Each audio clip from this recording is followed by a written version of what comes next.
afford this shit!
What is up, guys?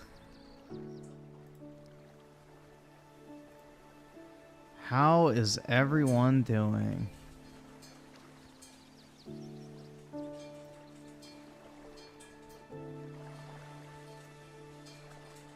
How's everybody doing tonight? You know, I thought we would start out with a nice little trip down memory lane to March 8th, 2016, when everyone's favorite snake oil salesman decided to say, you know, not every Xbox game will come to PC.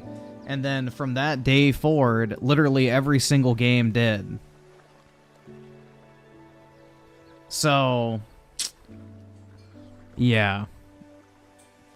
Anyone taking Phil Spencer at fucking face value and saying that it's just these 4 games is fucking stupid, because in his like interview with The Verge he did today as well, he literally says specifically in regards to Starfield that they will never rule out bringing games to other platforms.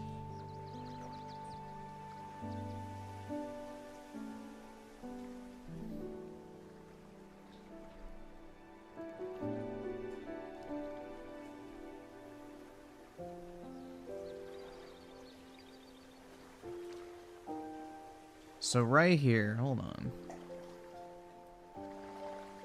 This is an interview with Phil that got published today. Ready? You mentioned that Starfield and Indiana Jones aren't part of the 4 despite rumors, but will those ever come to PlayStation 5? Can you rule that out? I don't think we as an industry ever rule out a game going to any other platform. I'm pretty sure Sony does that with pretty much every single one of their games when it comes to Xbox, but, you know. We're focused on these 4 games and learning from the experience. Well, if it's just those 4 games, what do you have to learn from the experience? Oh, what type of games do well when they're brought to other platforms? Because you want to bring more games in the future to other platforms.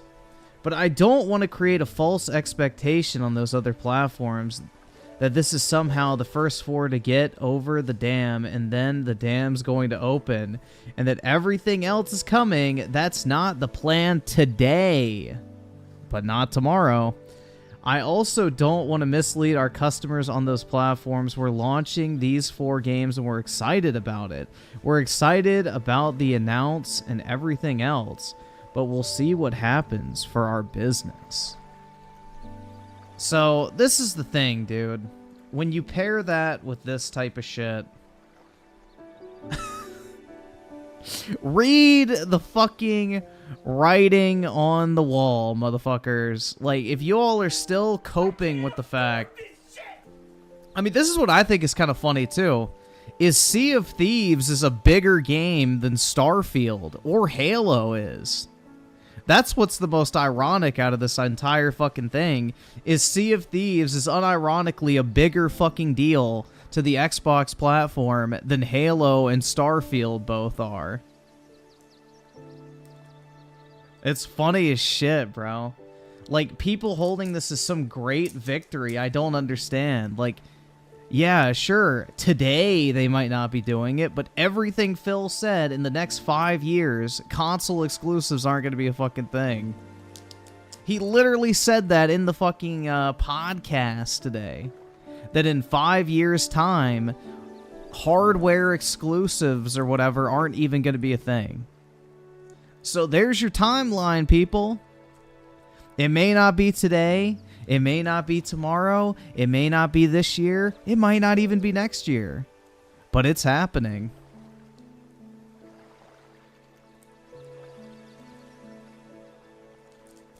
I find it funny that Phil goes, nothing is changing when it comes to our exclusivity plans, and then proceeds to say 4 games are no longer exclusive to the Xbox. What do you mean nothing's changing in regards to your exclusivity plans? You're literally bringing games to other platforms. That's a change in your exclusivity plans. Like, the amount of contradictions in that podcast is fucking incredible. This chat is hilarious. I'm screen recording the fuck... Do you really have nothing better to do? Are you gonna rewatch a fucking chat recording on your phone? Like, is that how you fill your lonely hours? Just staring at a fucking chat feed from a live stream on YouTube? I would implore you to find a better use of your time, man. Jesus. I can't afford this shit! But yeah, it's pretty funny, man.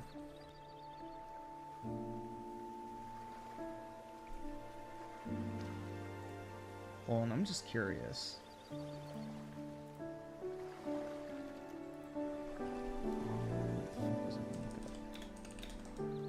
I'm just curious here.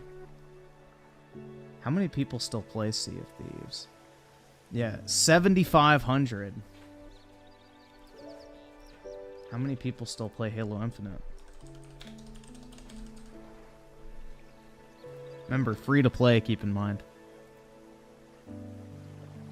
Yeah, bro, Sea of Thieves low-key is like a bigger game than fucking free-to-play Halo Infinite.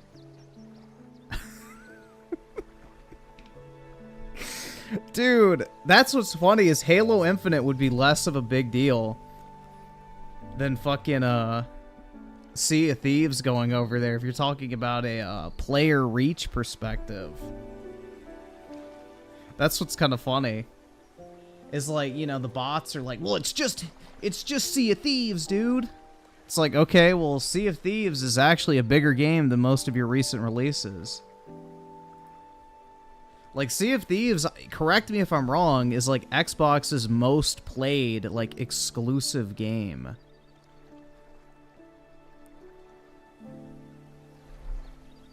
Which, you know, Sea of Cheeks I don't fucking like.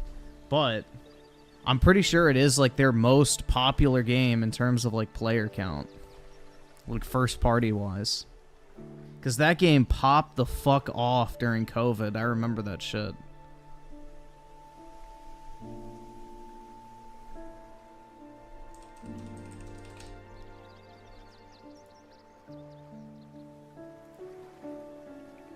Wah, wah.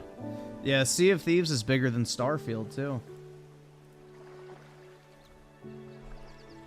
Crazy.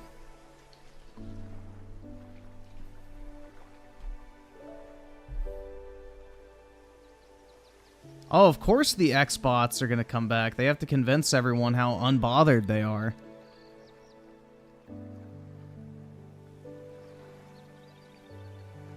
But, yeah. I just thought this would be a nice little reminder of, you know, the good old days. Back at the beginning of the Phil Spencer regime. Phil Spencer says not every Xbox game will come to PC. 2016. And what is he saying today? Hold on, where's that tab? There it is.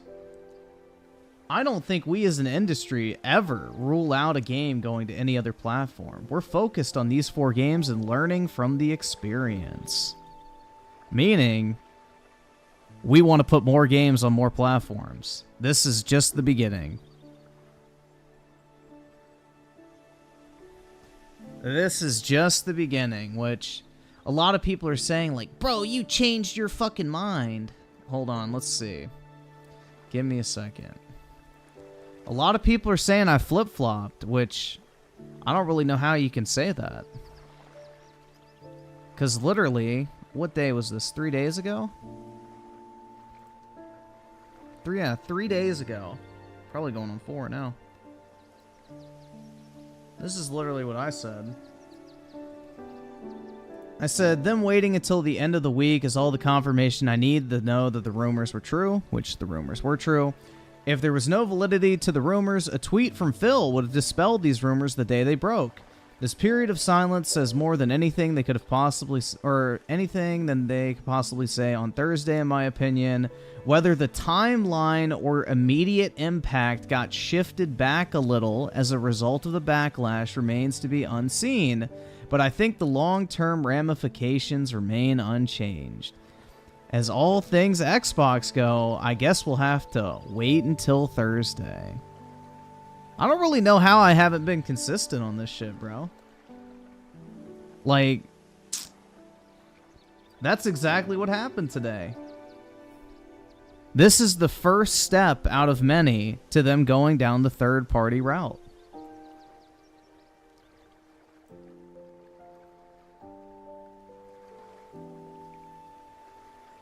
This is the first step of many to them embracing third-party shit.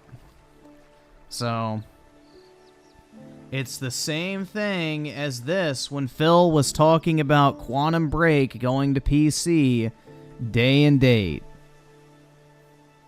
We've seen this exact timeline play out before.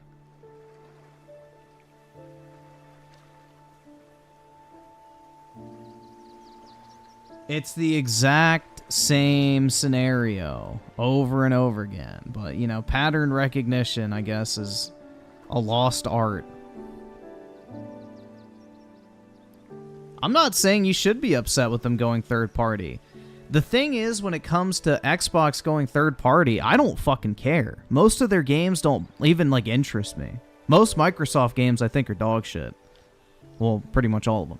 But that's beside the point. The thing I don't like about them going third party is eventually my, like, digital games library is going to be locked to a dead-end platform. Because let's say Xbox does go third party in the next 5 years, and the like further deterioration of Xbox's console sales occurs, and they're just like not selling any consoles to the point where there's no justification for Microsoft to keep investing in making consoles. So they decide, you know what? We gave it a shot. We're not making any more consoles. Well, now all of a sudden, your digital library is stuck on an old piece of technology. So while PlayStation and Nintendo continue to put out gaming devices that your digital library carries forward on, which that's a big assumption for Nintendo, I know, but let's just assume, all things equal, Nintendo and Sony are going to keep making gaming hardware so long as there's an actual market for it, because that is like their bread and butter. They need that. Microsoft does not need gaming hardware. So the likelihood of a new PlayStation not coming out is almost non-existent, and the likelihood of a new Nintendo console coming out is almost non-existent. The likelihood of an Xbox console not coming out after Microsoft basically goes full third party is pretty high, meaning that you will have to keep their, like, I guess, newest console for future generations. So it would essentially be like having to play on a Sega Dreamcast for all of eternity, basically. At a certain point. Do you get what I'm saying? Is like your digital library would be stuck on an old piece of technology, and while you're on like the PlayStation 7 or 8, you know, you're still playing your Xbox Series S2 or whatever the fuck it's called. And I don't like that. That's my concern with them going third party. Aside from that, I don't fucking give a shit, bro. I have zero care in the world about Microsoft or the Xbox brand anymore. Like, the Microsoft Xbox brand has been completely fucking eroded from the greatness it was at during the 360 generation. Like, the 360 generation is done. That era of Xbox is finished. My hopium from their, like, return to glory is gone. I have zero fucking faith in them. I really don't care. The only thing I care about is my digital library. But, yeah. How are you going to keep your Xbox library on PC? That's not how it works, man. Unless those games were purchased under the agreement of cross-buy, there's a licensing problem.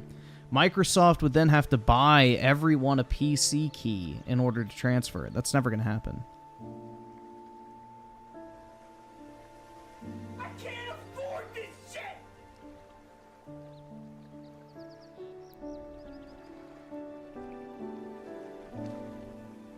That's never going to happen.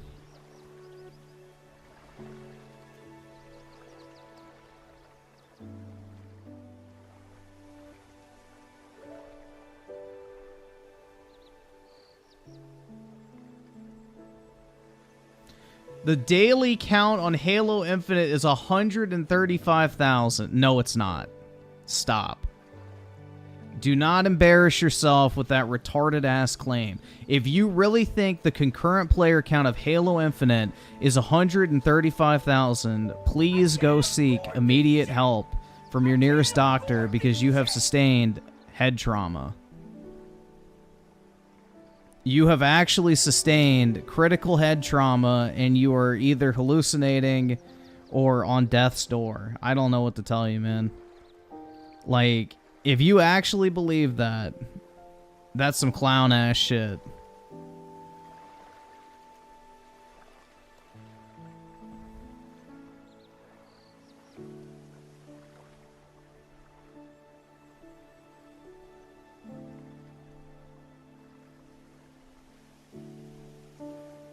But the other interesting caveat, too, which I think I have this saved. Yes, I do.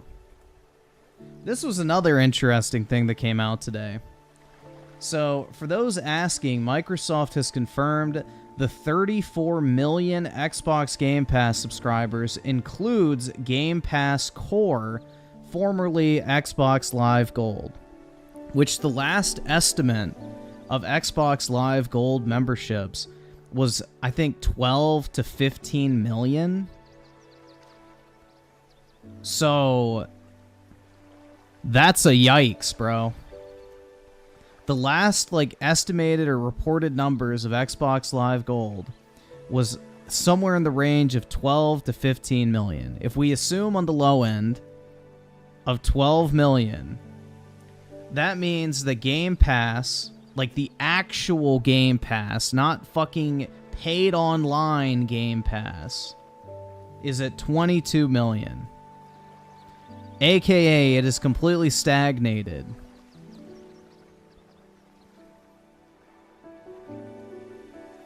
So, now this, a lot of stuff has basically been confirmed at this point.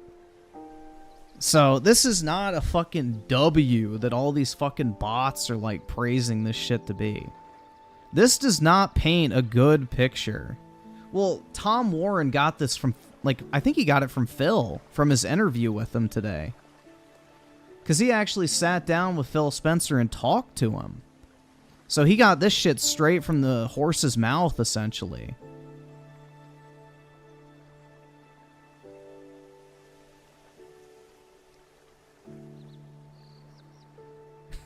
No, not from Vosh's mouth. No, we're not going there. So, realistically, they have about 22 million. And that's a very generous estimation. They have about 22 million Game Pass subscribers that are actually paying for the day-and-date Game Pass service.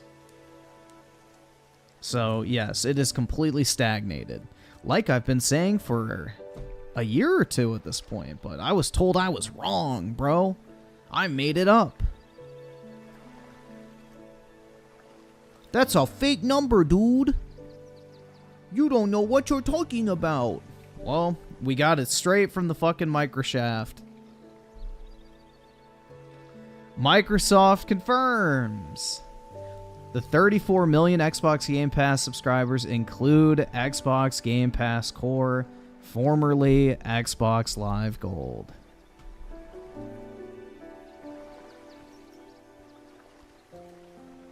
I told y'all when they renamed that shit to Game Pass Core, they just did it so they could prop up their membership numbers. Be like, look how many Game Pass subscribers we have. But in reality, they're just gold members who don't give a fuck about Game Pass, and they just want, you know, to actually be able to play the video games they already own. Because, you know, for some reason, Microsoft can provide online multiplayer for free $99 on PC, but Xbox players need to pay for it because it's such a different fucking circumstance. You know, on the Xbox app, you get messaging, party chat, game DVR, all that type of shit. Achievements, friends lists, game invites. You know, you can do all of that on the Xbox, or, yeah, the Xbox and PC. But for some reason, the Xbox, people have to pay for it because, you know, it's just so expensive to implement. But according to Microsoft, it costs nothing on PC to do the exact same thing. So, I don't know, man. Paid online is a fucking L. But, I don't know, dude. A lot of interesting information coming out today.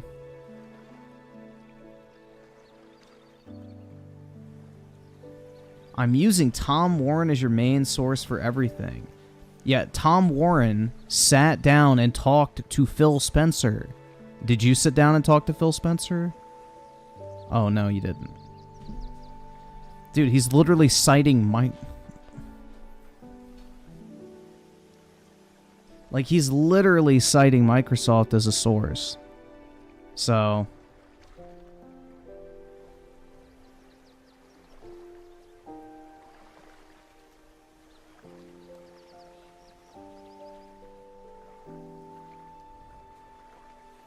I don't know, man. Y'all are actually coping, which is kind of funny. I mean, I see the couple of y'all in the chat, but this is not a W for Xbox. I hate to tell you. This is them admitting defeat in a sense.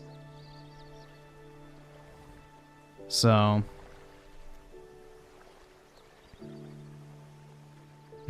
I'm jealous they're successful. That's right. Dude, I am jealous of Phil Spencer's job. I wish I could get paid tens of millions of dollars to fail.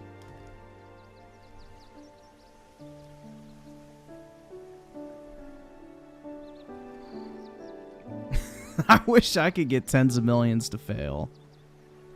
That shit would be great. I don't know, man. But it's pretty interesting.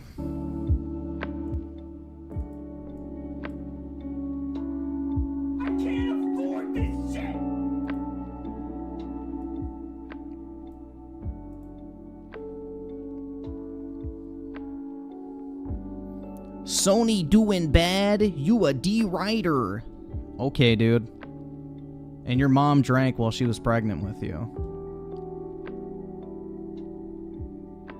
So buying most of the industry is admitting defeat. Have you not heard Phil Spencer's narrative about how he can't compete with Sony? They're not trying to out-console PlayStation. You know, Sony's just too good at what they do, blah, blah, blah. Also, the fact that Sony literally has more revenue than Activision and Microsoft combined. I mean, that's all lost, right? Xbox is getting outsold 3-1. The entire lifetime sales of the Series console is what the PlayStation 5 sold last year. But I guess we just gotta wait until 2029 to see the full effects of all the acquisitions and shit. But we just gotta keep waiting.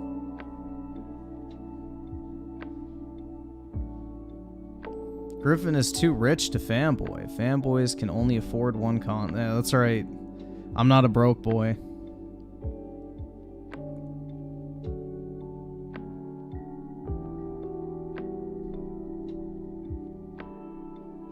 Well, then don't pay for PS Plus Extra. Who fucking You're acting like you have to buy it. Don't pay for it.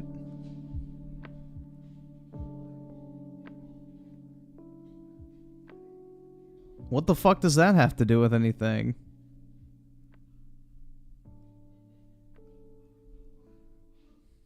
I don't know, man. This shit's fucking stupid.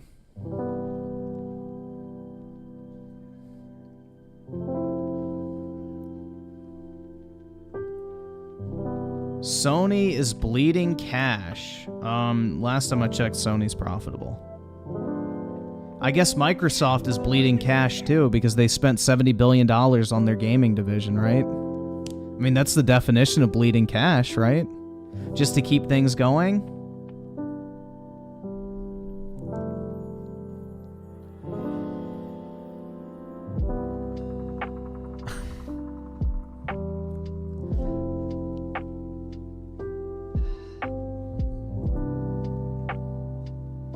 The Xbox division in its entirety has never made $70 billion across all the fucking years it's been operating. So, by definition, the Xbox division is bleeding cash too. So, what's your point?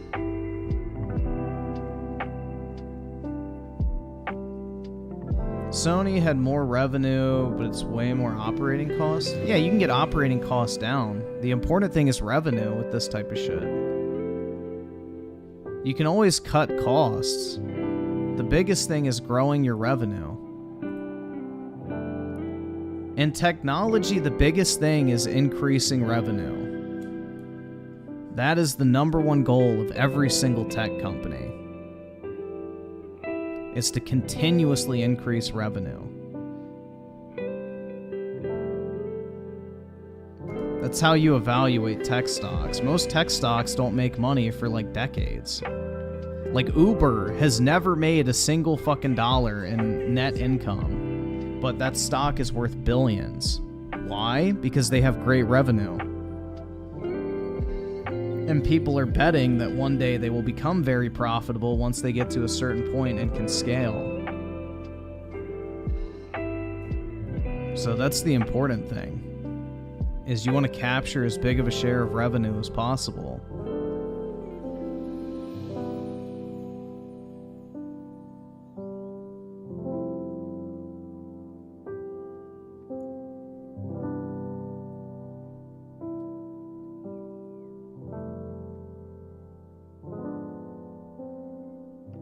So let's see, Oski Woski with the 2. Did somebody say super shekel? Thanks, man. I appreciate it. That's right! That's right! And Bamaham Yum with the 5. Seems like Phil's trying to manifest Sony and Nintendo games going cross-platform with his comments regarding exclusivity going away industry-wide. Yeah, and then apparently he made some comment about Helldivers 2, saying, like, it doesn't benefit anyone by keeping that game off of Xbox. Yeah, that's funny. Unjust Hero with the 5. Also remember, if we lose our way with Halo, we lose our way with Xbox. Well, they definitely lost their way with both. That's for fucking sure. That's for sure, man. Buff Garfield with the 2. He is just getting his money up and funny down. Something like that.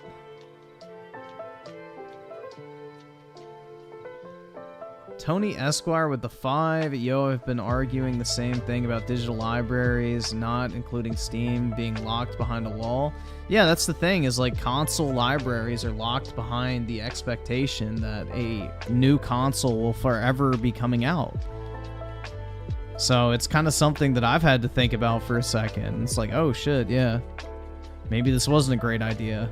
So I'll hold the L on that one. I should have definitely not invested as much as I did on digital Xbox games. That was definitely a L on my part, but yeah, it's like a real concern, man. Like, I think this really does put into perspective that eventually the Xbox consoles might cease to exist. And it may not be next generation even, but the next generation after that for sure. And I don't want to have to keep an old fucking console hanging around just to play my existing library. Griffin got railed, that's right.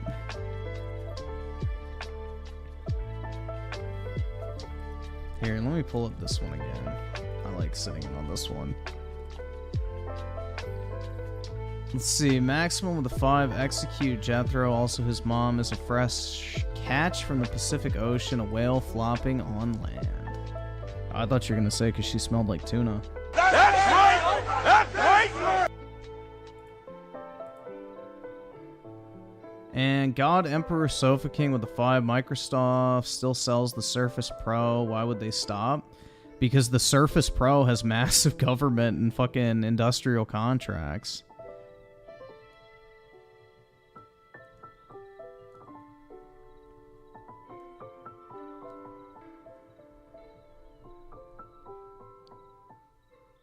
You know how much, like, dude, the Surface Pro sells incredibly fucking well.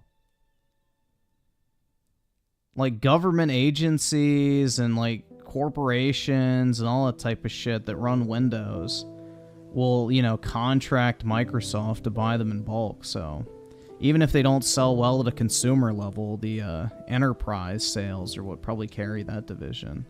Also, Microsoft uses it as a way to try and encourage, you know, OEMs to actually make decent Windows laptops, because most Windows laptops are fucking shit. Even though Surface laptops are not great either. Mine was a complete shitter. So, Ferrex of the 5, are the 4 games coming to PS5 supposed to be games that were already announced? Apparently the word is it's Sea of Thieves, Grounded, Pentiment, and Wi-Fi Slush.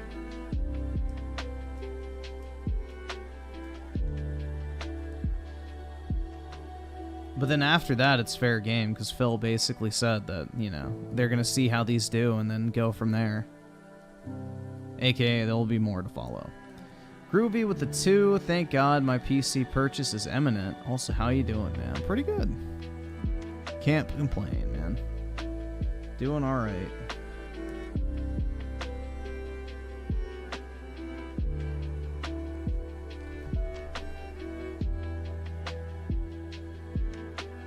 Oski with the 5. Mute Brit, she's bullying me. Alright. Yeah, crowd, white boy.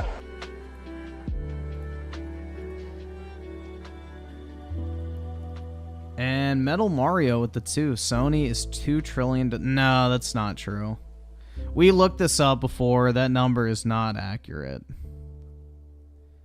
Whatever site cited that is completely wrong. You can look at their balance sheet and see how much debt they have. Just look up Sony FY23 net debt, and it'll tell you how much debt they have. It's not $2 trillion. They would have to buy a company like Apple to be $2 trillion in debt. That ain't happening. Kai Hoy with the 5. Let's see. Asking for a friend. What's worth investing in at the moment? Stocks or what? I mean, stocks are always fine. Just leave. If you just set it and forget it, that's the way to do. I mean, you could always do a CD as well. Like a certificate of deposit. But I mean, you're in Aussie land, so I don't know if they do those down there. But yeah, I mean, if you just buy like a S&P 500 index fund and let your money sit for the next 20, 30 years, you'll probably make a lot. So that's the thing with investing, is you have to look long term, don't look short term, and don't get obsessed with small movements.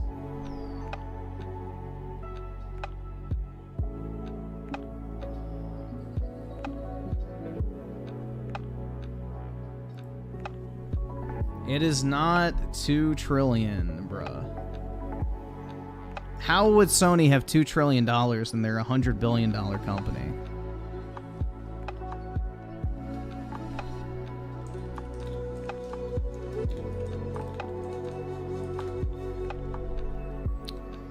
Sony's annual long-term debt for 2023 was $1.69 billion, a 217% decline from 2022. Yeah. They have $1.7 billion in debt. That's nothing.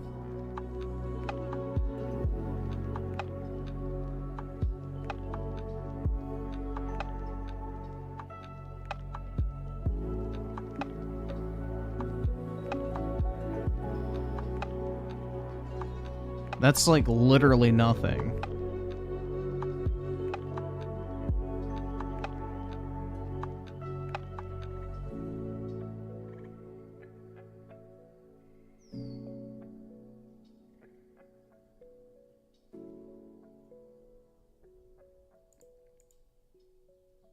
See. Trying to see if I can find like the actual balance sheet real quick.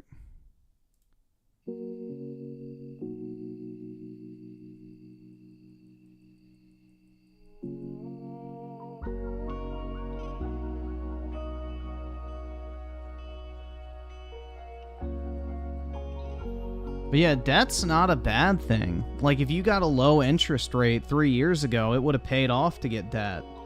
Because if inflation's at 7% and you locked in a loan at 3%, you basically just got, you know, money at 96% of the actual value. Because, like, the real rate of interest is, you know, the nominal rate minus inflation. So, if inflation is higher than the interest rate you have on your debt, then technically the bank is losing money because they loaned you money. You're actually making money by holding on to that money and using it for other purposes. So debt is not a bad thing if it's done properly.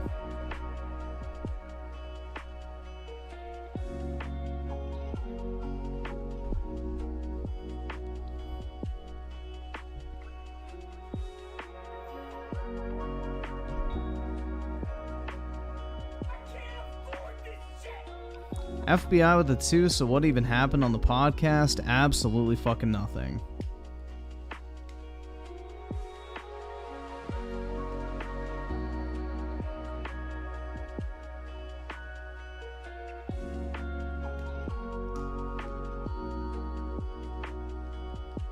So, Cope side filled with the 10. Once I got a PC at the start of the PS4 gen, I never looked back. The PC is king. You have so many options to buy games from, and you never have to pay full price for brand new games, and the freedom it gives you. Yeah, CD Keys pretty much has everything, like, for 20 to 30% off on day one. It's nice. And Priest Valen with the 5. Mute Oski Woski. I didn't like how his profile picture is creepily staring at me. The fuck? Alright. He gone. Jesus.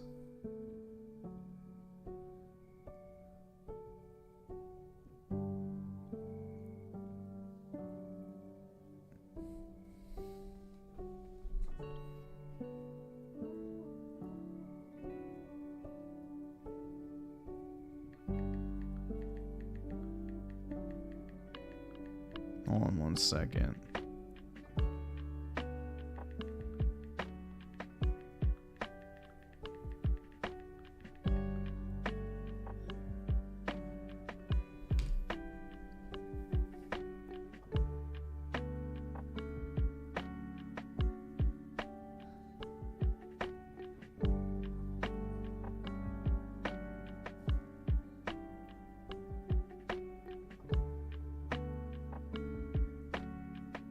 Oh, you can mute me for $10. If you really want to. Were the Xbots muted? Nope. They're probably giving up, man. I don't know, man. I'm not, like, emotional about it at this point. Like, you know, I've given up any and all fucking hopium for Xbox. No, I'm not a mod. I'm an admin.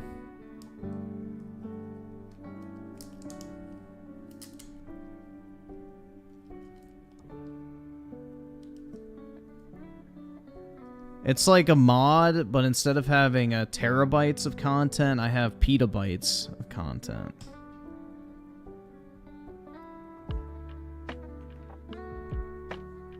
I'm a much bigger fish.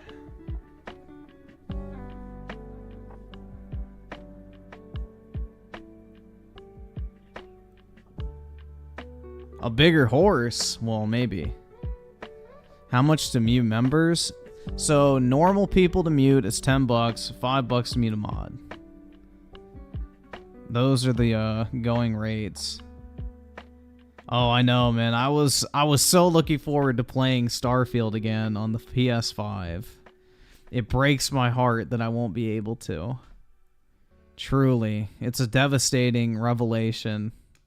I loved Starfield so much the first time that it truly just breaks my heart I won't be able to play it again.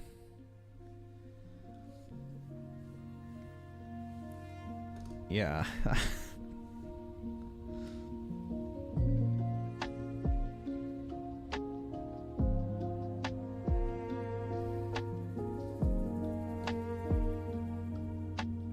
I put down Starfield faster than Persona. I don't blame you. See, the thing is with Starfield is I had, like, I guess some hopium that I would actually like it. Like, I kept trying to make myself like it, and yeah, I just never did. Like, I was hoping that I would enjoy it, because I like Bethesda games, typically, and it just, bruh, it was not good. Don Matrick was right, just stick with the Xbox 360. Yeah, he really was, man. Looking back on it, Don Matrick was just, you know, too advanced for his own good. The world wasn't ready for Don Matrick, but he was actually, like, 100% accurate. The 360 was the console you should have bought.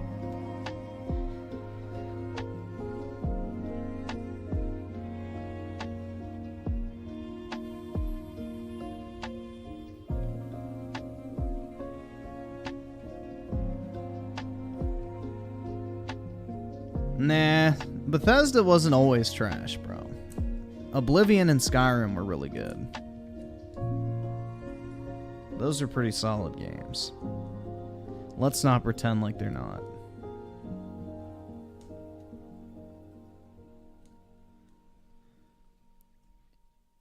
Like, they actually have soul. Unlike, you know, the modern Bethesda slop.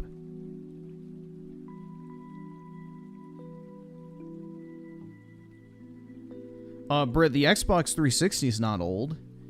It's only, what, 17 years old? That's not even retro yet. Come on, man. I used to play it as a kid. It's not old. That's like saying I'm old. Ha ha ha. I'm only 26.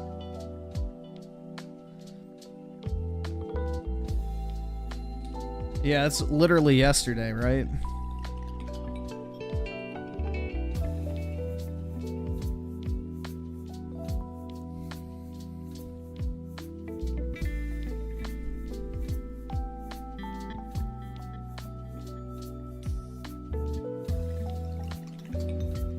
Are we not gaming the stream? Well, I was just pulling up some stuff for the tards I knew that would filter in, which it looks like they've all but vanished now, which is good.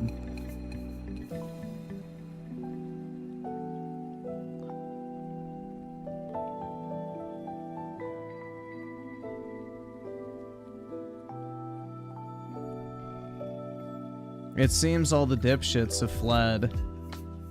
I mean, the thing is, bro, they're not going to actually be able to argue against me. That's what's funny. None of them have made a compelling argument whatsoever. Phil Spencer single-handedly killed Xbox? I think it's a team effort. They have incompetence from the top down.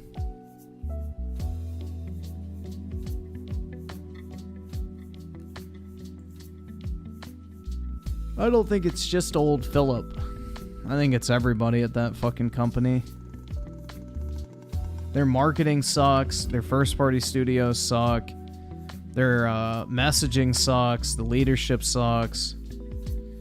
The fucking woke bullshit they do sucks. Xbox Live now fucking sucks. Like, I don't know, man.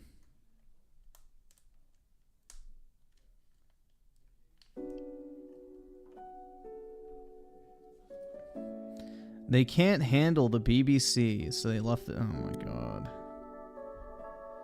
But yeah, the Xbox is cooked after today, bro. I don't think anything changes in my mind. I wasn't expecting them to go like, yep, we're giving up on consoles and going full third party today. Like, I don't think anybody with a fucking brain expected that to happen. If you did, you're fucking stupid. But yeah, the writing is all over the fucking wall, and Phil Spencer's literally holding a neon sign pointing to that wall.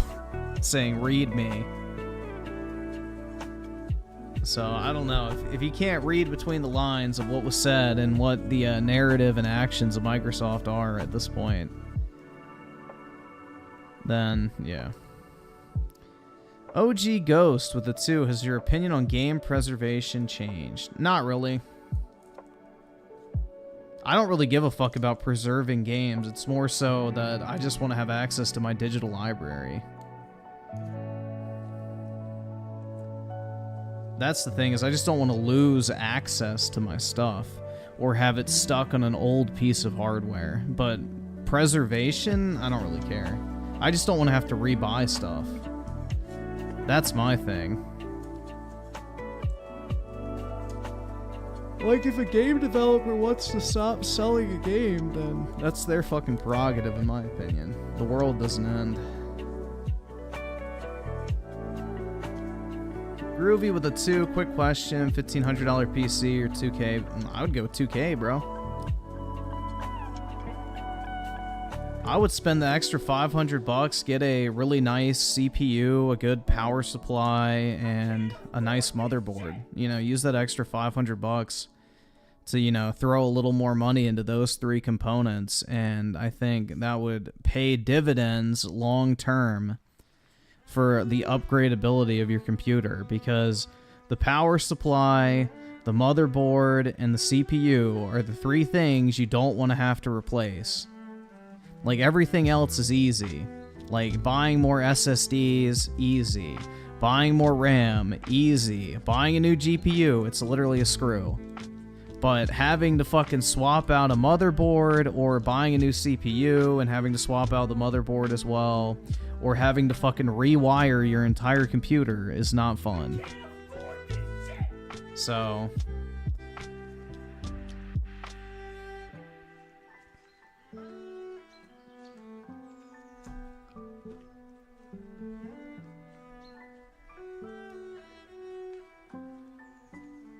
I swapped out a CPU and I absolutely fucking hated it. I will never do it again. It was the most miserable experience I've ever had because the fucking screws kept falling down into the case and I had to like fucking pick it up and shake them out, and like, it sucked. I didn't like it at all. Would not recommend.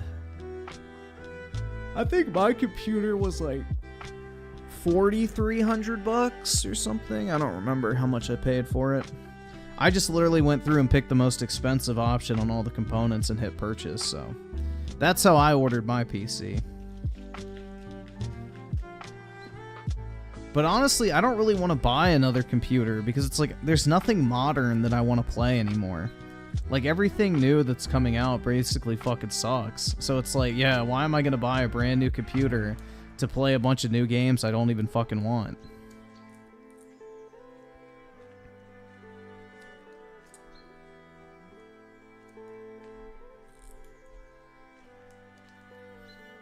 I don't really want to shell out the money for a new computer just to play newer games that I don't even want to play in the first place.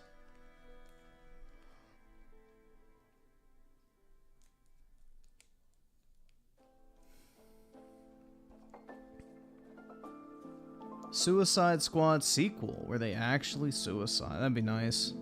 I would love to see all those characters kill themselves. The good ending.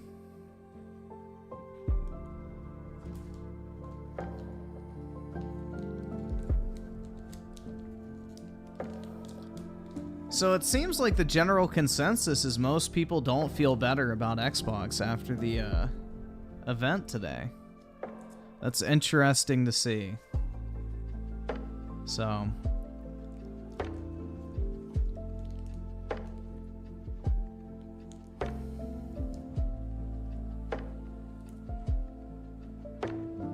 do I think PlayStation will go third party as well?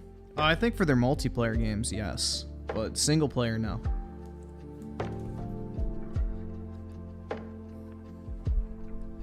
Well, I mean, they already announced with Bungie that Bungie is going to keep making multi-plat games. So Sony's already said they're doing it. See, the differences between Microsoft and Sony when it comes to gaming is Sony is not on their fucking last leg. Like, you know? Microsoft and the Xbox division is like barely able to tread water. Like, they're barely able to keep their head above like fucking the surface water because they're about to fucking drown. Like, they're a sinking ship. PlayStation is at the top of their game. They're dominating the gaming industry. So they don't need like a crazy draw to bring people in. The PlayStation's gonna sell well regardless of what they do. Microsoft is not in that same scenario. I knew Griffin will stream tonight. It's not like he's got a social life. That's right, man. That's why I'm reliable. You can always count on me to not have anything going on.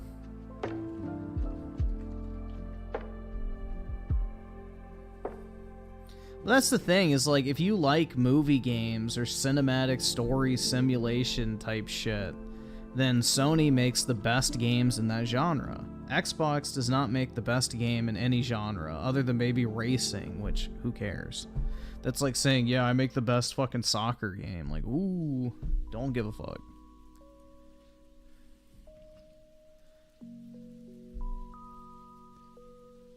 I salary with the 5. What is this? Alright, don't be porn, don't be porn, don't be porn. Alright, we're good. I will say, when I look at a game like Helldivers 2 and it's a great game, kudos to the team shipping on PC and PlayStation. I'm not exactly sure who it helps in the industry by not being on Xbox. Also, Phil, Starfield, Xbox exclusive. Well, for now. Starfield will definitely come to PlayStation at a later date. I think Starfield was originally planned to be announced to coming to PlayStation today, but after the backlash, they shifted the timeline back. Which is exactly what I said 3 days ago. Whether the timeline or immediate impact got shifted back a little as a result of the backlash remains to be unseen, but I think the long-term ramifications remain unchanged. So I don't know, bro. Nobody can accuse me of being inconsistent. Everyone named Phil has the worst takes. You're probably right, man. It does seem to be a trend.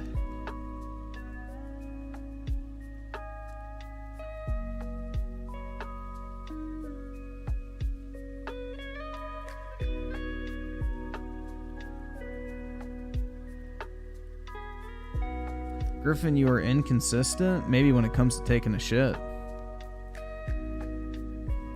Nick Batista with the 2, Phil Spencer. We hear you. That's right. Every major company, when they get into drama. We hear you. We're listening. Yeah, Asus motherboards are good. I have a... shit, I don't know what it's called. Hero X Maximus or some shit like that, I think it's called. I don't know if they even make those anymore. I just realized my computer's fucking old, bro. I got this shit in 2018. It's going on fucking 6 years old. I'm gonna have to toss this bitch out the window soon.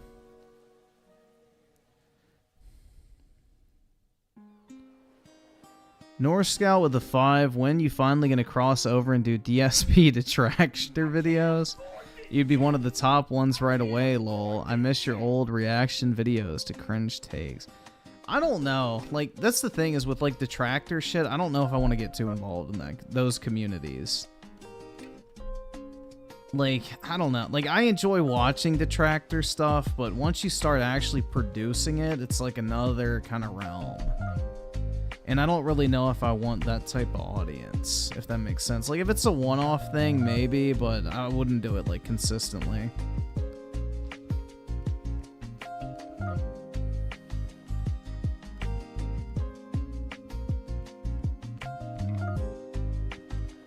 Because a lot of those guys that are, like, obsessed with DSP, for example, are even worse than Phil. Like, some of those motherfuckers are so much fucking worse than Phil.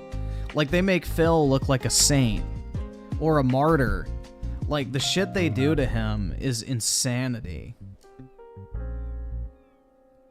So, I don't know, man. Like, there's some fucking unhinged individuals in those communities. So that's why I've always kind of shied away from it. Other than, like, unless it's, like, something really big, then I would do it. Yeah, I don't want Phil banned. Why would you want Phil banned? Makes no sense, man. I'm just not into that fucking with people's real life type stuff. And a lot of the detractors are, which I don't agree with. Either subscribe, donate, or get the fuck out. I'm not into the life ruination type stuff. Unless it's like a literal fucking, you know, EDP type scenario, then, you know, fuck him up. But, dude, a guy that begs for tips on the internet is not public enemy #1 who needs to be taken down with zero care in the world for the tactics.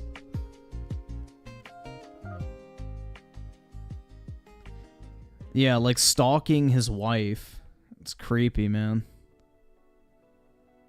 That shit is creepy, bro. Like, they followed his wife to work by recognizing her car, followed her through the parking lot into the mall that she works in, and then took pictures of her at her job. Like, there's some unhinged individuals in the community. And then you had detractor channels, like, publicizing that information. It's like, are you fucking kidding me? Like, do people have zero fucking boundaries or, like, morality whatsoever? Like, why are you platforming a sicko like that? Why are you giving that guy any sort of recognition for stalking someone? Like, that's criminal stalking, bro. And you're like making a video of it going like, haha, look at this dude, he followed her to work and now there's a picture of her at her job. It's like, that is creepy, man. That is like just a different level of weird. And if you're promoting that type of behavior, that's like even more wild in my opinion. Like, DSP's wife has nothing to do with him other than the fact she's married to him. You know, talk shit about Phil all you want, but leave his fucking, you know, friends and family out of it. That's just so wrong. No, memology doesn't really go to that level. Memology seems like a pretty Memology seems like a dude who has a pretty good head on his shoulders. I mean, judging from his other channel. So he's not one of those people that's like completely out of touch with reality.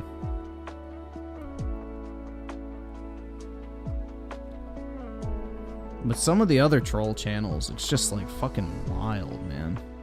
Or like the dude that hacked into his bank account or whatever. Or not hacked, but like stole his social security number. And fucking, you know, social engineered his way into DSP's debit card records. Like, that shit's fucking wild. And then recorded like 15 hours of fucking phone logs of him going through the automated system.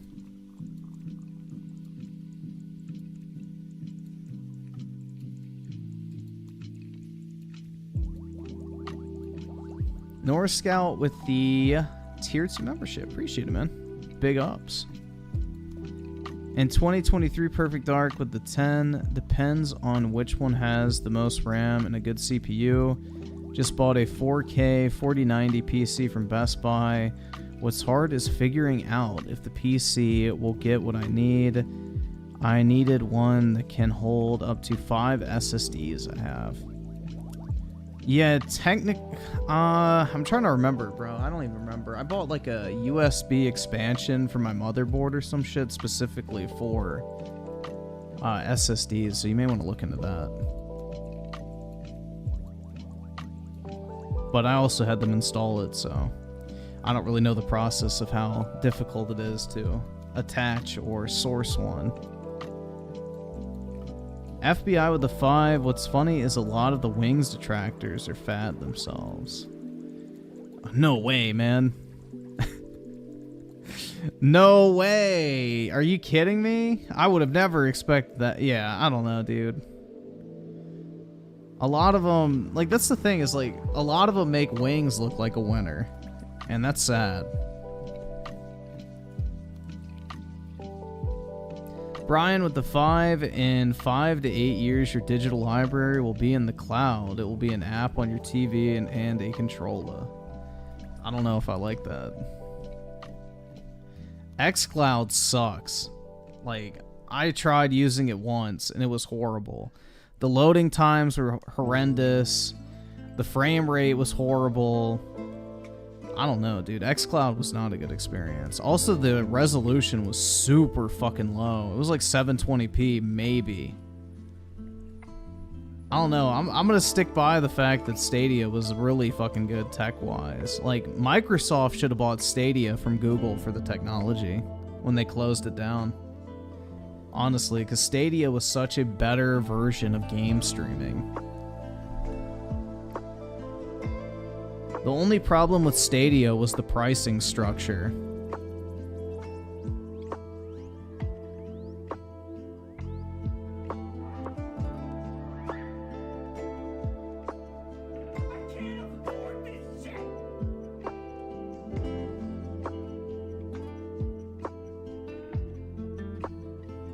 Well, dude, I think in the case of Ethan Ralph, he's definitely more insane than his trolls.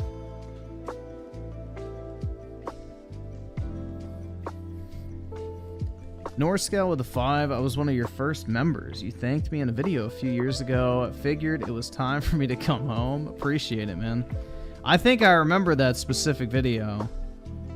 I don't remember exactly what the topic was, but I remember doing like the segment of like thanking the first, I think like 4 or 5 members or something like that. And I remember your name on there, so appreciate it, man. I forgot what video that was, but I distinctly remember making it.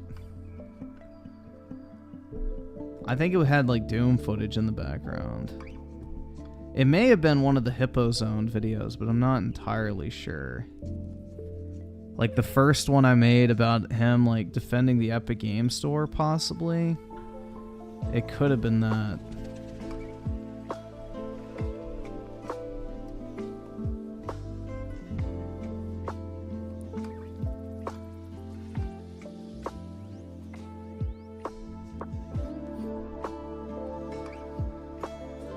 iSolid with the 2. Madam Web made $6 million opening day. No way, man. You mean the feminist Spider-Man didn't do well? That's unfortunate.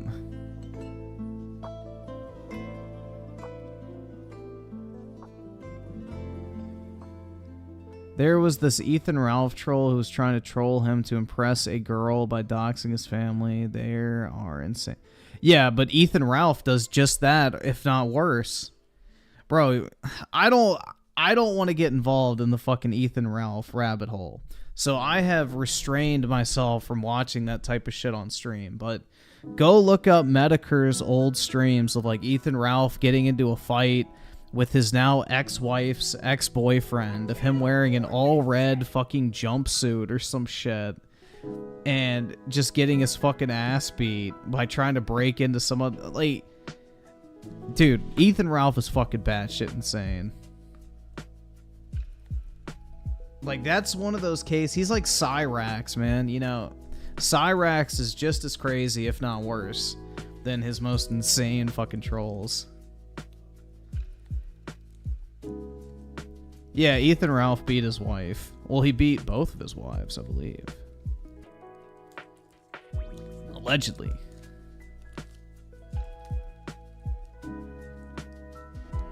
Yeah, now he lives in Mexico to avoid having to pay child support as well, so.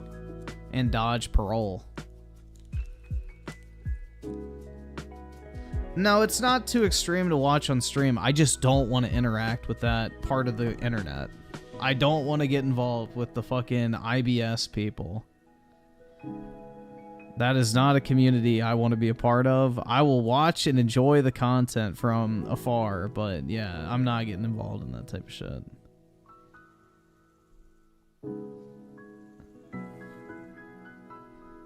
That is not a group that I want to be a part of in any capacity.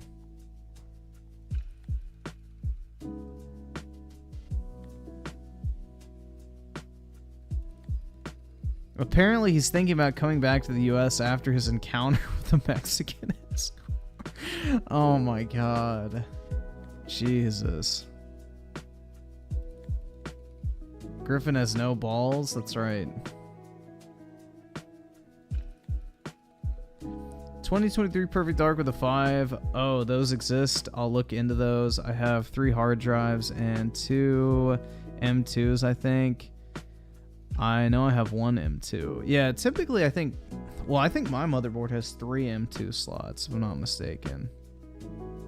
No, Internet Blood Sports is what IBS stands for.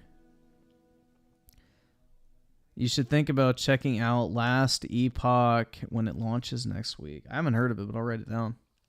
Where's my fucking notepad? Shit.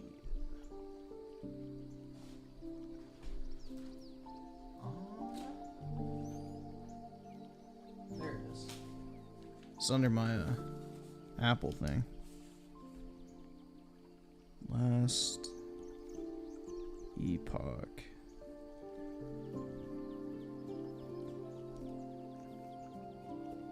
Daryl Zone the 2, did you get in trouble from your job earlier? No.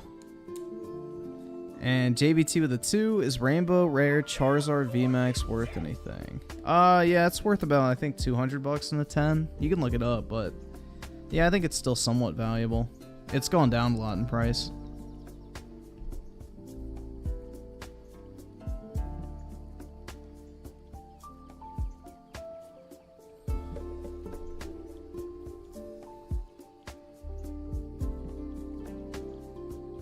Elon Musk gives gives Twitter X user freedom of speech unless you're in China. Well, you don't really have freedom of speech on there. You can still get banned for a bunch of stuff.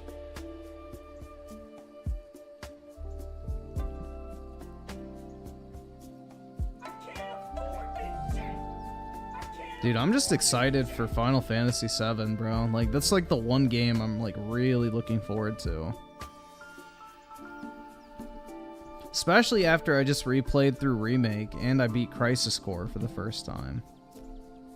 Like, I'm like fully invested. I'm gonna go see the Final Fantasy movie or whatever in theaters, I decided. So I bought a ticket to go see that. Because it's like right down the road from my gym. So I'm just gonna go work out and then go watch the movie.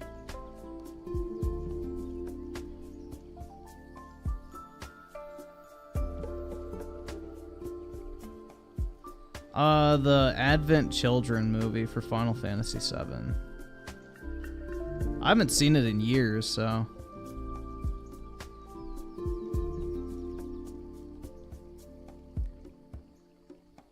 By myself? Yes.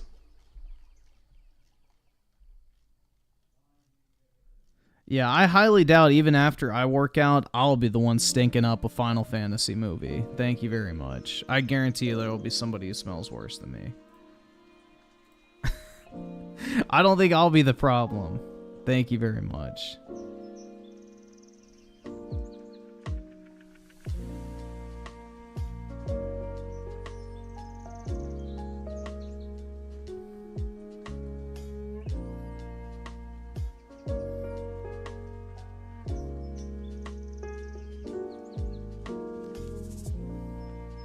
Unpopular opinion, movie theater is not a social act. Yeah, you literally go to sit in a dark room and watch a movie. I may bring my, I mean, this sounds really fucking, you know, ADHD, but I may bring my Apple Vision so I can do other shit while I'm watching it. Although, I don't know, would they get mad at you for wearing that because they think you'd be filming it? Probably not. I don't think they can say anything because I could say, well, I have my prescription lenses in here. I need it to see distances.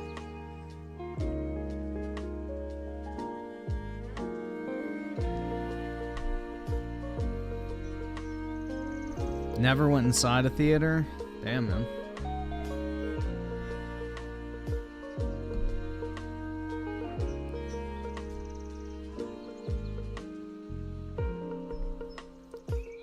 Yeah, you can buy prescription lenses for your Apple VR headset. Dead ass.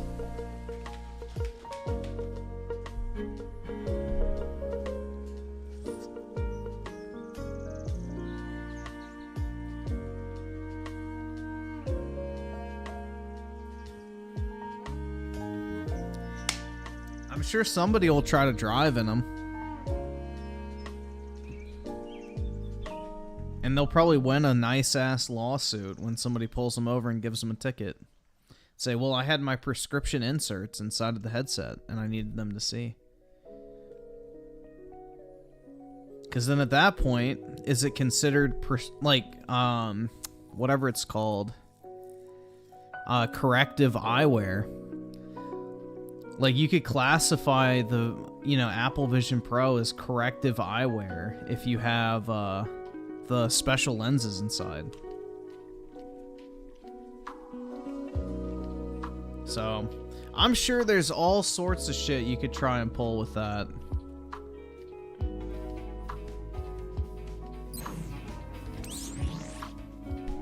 You could probably get away with a lot of stuff if you have a good lawyer.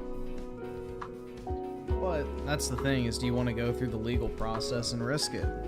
Or do you just want to pay your parking ticket or whatever the fuck it would be equated to? And Lord Danielson with a 5, have you seen Wonka? The movie is kind of based since it makes fun of fat people. No, I haven't.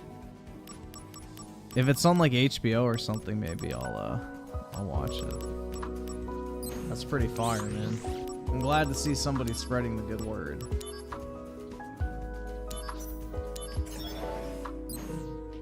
Griffin will consume the newest Apple slop. That's right. Sign me up, baby.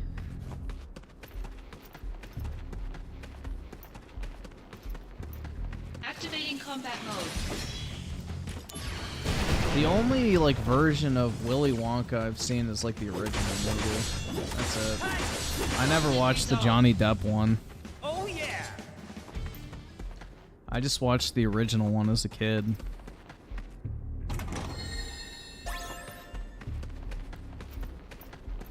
Why am I playing this again? Just why not?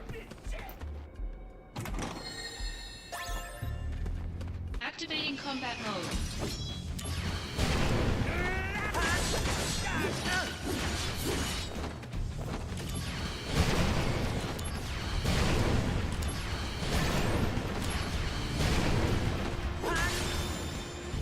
Conflict resolved.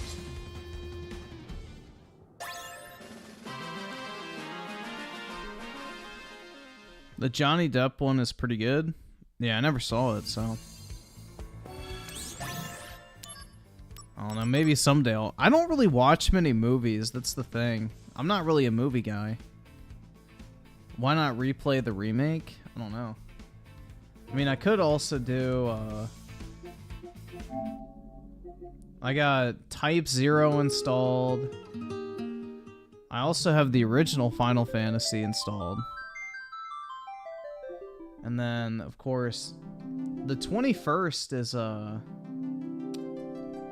yeah, 21st is when the second part of the demo comes out.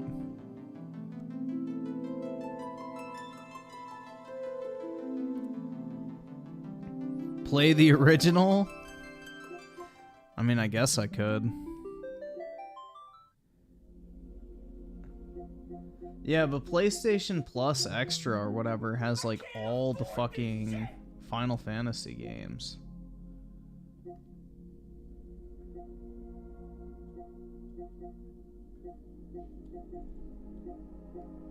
Where was it? Dude, I'm not used to the fucking PlayStation interface at all. But they had all the fun. They have a shitload of Square Enix stuff in here. Oh my god, dude, hell yeah.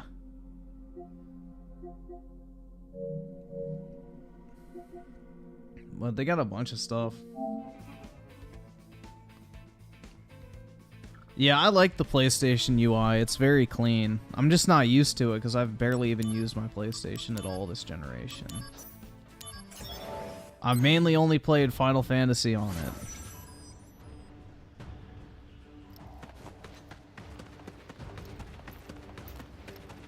I think Final Fantasy 16 is the first time I really have turned it on since launch of the console.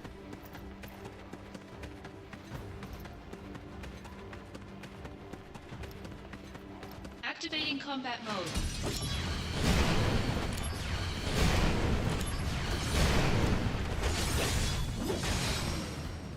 Conflict Oh, yeah. resolved.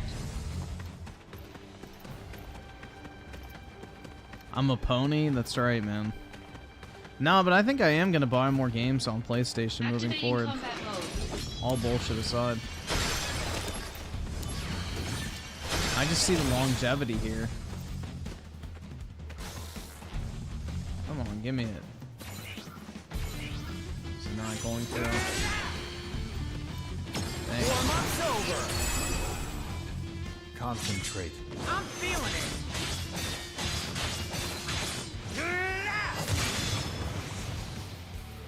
Oh, Conflict yeah. resolved.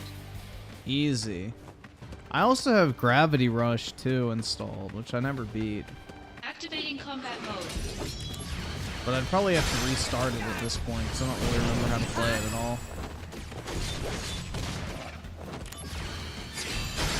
I was actually one of the few people that had Gravity Rush on the PS Vita when it came out. Take that. Originally.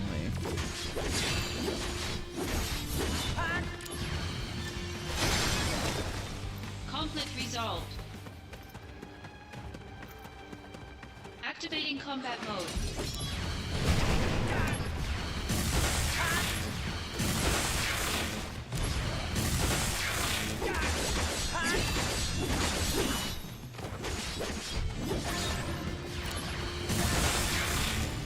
Conflict Oh, yeah. resolved.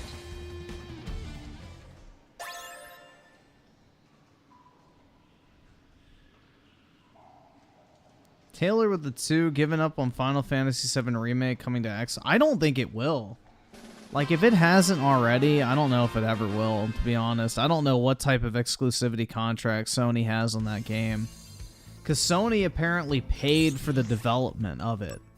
Like, straight up wrote the check to Square Enix to develop that game. So I don't know what type of exclusivity vice they have on that game in particular when it comes to the console release. It may be forever a PlayStation console exclusive. And, you know, the remakes will just get PC ports. Because I know, like, for the original remake, I don't know about Rebirth, but Sony literally cut Square Enix a check and said, we will pay you to make this game a thing.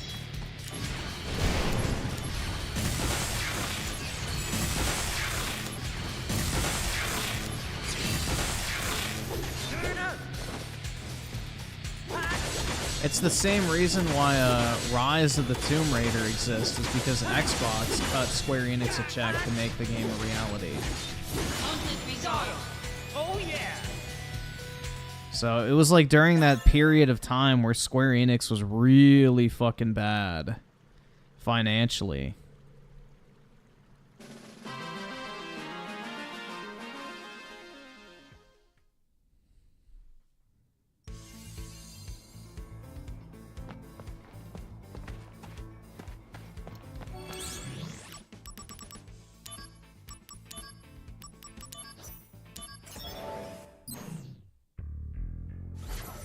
GS with the 2 Xbox porting their worst games will be a bad impression. Yeah, I think it is kind of ironic. Although Sea of Thieves is really popular now, Activating so combat mode. that'll probably do well. Because Sea of Thieves got really popular over the COVID Conflict period, resolved. especially with live streamers and stuff. So the normies will probably eat that shit up. So that game will probably do well, but yeah, I don't think Pentiment. Wi-Fi Slush might do alright on the Switch. And then Grounded, I think, is just a loser game in general, but, you know. I think Wi-Fi Slush will do really well on the Activating Out of the Switch. way.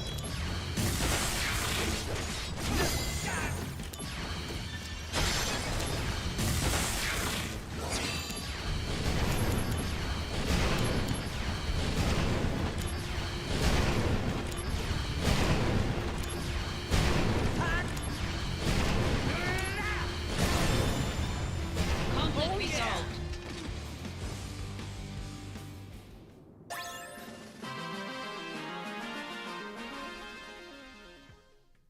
Yeah, Sea of Thieves isn't for me, because you have to play it in co-op.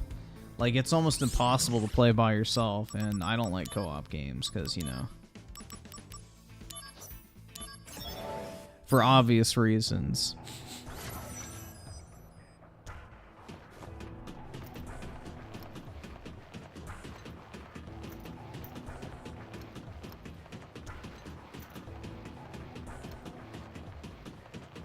Get your buddies on, then. I don't have any friends that play video games anymore, man. Everybody my age that I know has moved on.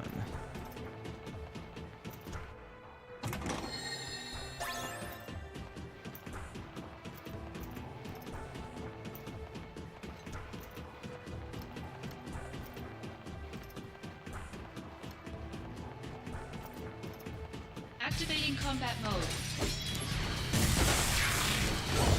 Oh, shit.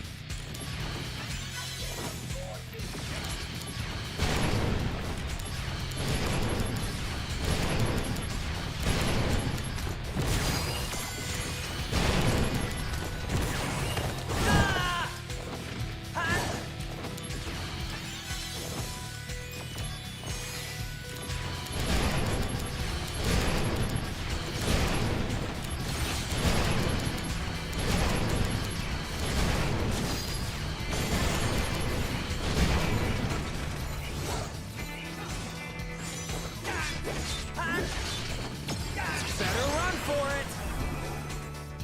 Good luck. Thanks. They grew the fuck up, that's right.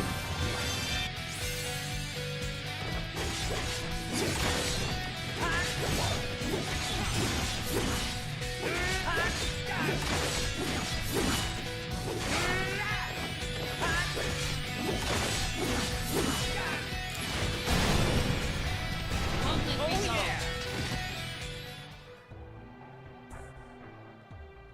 See, I saw there with the 5 wasn't the goal to have Game Pass everywhere, but I'm seeing only Xbox and PC, which it sucks on PC, right? Yeah, that's the thing, is Game Pass never took off on PC because people would rather buy the game in Steam, which this is what's so funny, is like people act like buying video games is a problem. It's like no one has a problem buying video games except Xbox people, apparently. Like, I don't know, the concept of buying a video game has never been an unappealing thing to me. Like, I've never been like, oh my god, I don't want to have to buy that. A video game I'm interested in, I don't want to pay for that. Like, Game Pass solves a problem that doesn't fucking exist. Oh yeah. Conflict resolved. So it's like, people on PC would rather spend the money, own the game on Steam, than, you know, sub to Game Pass for like a month or two to play it. So it just never took off on PC. And that's the reason why it's stagnated so much, is because they're like stuck on a limited number of consoles because the console sales are in the fucking toilet. The PC and console market is so different, and that's what I think is funny. It's like, you know, PC and console are completely different markets when it comes to like how they interact with gaming as a whole. So just because something works well on console doesn't mean it's going to immediately translate over to PC. So, I mean, look at the fact that Pal World sold double the amount of copies on Steam versus people who downloaded it for free in Game Pass. That's a pretty staggering statistic. Or half the people that played Starfield bought it on Steam versus just downloading it in Game Pass on, you know, console or PC. So it's a pretty interesting stat, man. Like, PC gamers buy their stuff. They don't like have a desire really for subscriptions, which fair enough. I'm going to probably cancel my Game Pass membership because I don't use it for anything. There's like nothing coming out in Game Pass I even care about month on month. It's just a waste of money. I already own everything I want to play. iSiler with the 5. We'll take a look, man. And Juan with the 5. Sup, my... Nigga, you... It's your boy, Jwanald. Back again. RTU and his editor ended their partnership. A lot of people troll. Oh, wait, what happened? Uh-oh, is there trouble in paradise?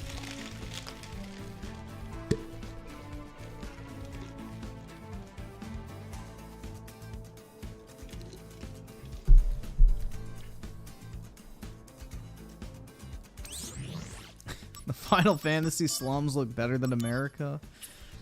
Yeah, there's less crime.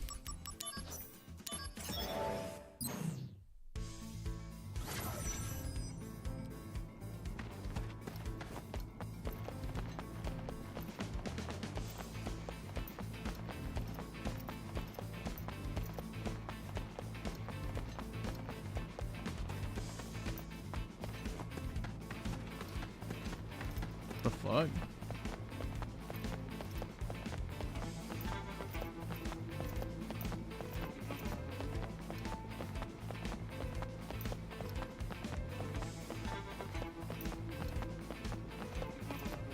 Activating combat mode.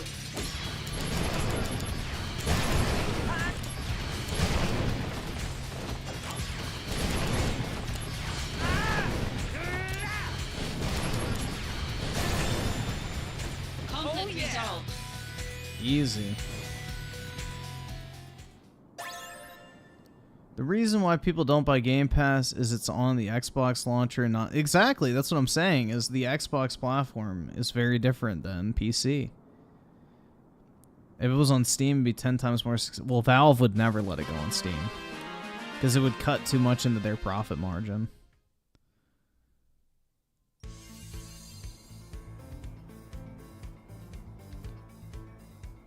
Was Jay finally fed up with how lazy Rich is? I feel bad for him because of his kid situation, but he's so lazy and hypocritical I can't stand the flip. Yeah, like all Rich would have to do is literally talk into a mic for 20 minutes a day, have his editor cut up all the footage and make a video. Like, it makes no sense to me. Like, if you have the type of content where you can literally just low effort talk into a camera for 5 to 10 minutes worth of footage, then you have someone who edits it all together for you, makes the thumbnail, does the metadata, and you literally just have to record yourself talk for like 15 to 20 minutes at most. Why is that like too much work? That's nothing.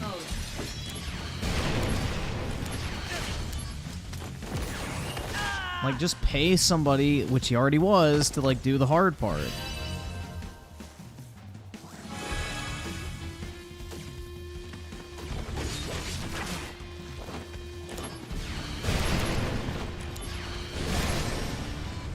Conflict resolved.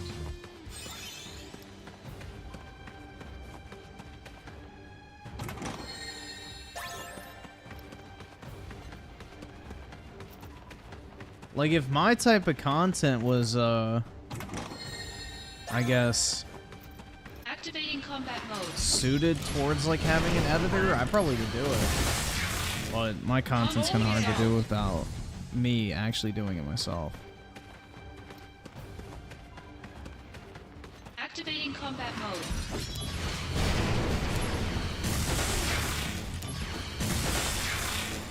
Conflict resolved. Super straight with the 2 Game Pass is a game starter or gamer starter pack from the 360 to now. Yeah, it's like, did you skip out on the previous 2 generations entirely? Well, Game Pass is the greatest value in gaming because you can play all the old shit that most people already did. Yeah, I agree. That, I think, is the best use case for Game Pass, is if you just basically skipped out on gaming during the 360 and Xbox One generations. Activating combat mode. His editor had a review for Helldivers 2, and it was up on RTU for like a brief second, and then got took down. Something happened, and they announced it on Twitter. RTU ended it, not Jay. Huh. I wonder. Activating combat mode. I mean, maybe it's for the better, because I don't really feel like his editor did much to contribute. I didn't like his editing style at all, so I can't really say I'm torn up about it. Activating combat mode. But I think it just is further proof that I guess Rich is fully leaving content creation aside from streaming. Shit, I'm stuck. Oh. Ooh.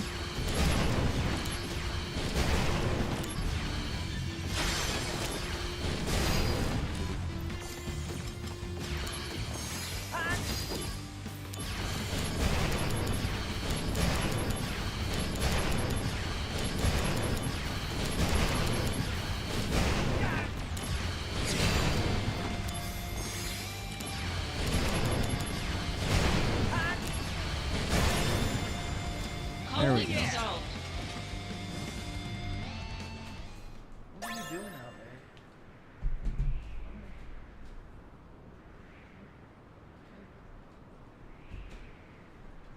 What the fuck? My dog was like peering through the door. Like just staring at me. What do you want, buddy?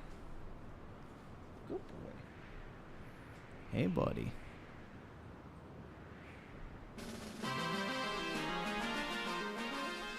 What are you doing? Good boy. El Apollo looking into the abyss? Yeah. Something like that.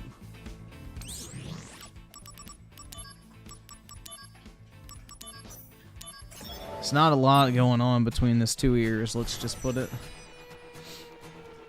I didn't watch that Xbox stream live and all that. Are the rumors about Starfield and other Xbox games coming? Yeah, well, Starfield not yet, but it will eventually is my guess. I think the Starfield thing got changed. Same with Indiana Jones because of the backlash, personally. I think that originally they were, but Phil convinced Microsoft leadership because of the backlash to not do it. But that could just be for the time being.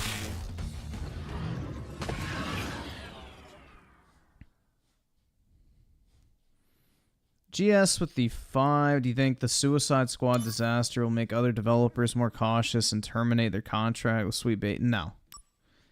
The BlackRock money is too strong. Also, the developers ideologically associate with Sweet Baby.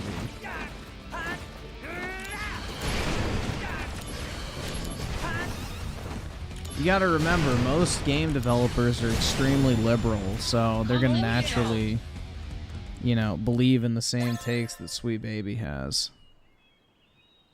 Super Straight with a 5. I like to think Game Pass is especially for those gamers that deliberately stay a gen or two behind because games and consoles are cheaper. No, yeah, most likely.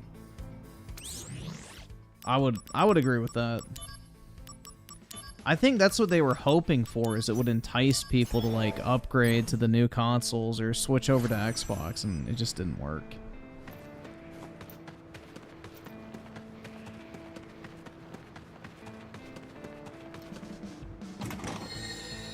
RTU streams aren't that good anymore unless if he spurgs out. Yeah, I don't know, dude. I just like, I used to watch Rich's streams all the time, but once he started getting really political and shit, I was like, eh. Activating okay. combat mode.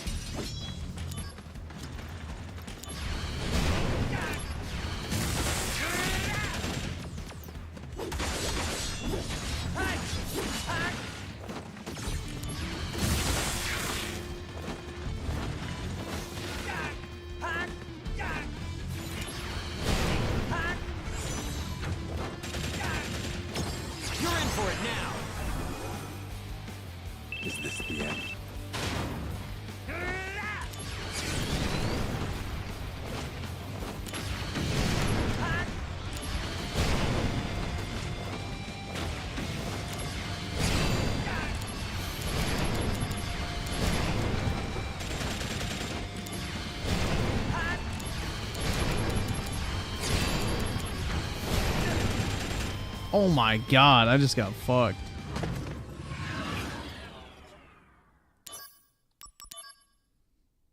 Activating combat mode. And not in the good way.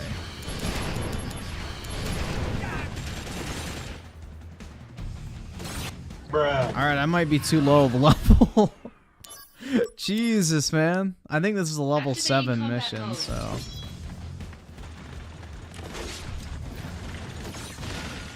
Yeah, okay.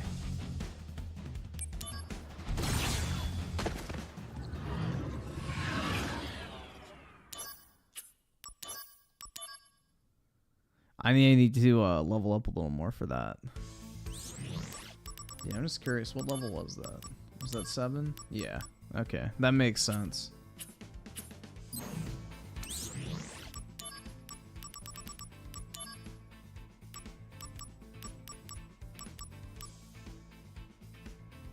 Yo, what the fuck? Sets HP limit at 9999. I guess it doesn't, Oh, okay, never mind. I thought it set my HP to 9999. I was about to say, holy fuck. That's pretty good. But I guess not. What is that shit called? Like silent shoes or some shit. Sprint shoes. Oh wait, fuck.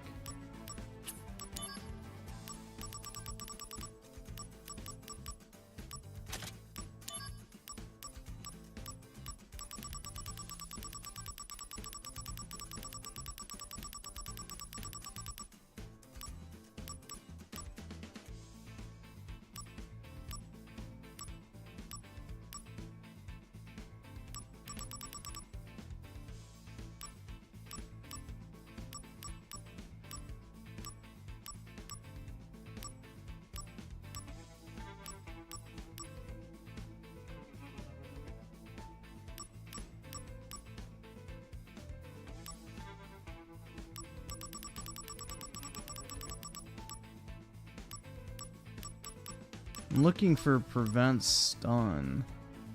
That's good enough.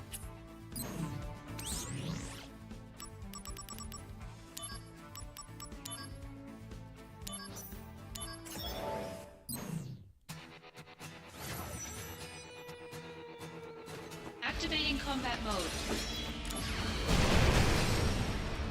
Conflict resolved. No, I haven't played the GTA trilogy. I'm not really a big GTA or Rockstar fan, personally. I'm not a big GTA guy. Out of the way. I can appreciate them for what they are, but it's not really something I actively go out of my way to play. Looks like now. What? Ugh.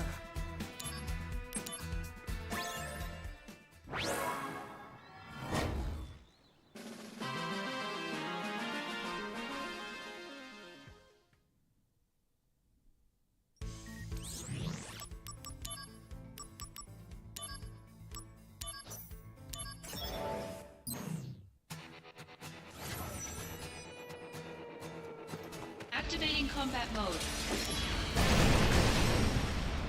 Oh, Conflict yeah. resolved.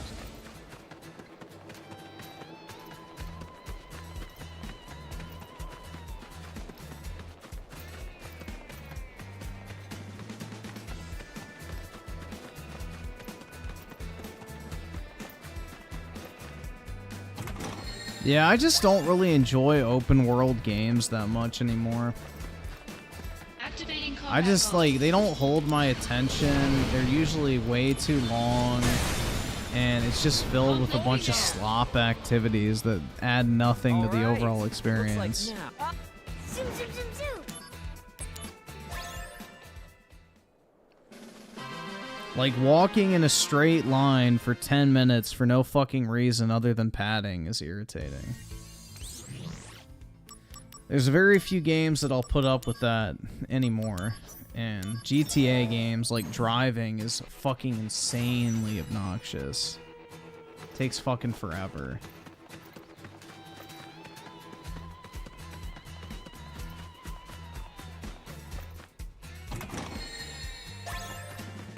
Activating combat mode. Bring it on.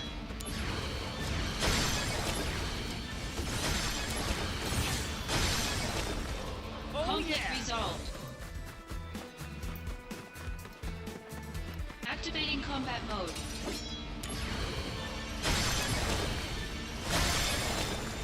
Oh, Conflict yeah. resolved. All right.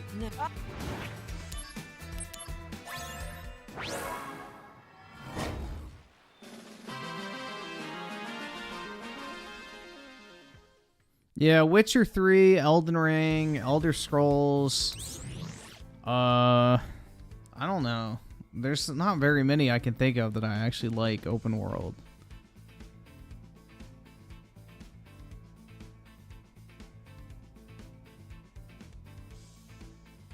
Griffin's just mad he can't drive. I can in real life.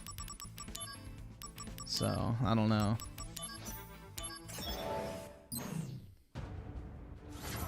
Skipping the dial. I've already this is me replaying it. I've already beaten it on stream, so I'm just I don't know. This game's pretty fun, honestly. It's kind of just mindless.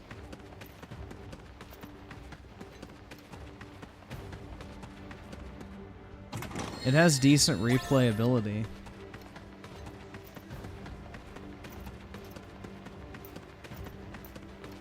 Activating combat mode. Do I think in the year 2030 I'll still be streaming? Well, considering the fact that would be what? All right. Looks like that's 32. I hope not. I hope not, man. I hope to be gone from the internet in the next few years.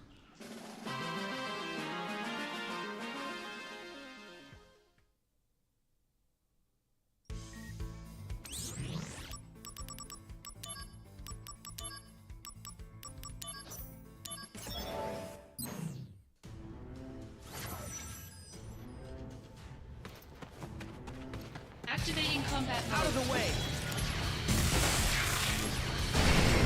I feel like one of the most important things for open world games is the fact that like they have a nice soundtrack too. I don't know, like that to me I feel like goes a long way for open worlds. Like for example, Witcher 3 and Skyrim and Oblivion have fucking awesome like overworld music where you're like walking through the different environments. And the soundtrack's like really fucking good. You're like, oh wow, yeah, that's like a really nice soundtrack. So it gets you like immersed in the world. But a lot of games either have no soundtrack or a really shitty one when you're like, you know, either driving or traversing around the environment. So Activating combat mode. Conflict resolved. All right. Looks like that's the last of the monsters.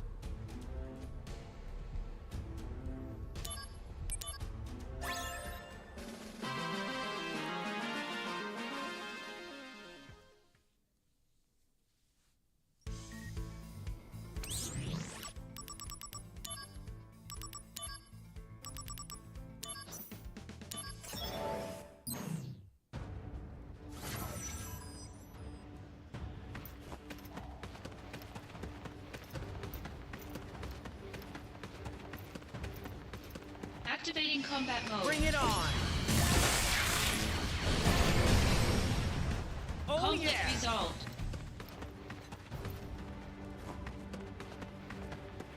I need to be an investor on Shark Tank. Well, just give me a couple $1 billion so I have some money to invest with, and I'll make it happen.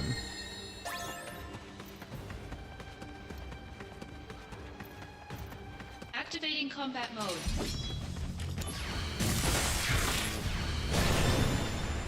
Conflict resolved. All right. Ah.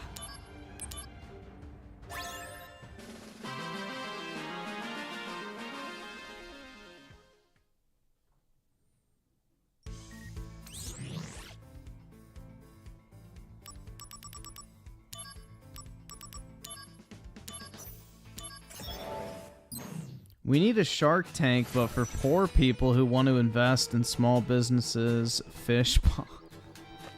Bruh. How would poor people invest in small businesses? If they're poor, that means they don't have any money to start their own.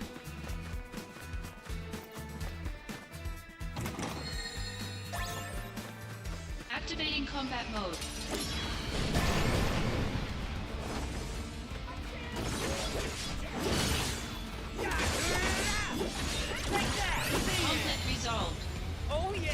Griffin, will you be gone from YouTube by the end of the Alright. next president Looks like that's the term? last of the Offer still monsters. stands. 50K for your channel and subscribers.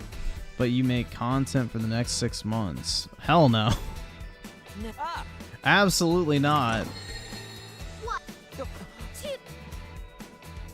If I'm gonna sell my channel, then I'm not gonna make content anymore. I could make 50K in 6 months if I went hardcore making content, so.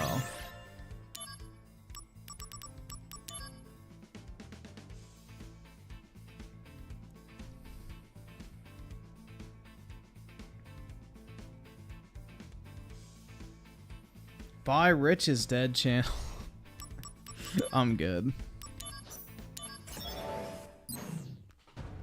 So I guess now that he, I guess parted ways with his editor, what's gonna happen now? Is he no Activating longer combat doing mode. those long form reviews and shit? He's just gonna stream?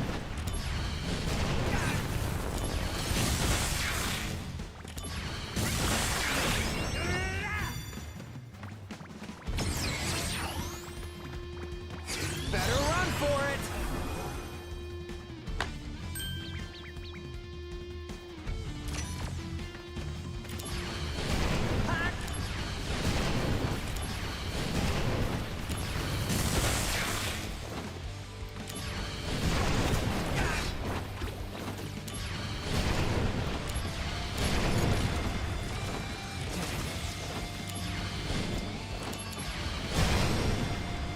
Conflict resolved.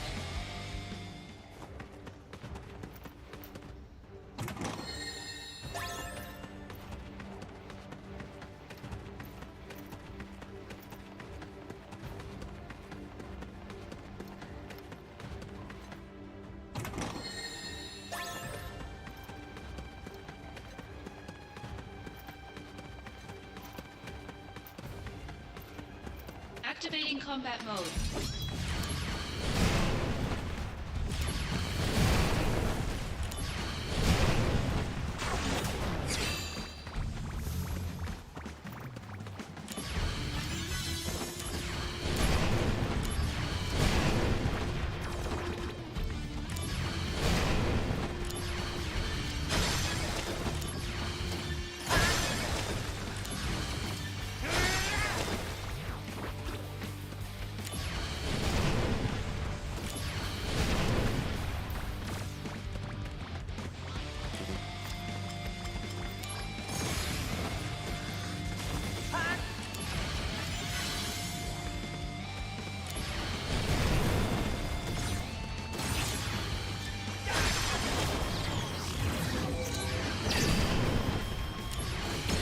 Dude, these things are fucking You're in for it annoying. now.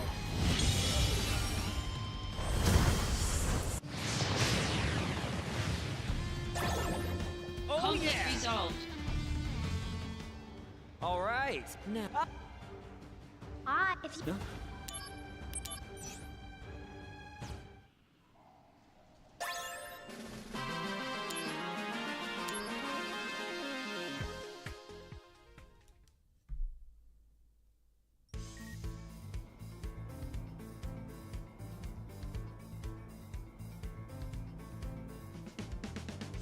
See, Mr. Kill Jr. with the 5, I actually enjoy driving in GTA games. With grows on you for some reason, though. You can mostly skip all the driving and most of them with taxi rides. Yeah, I don't know, dude. I just like GTA to me is like literally one of those time waste games. That's what it feels like from my perspective, at least.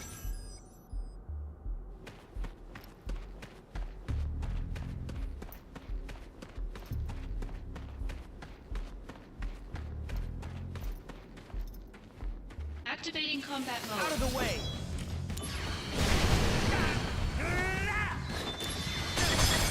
Wait, so they parted ways because Rich Oh, wanted to make yeah. another Melanie Mac video and Jay didn't? That's interesting.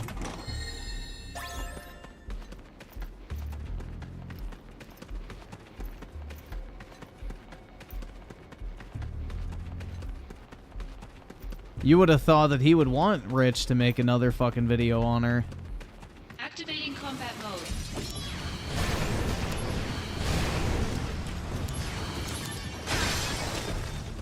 Conflict Oh resolved. yeah. Activating combat mode. Bring it on. Conflict yeah. resolved. I guess he still is, man. I don't know. Activating combat mode. He just has a hate boner for religion, and he can't fucking stand the fact that she's religious. All right.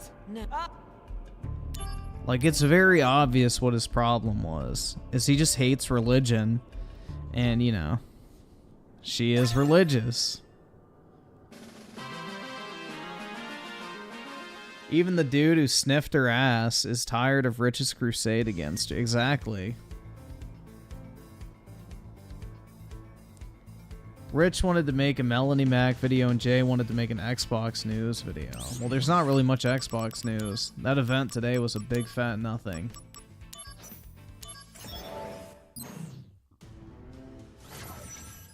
Do you think you'll have an issue with Final Fantasy VII Rebirth's open world? No, because I liked Final Fantasy 15's open world. I thought it was pretty immersive. Plus, the music would be really good. So the good thing is with Final Fantasy is, you know, 100% the soundtrack is going to be an absolute banger. So, no, I don't think I'll have a problem with it.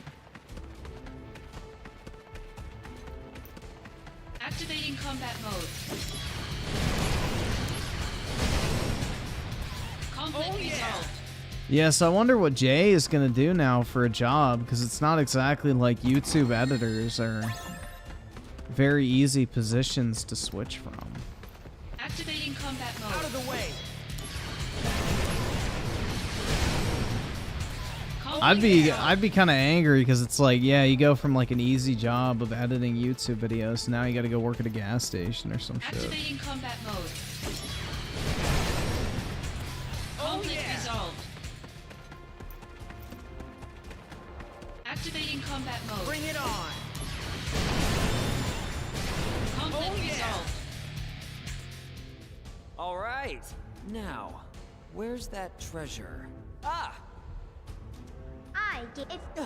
Well, to be fair, Rich doesn't owe him a job, so if he doesn't want to pay him to do something anymore, then Rich has 100% every right to fire him.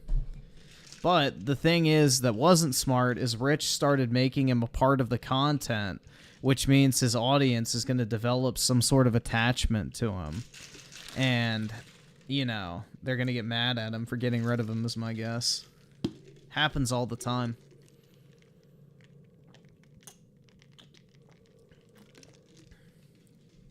Yeah, but his channel's like dead, bro. Rich's editor was one of the, like, I guess, semi-large gaming content creators back in, like, the pre-2010 era of YouTube.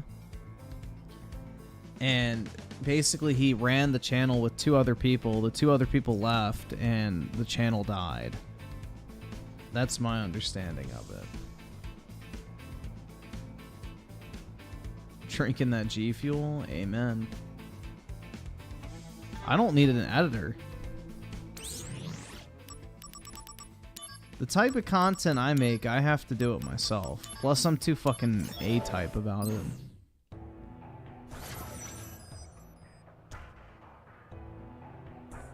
Yeah, most of his audience has said they're not watching Rich's live stream without... I doubt that. Activating combat mode. Out of the way. I wouldn't put too much weight behind that. That sounds like a bullshit claim. Otherwise, they wouldn't be on his live stream telling him that. Conflict resolved.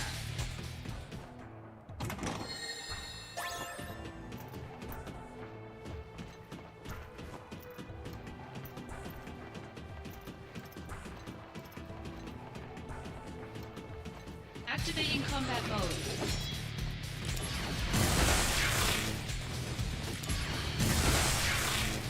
Conflict resolved.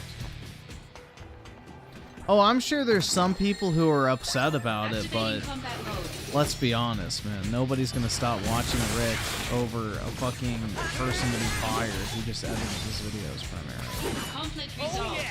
That's dumb. Activating combat mode. Bring it on. I don't know. Like, I think Rich has every right to not pay for someone that he doesn't need anymore. Like, if he doesn't want to pay for an editor, who the fuck is anyone to tell him that he has to, like, pay for one? That's really stupid. What?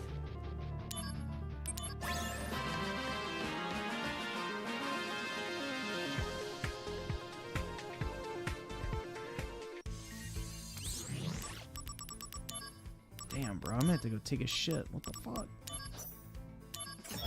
Hopefully not.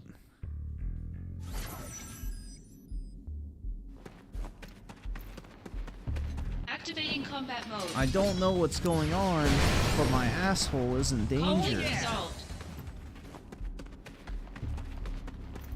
Yeah, I'm doing like hardcore intermittent fasting right now. Like literally, I'm only eating at like fucking 6 p.m. every single day.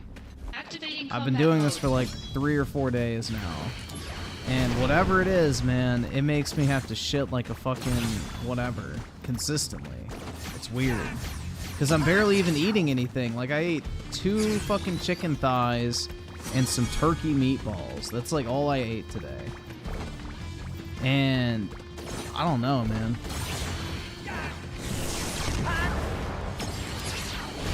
Better run for it! You can.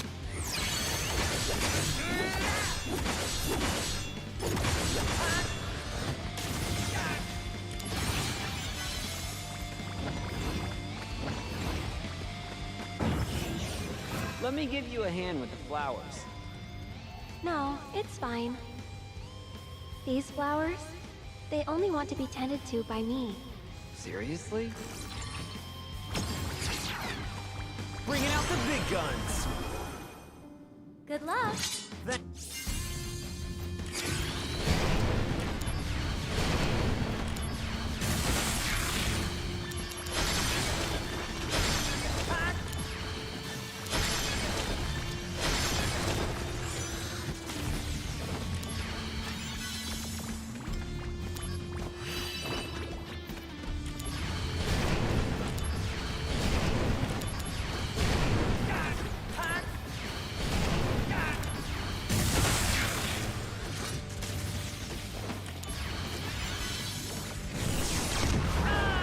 Holy fuck, dude.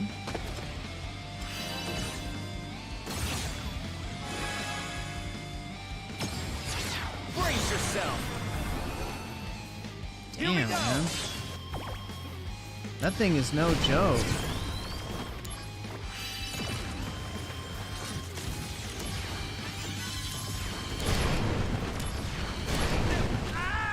Holy crap, bro. How?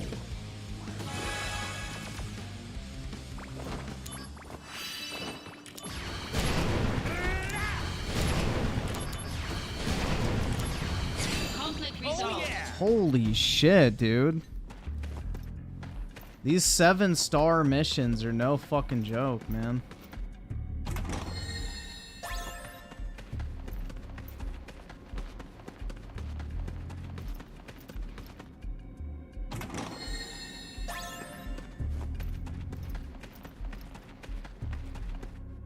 Activating combat mode. Uh-oh. Fuck. And I just wasted that. I'm Zach. What's your name? Bringing out the big guns!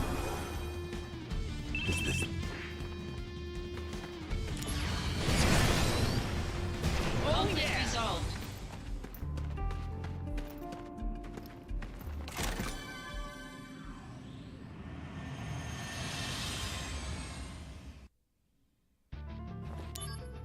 Activating combat mode.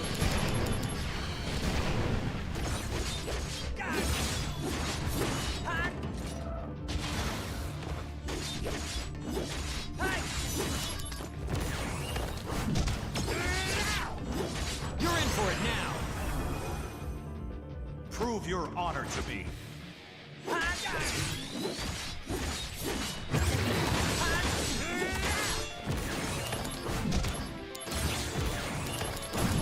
Oh shit, it didn't get 2 off. Fuck. I'm probably cooked. Holy shit. Okay. Activating combat mode.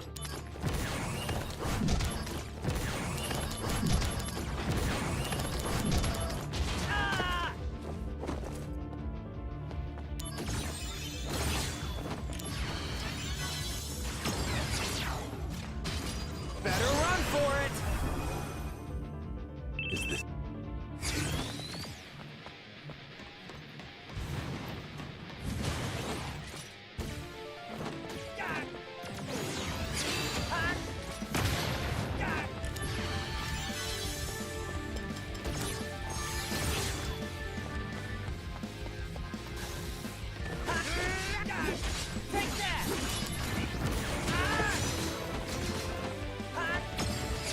Brace yourself!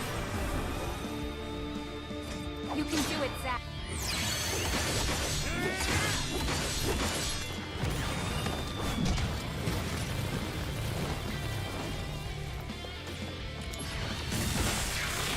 And of course, magic doesn't damage him.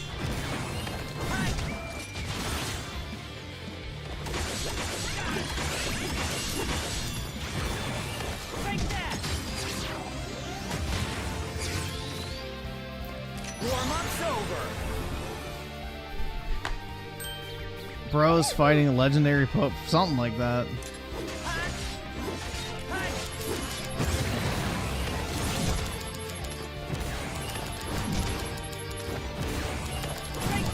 Fuck! I almost got 3. Hopefully this... I'm probably gonna die still.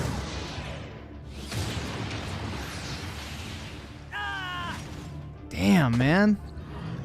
How much health do I even have? Do I even have enough to Activating survive combat that? mode. Yeah, I should have survived that. What the fuck?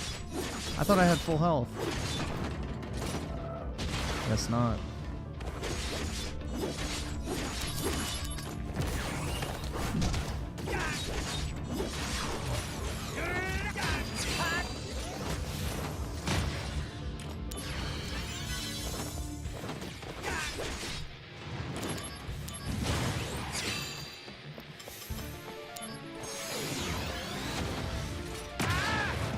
Fuck.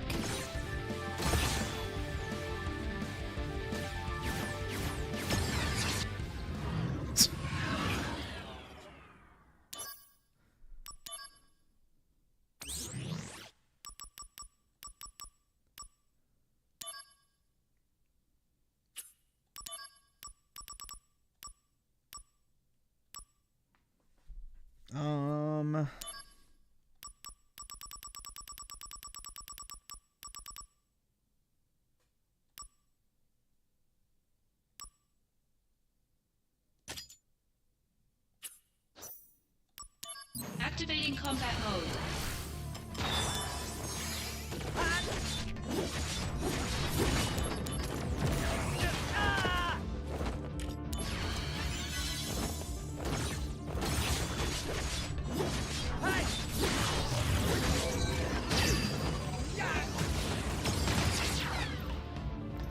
You're in for it now! Oh, I'm using him against himself. Nice.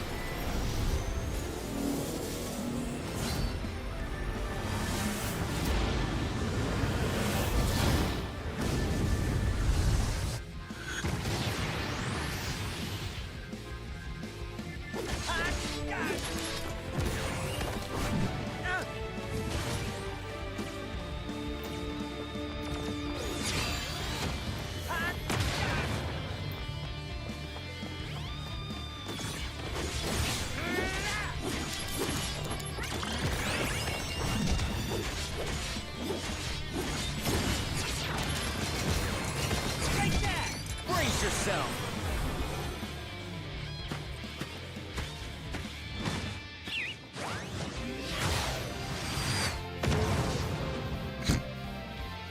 That looked so retarded.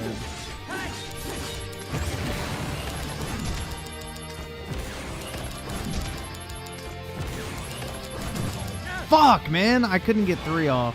Alright, I think I still have my barrier, so it should protect me. Fingers crossed. Yes, it did.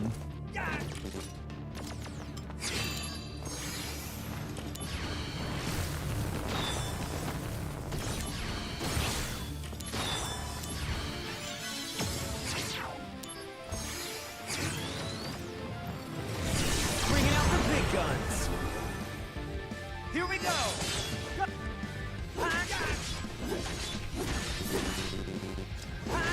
Oh, I don't have any AP shit. Warm-up's over. Concentrate.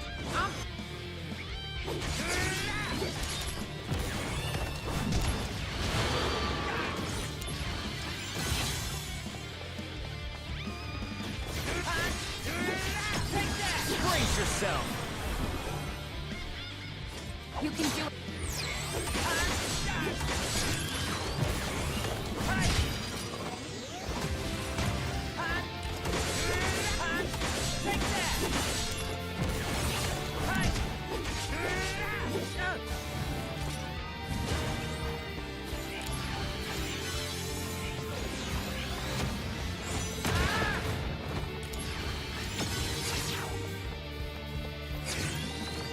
Better run for it. Concentrate. I'm feeling it.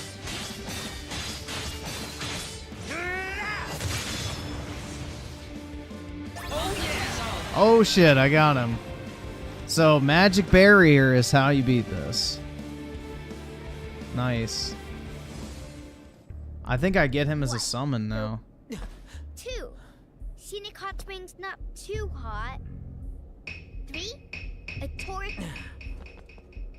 I want to buy the out of Shinra and This dumb bitch, go away. Shut up, kid.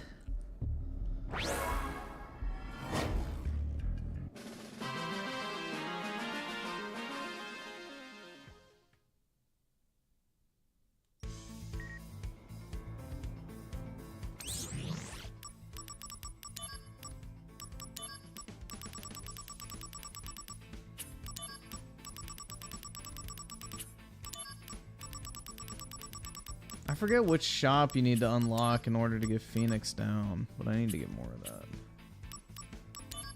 That should actually come in clutch.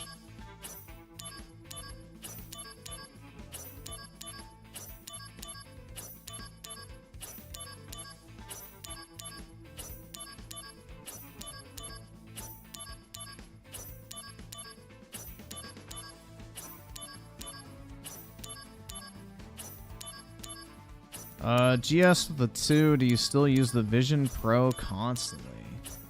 I use it for like a few hours every day, but I don't like live in it, if that's what you're asking.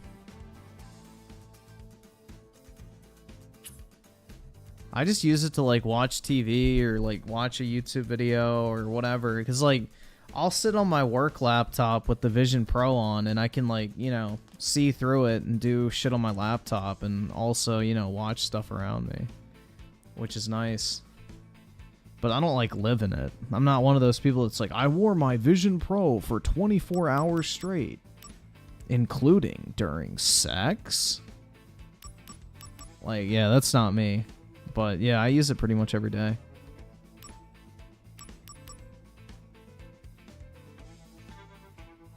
Not Naya with the 2. I'm taking a massive poop right now. Nice. An Icesailor with the 5. I don't think you can see his replies, but it's really good info. Alright, we can take a look, man. I'm becoming addicted to what? Porn? Fake news.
No, I guess that's not really gonna do anything. All in for the Vision Pro, I paid about $5,000 for the actual headset and accessories.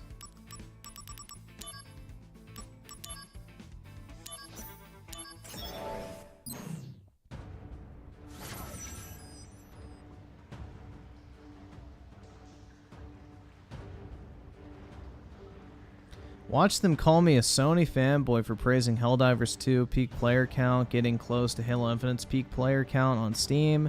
It's less than 20k away right now. And that game's a paid game for like $50, right?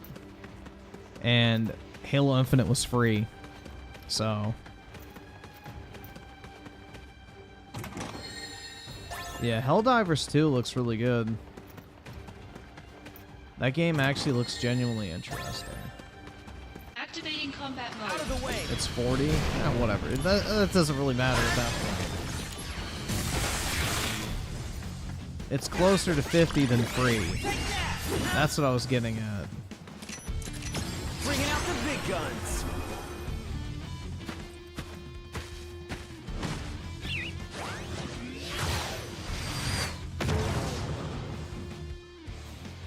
Oh Conflict yeah. resolved.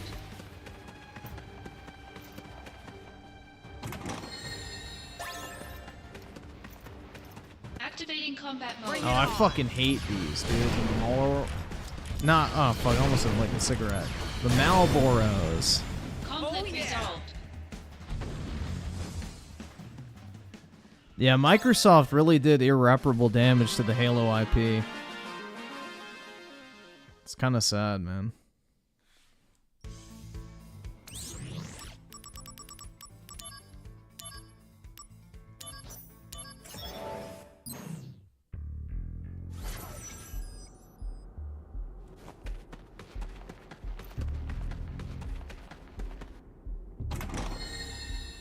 Why don't you play an actual game like Starfield? I know. True. I can scan rocks and look at the same animals. And manage my inventory.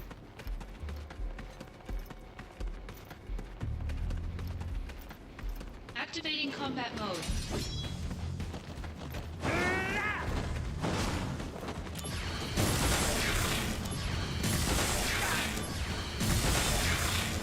Conflict Oh, yeah. resolved.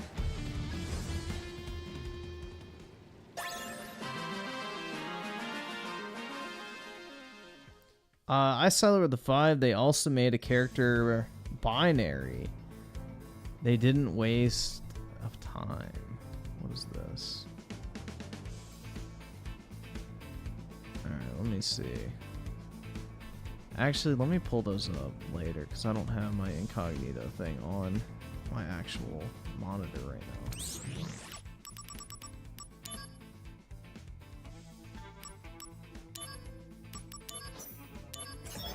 Timothy Marco of the 5 thoughts on RTU and his editor parting ways. They're saying it's all amicable. Yeah, I have no clue, man. I wasn't there for the whatever fallout occurred or reasoning behind it, so I have no Activating idea. combat mode. I don't really care, to be honest. I don't really think Rich's editor improved this content at all. I think if anything, it got worse the more edited it was. Like, Rich's content was always super low effort, but digestible content. When they started adding, like, editing and shit to it, it lost its charm and appeal, in my opinion.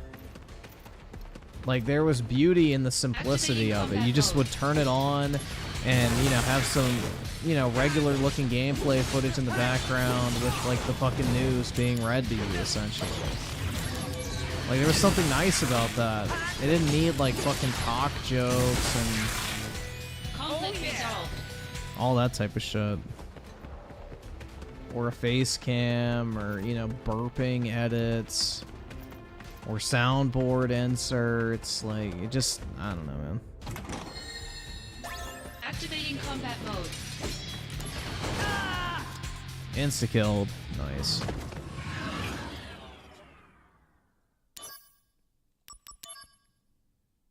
Activating combat mode.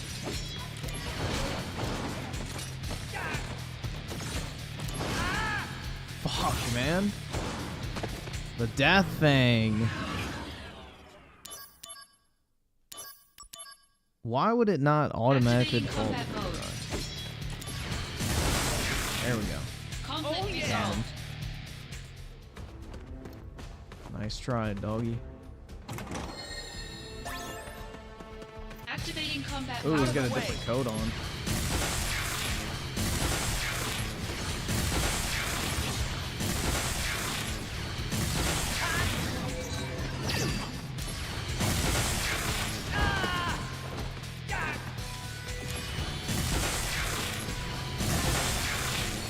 Conflict resolved.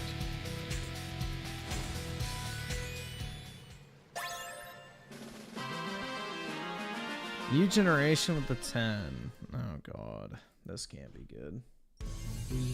Let me see what I just did. Please guide me through the dens of deception and torment with the Persona 5, Epstein's favorite game. A based U generation video? I can't believe it. I can't believe my eyes.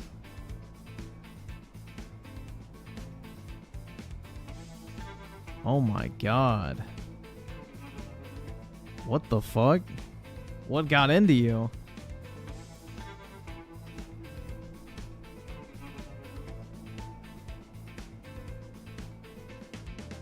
Alright, let me open up your tweets I saw there as well, so I have those ready to go.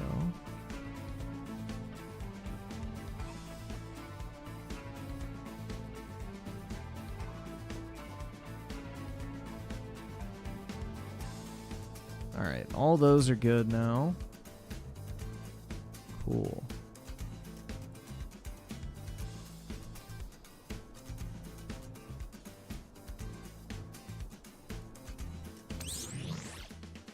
Did you finally take pity on me after having to watch that horrible fucking tipster live stream where he defended Vosh's lolly horsecock collection? Did you finally develop a conscience?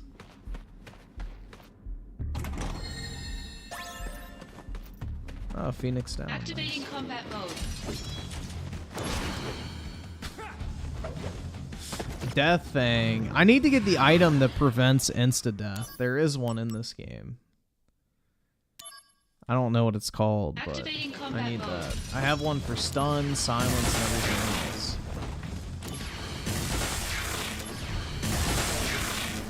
Conflict resolved. But I need it for the death effect.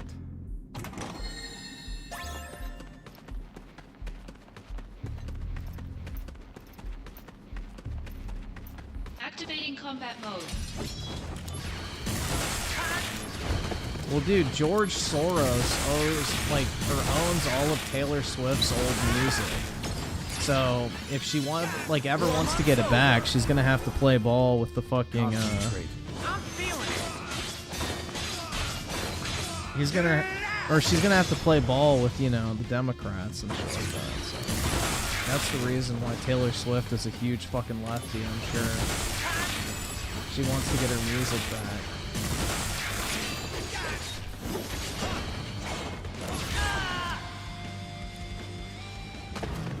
Shit. I looked over at the chat. Activating combat mode.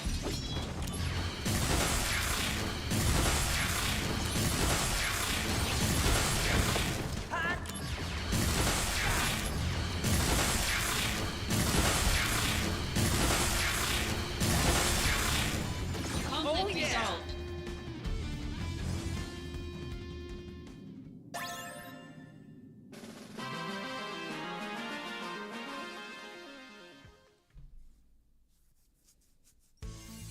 U generation with the 2, he did another with Keffels. Oh my god. Yeah, I am all tipstered out.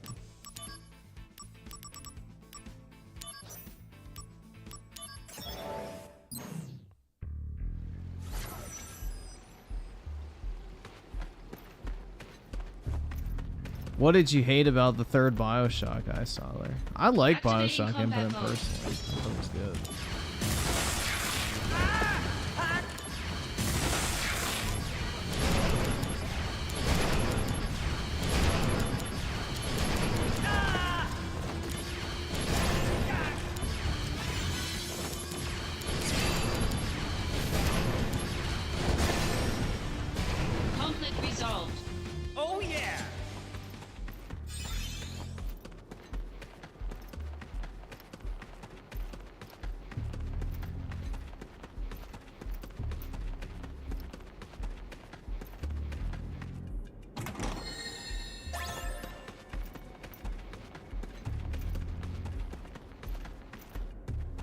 shit.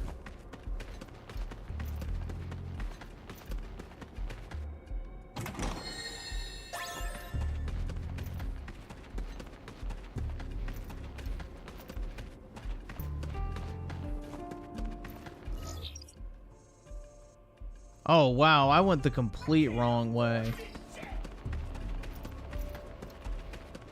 Fuck.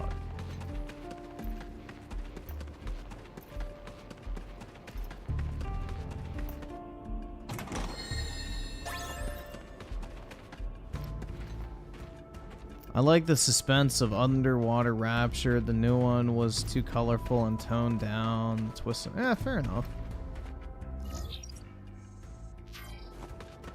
Yeah, it was definitely a tonal change for sure.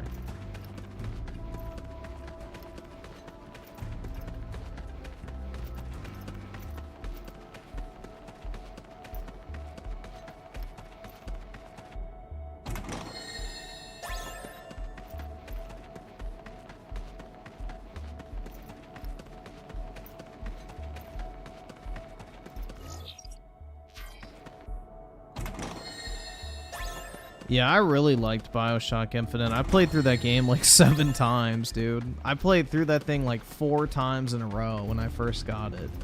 I really enjoyed that Activating game. combat mode. Bring it on.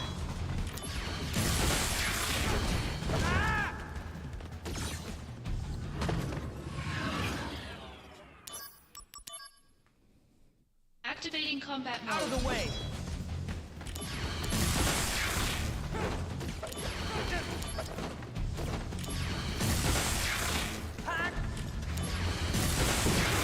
Oh shit. There we go. Conflict It's resolved. cooked.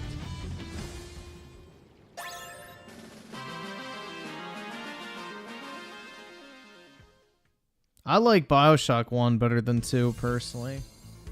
I like the story better.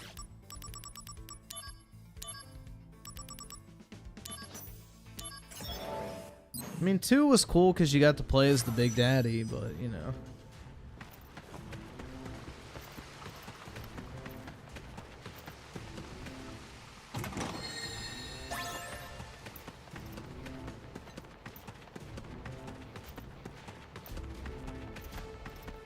Yeah, I wonder when that new BioShock is finally going to come out. Take-Two said they've had one in production for a long time, but, you know, nobody's seen it. Holy shit. Epstein's Big Daddy? That's right. Activating combat mode.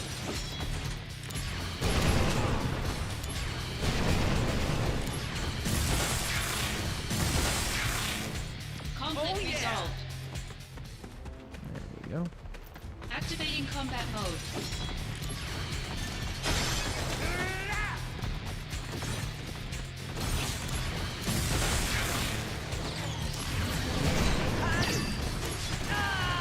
Oh shit.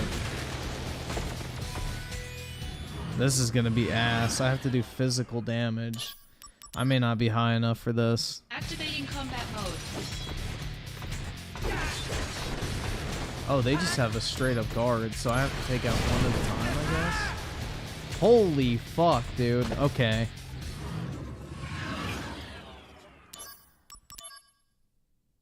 Activating combat mode.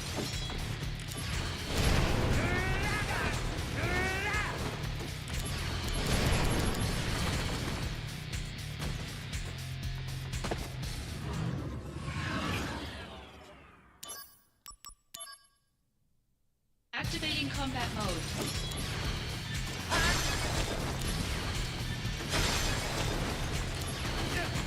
Alright, so they block certain types of damage, I guess? Holy crap. Okay, this is gonna be fucking AIDS. It's a long weekend, too, apparently, because it's President's Day.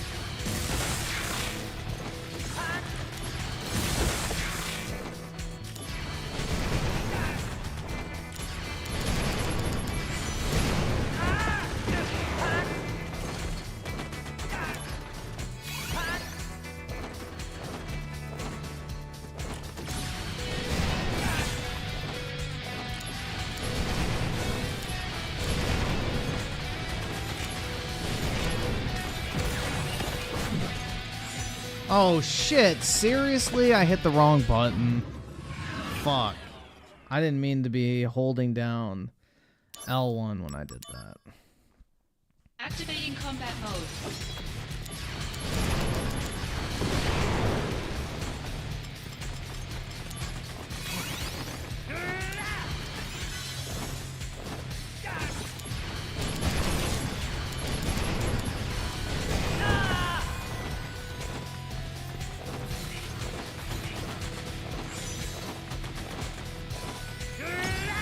Better run for it. Concentrate.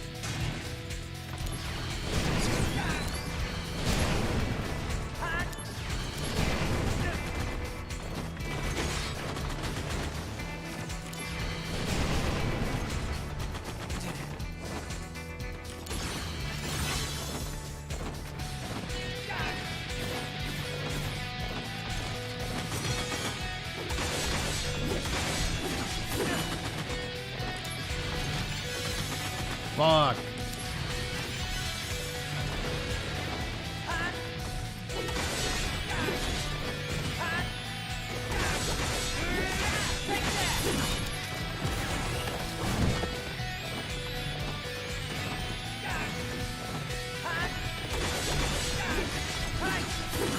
I just have to wait for a fucking, basically, ability.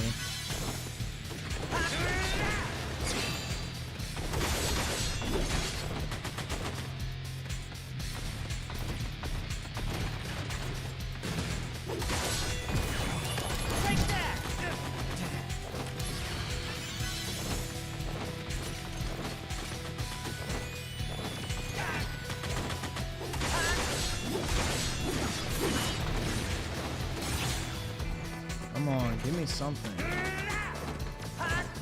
Seriously?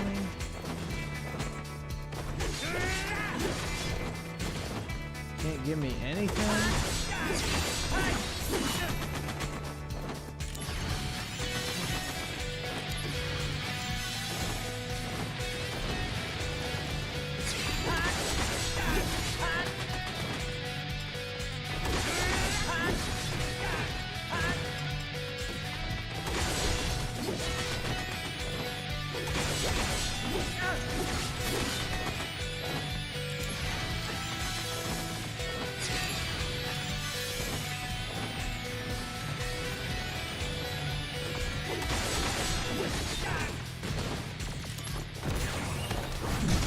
There we go.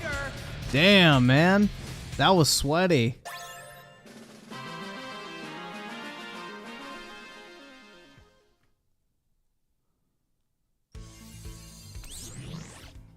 Jesus. Those level 7s are no fucking joke.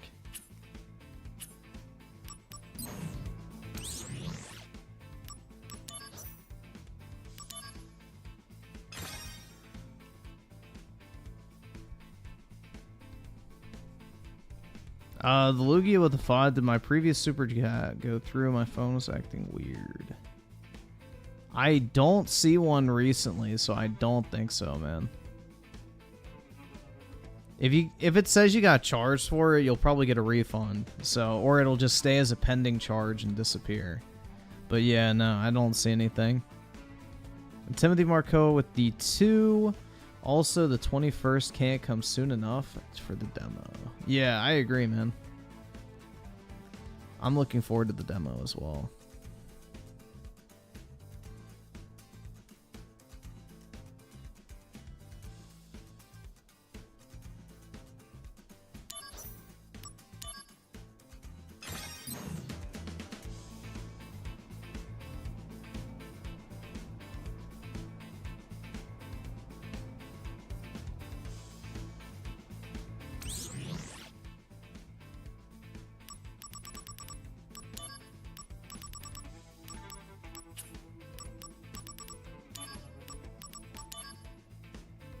Rank 8, no thanks. Try Thundaga.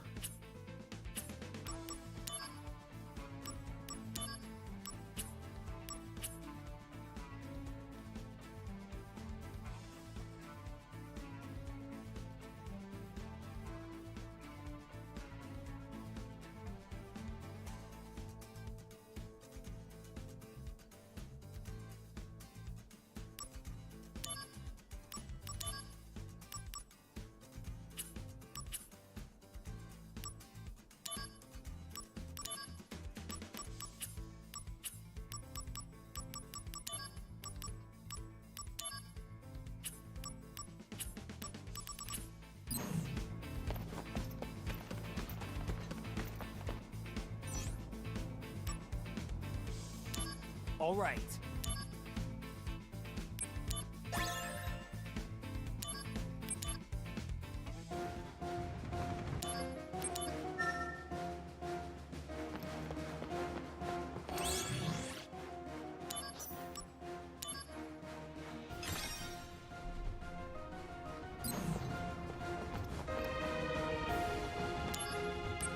Activating combat mode.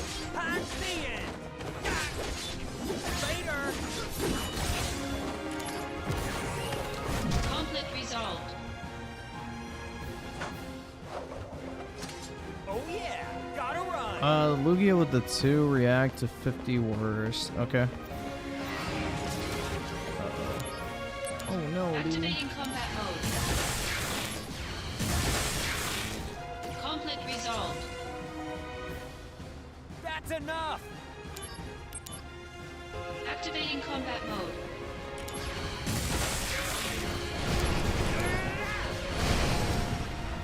Conflict resolved. Activating combat mode. Conflict Oh resolved. yeah!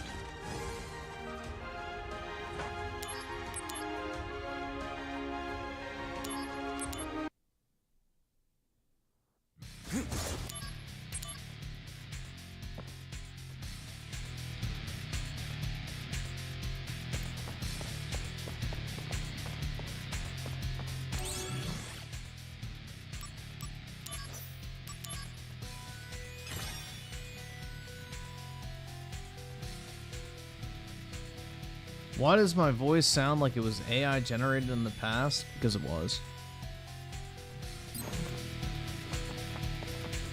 Activating combat mode. Bring it on! Conflict resolved. Oh yeah!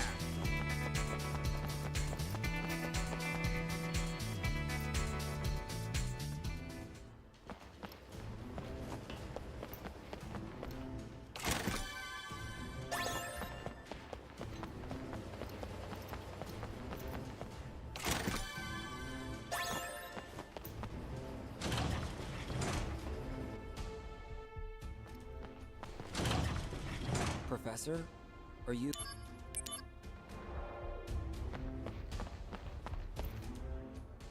Go!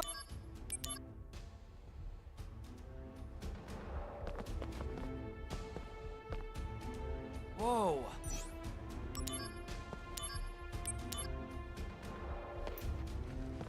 Don't you...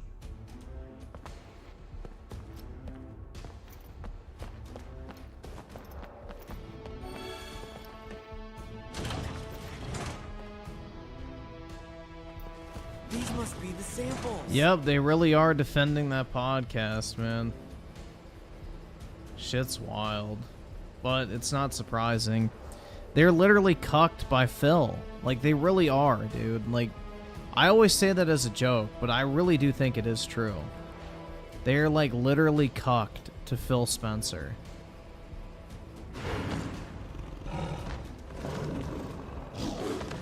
Hey!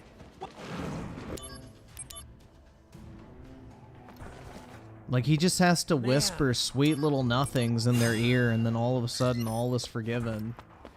It's pretty wild. Activating combat mode. Conflict Oh, resolved.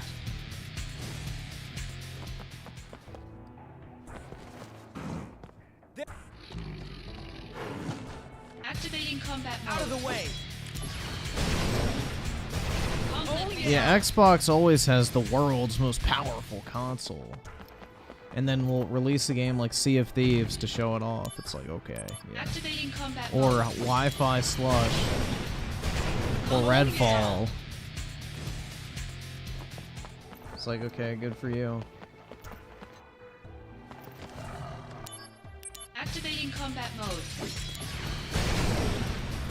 Conflict resolved. Yeah!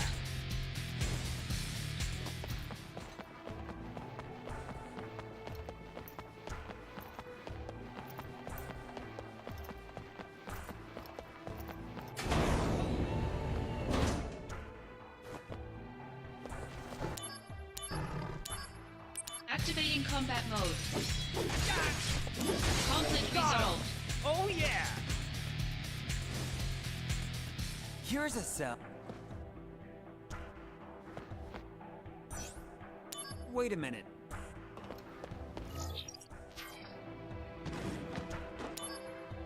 Activating combat mode. Conflict resolved. Later! Oh yeah!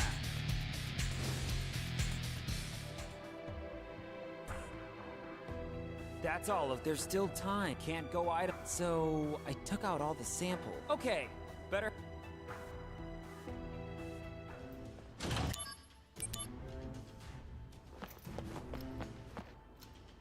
Use? Of course.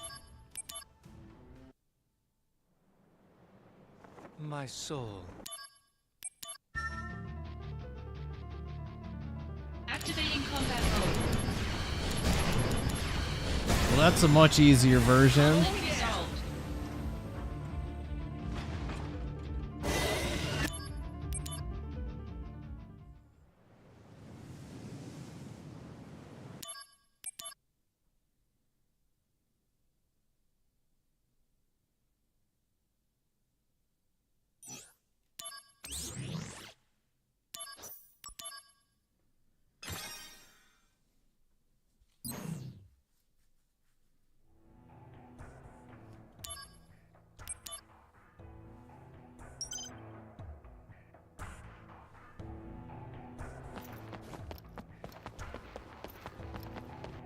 If you have it as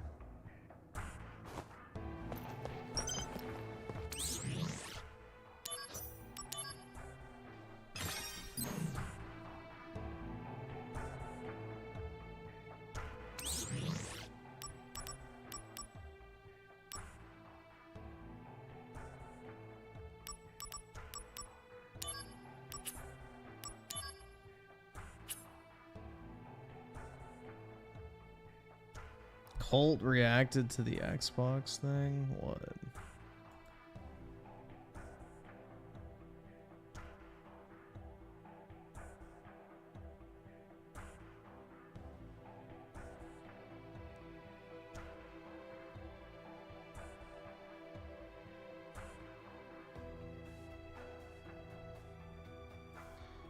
Actually One making its of way to PS. 6? I gotta Wait, he made apologize. 6 fucking tweets about this shit? Jesus, man.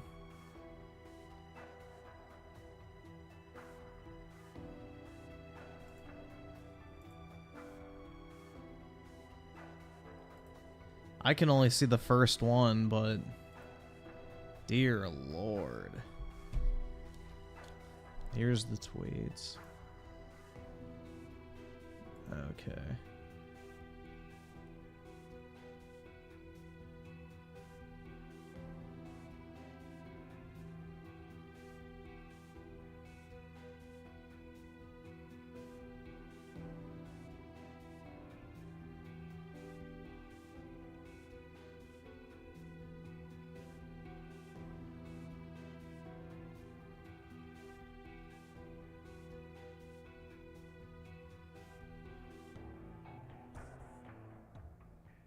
Oh god, he's threatening to block people now.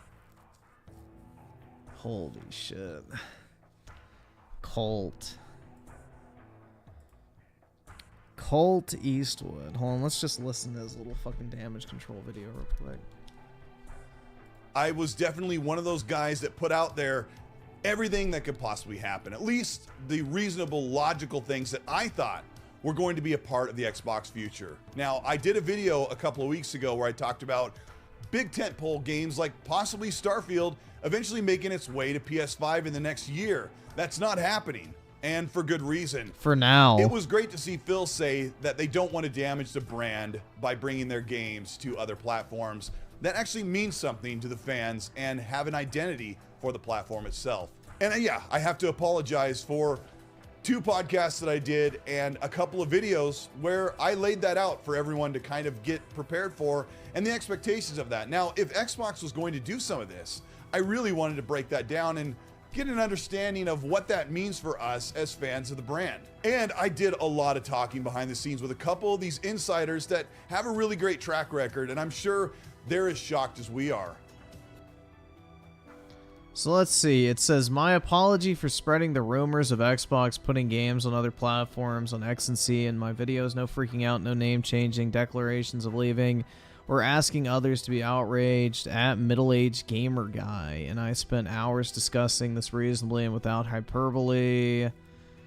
I stood on the principle that major new games would not go multi-platform, but warned Xbox against hindering Game Pass or exclusives for Xbox. Mag and MT guests were very calm, smiled through most of the discussions, and kept it respectful. The worst thing I did was talk to everyone I could behind the scenes, stirred up private drama with friends and quote insiders before turning on the camera to make sure I had a measured reaction without insults or panicking. No need to lump everyone in the same category, as most of the people I follow were either incredulous or the rumors, or reacted calmly about possible future of Xbox. My tweets, videos, and podcast discussions have been almost 100% what if and reasonable. I will be far more cautious of insider info, rumors, and keep this between us DMs. And I will always react the same with a level head and without promising the exile to distant lands over video games. I will be reasonably blocking anyone that insults me, blames me, or harasses me for their perception I pretended Xbox was dead, because cause people to freak out, change their handles, or lied about this. If they do, they prove they never bothered to listen to X and C or my videos. So basically, oh yeah, it was purely what if, and I didn't actually imply any of it. But the thing is all the leaks came true. Everything in the leaks came true that matters. Like, sure, Starfield's not going to fucking PlayStation. Who gives a shit? Starfield's a fucking loser game anyway. The point is 4 games are going to PlayStation. They will not be the last. And maybe Starfield's not going now, but it sure as fuck will later. Just like everything else will.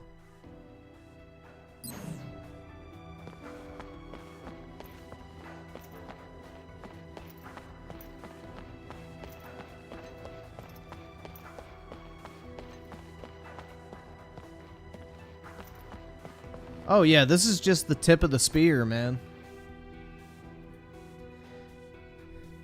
There's going to be a huge fucking wave of games coming to PlayStation over the next few years. Just you wait.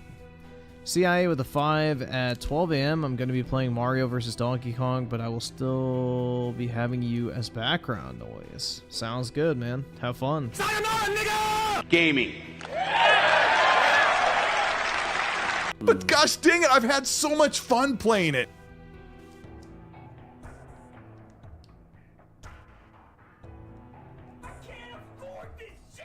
Yeah, they're just easing people into it, just like Quantum Break.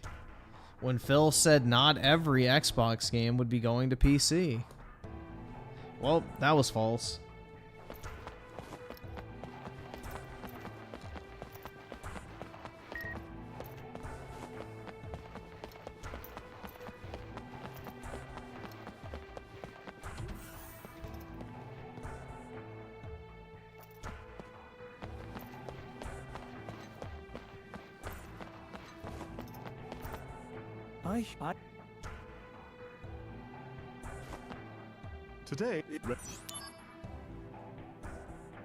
Today it's ready for.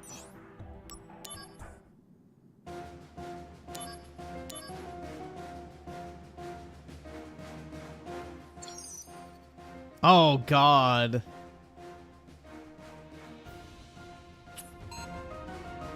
Squats.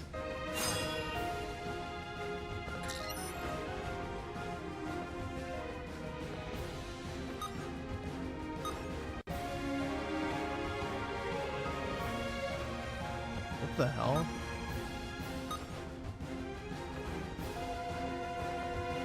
I'm confused. What do you do?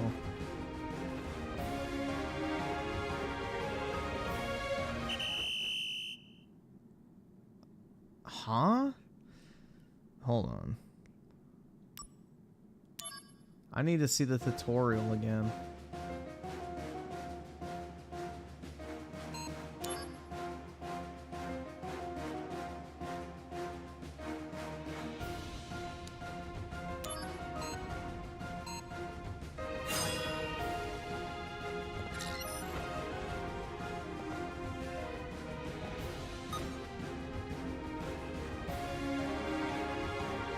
Bro, I don't understand the timing at all.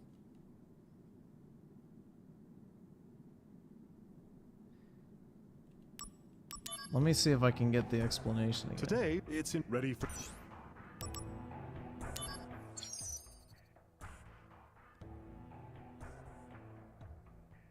Perform squat the moment Zach squats down.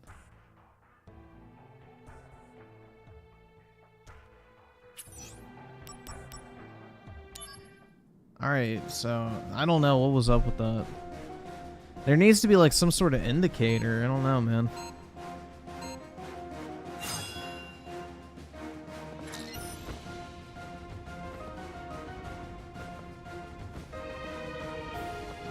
I don't understand why he's stopping. Alright, so you have to do it at the top and bottom. Yeah, I'm getting pumped. The fuck? Dude, this is so bad.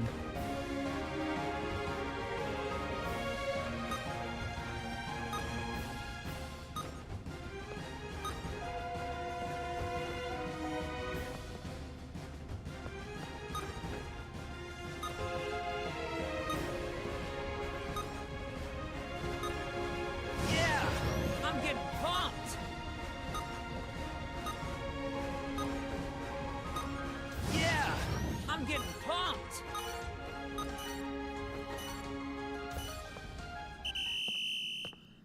That's horrible, man. All hell.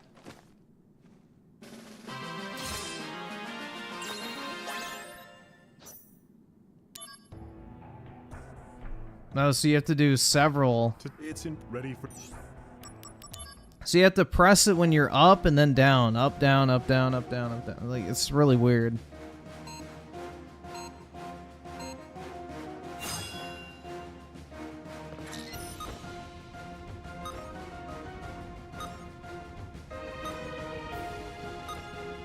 Yeah, I'm getting pumped. Fuck, man. I wish it wouldn't cut. Oh, shit, dude. It fucked up my whole rhythm.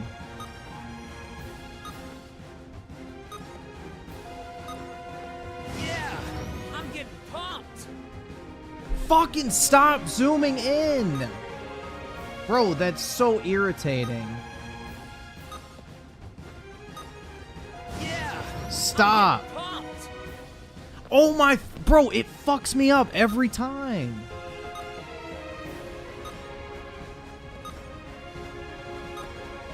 Yeah, I'm getting pumped. Dude, I don't understand what the fuck the problem is with that.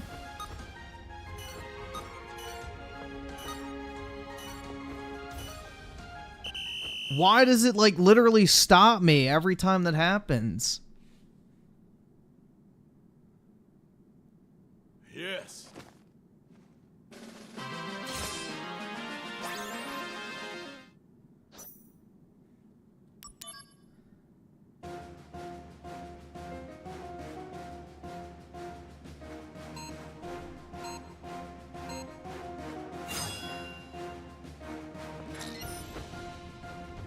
Alright, I don't understand what I did wrong. What the fuck, dude?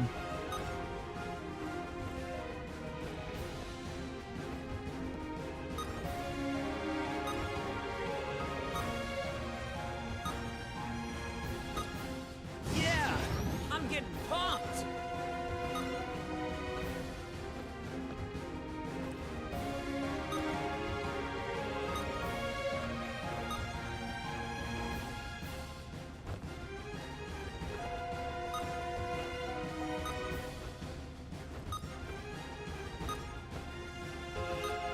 Yeah, I'm getting pumped.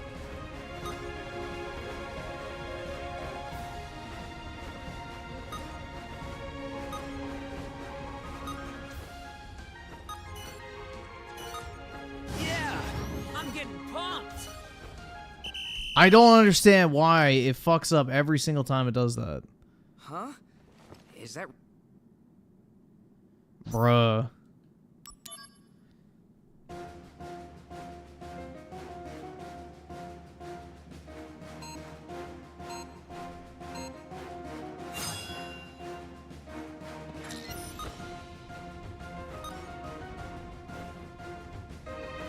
Bro, what am I doing wrong?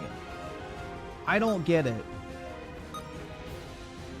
There needs to be some sort of indicator, dude. Yeah, I'm getting pumped. What the fuck? Just stop zooming in.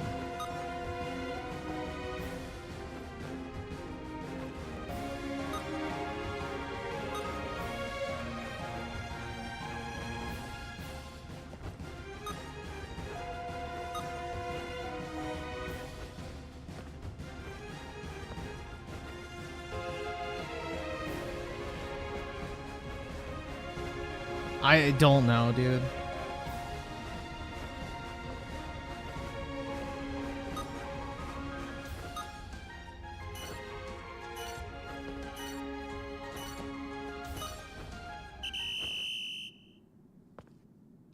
I really don't understand what's like. It feels really fucking inconsistent. Huh? Is that real?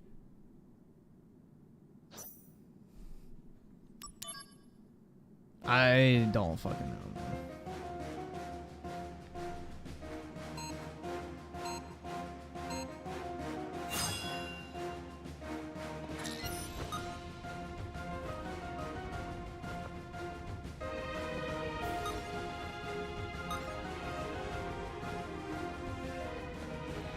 Why does he stop?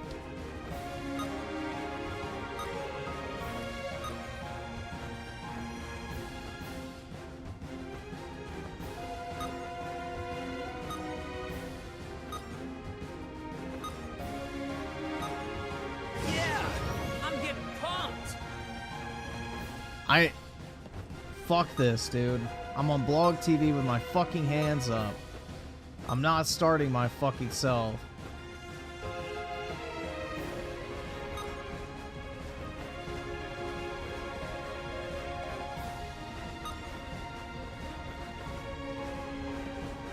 I'm trying to figure out what the fucking timing is, though. There's like no indicator for what the actual timing is. That's the problem. Like, no shit, I need to get the timing right, but it's Is that super really- inconsistent.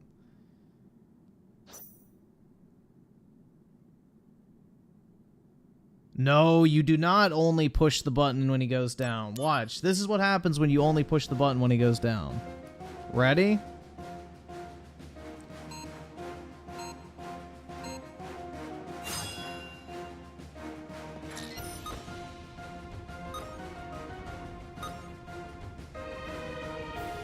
He'll stop.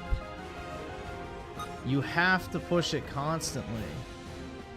If you only push it when he goes down, it doesn't work. You have to push it when he goes up, too.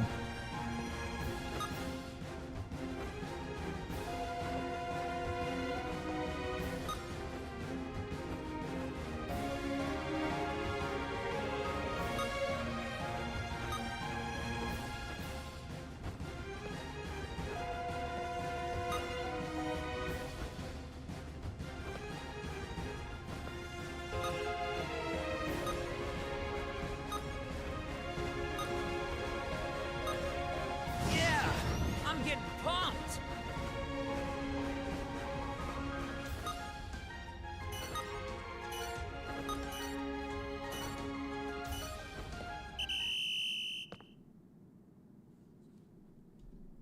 Huh?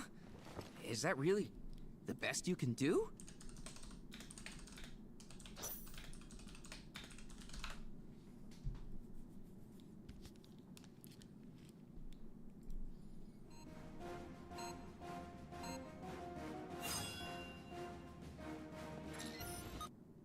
When the hands and boots are aligned in this position, press next squat button. So when his hands are right at his feet. Okay.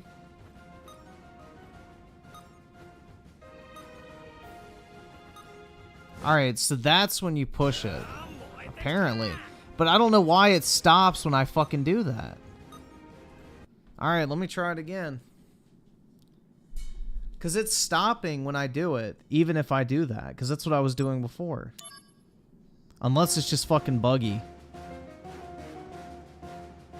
Because I can get like 4 in a row and then it stops me.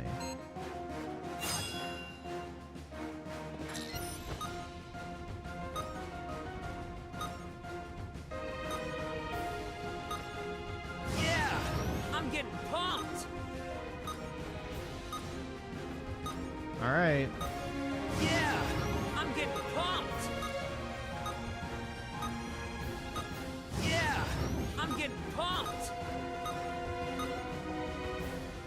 Oh shit.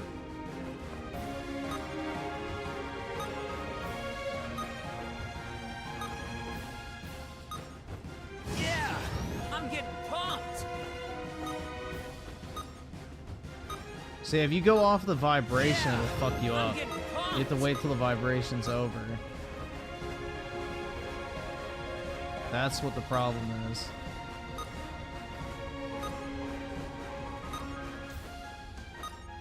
Yeah, I'm getting pumped. Done. Very impressive, Zach. I knew I couldn't beat you.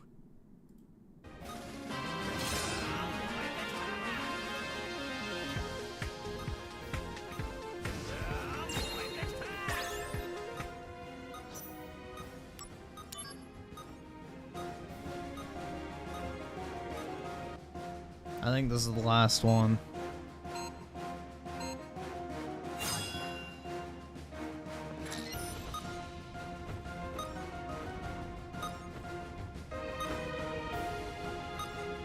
Yeah, I'm getting pumped. Yeah, I'm getting pumped. Yeah, I'm getting pumped. Oh my god, I can't fucking follow it when it does that.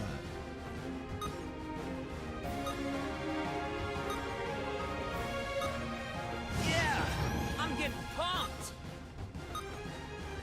Keep it to yourself. Yeah, I'm getting pumped.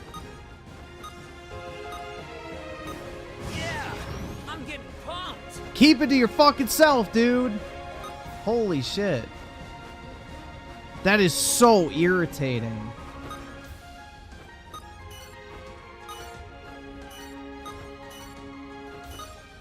Yeah, Alright, I can do it again. Bro, that is so fucking annoying when you're supposed to be looking at his feet to time it. Where it's like, alright, here's a fucking change of camera angle. That shit's irritating as fuck, man.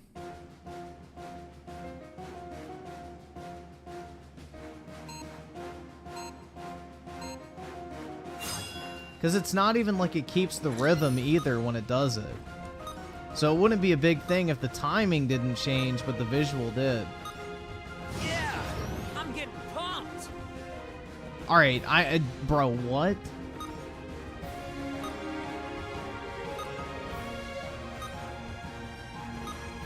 Yeah, I'm getting pumped.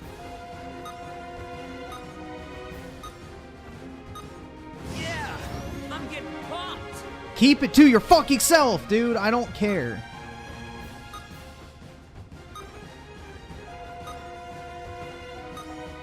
Yeah, I'm getting pumped. Alright.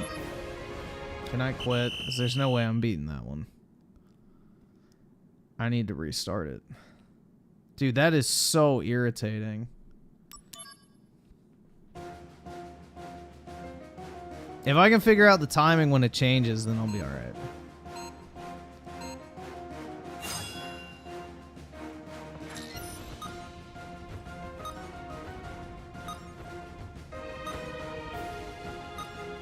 Yeah, I'm getting pumped. Yeah, I'm getting pumped. Yeah, I'm getting pumped. And it fucked up.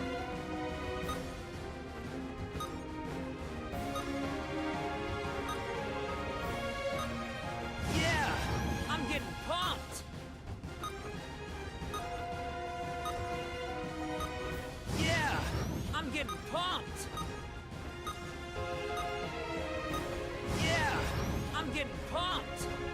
How, dude? I literally pushed it.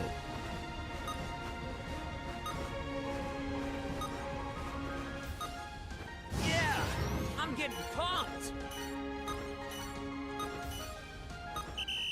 Jesus, man. Well, now. Yeah, I think he's getting pumped too. He's gonna get his asshole pumped if he keeps being such a little fucking fanook.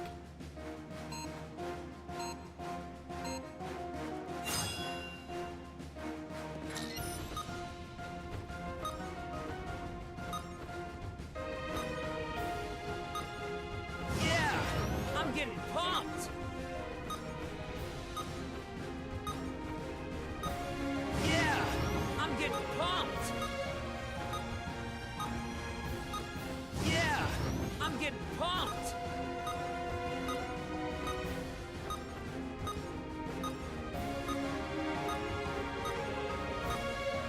Alright, he's no longer getting pumped. Oh, fuck!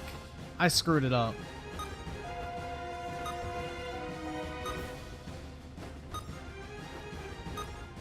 Yeah, I'm getting pumped.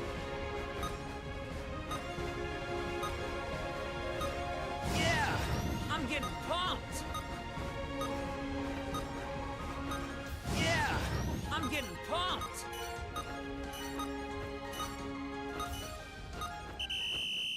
Ooh! Alright. Well, it's Fuck, dude. Challenge the next opponent. The fuck? That was it. Right? Yeah, that was it. Today we are going to it's in ready for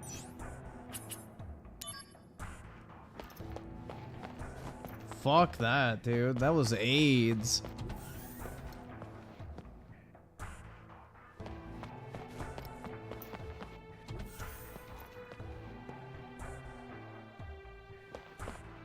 Naturally, it does soldier. And he's at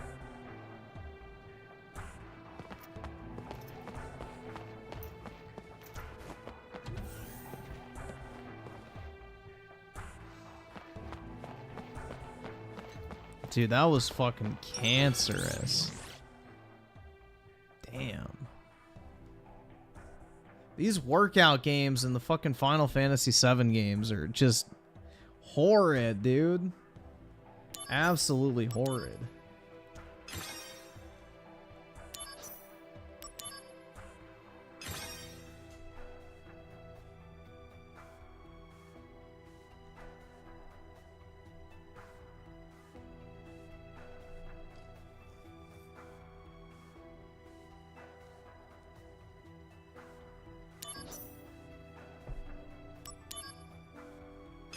Sore from all that pumping? Yeah. My inner thighs are a little sore. But I'll live. I'll survive, man, I promise.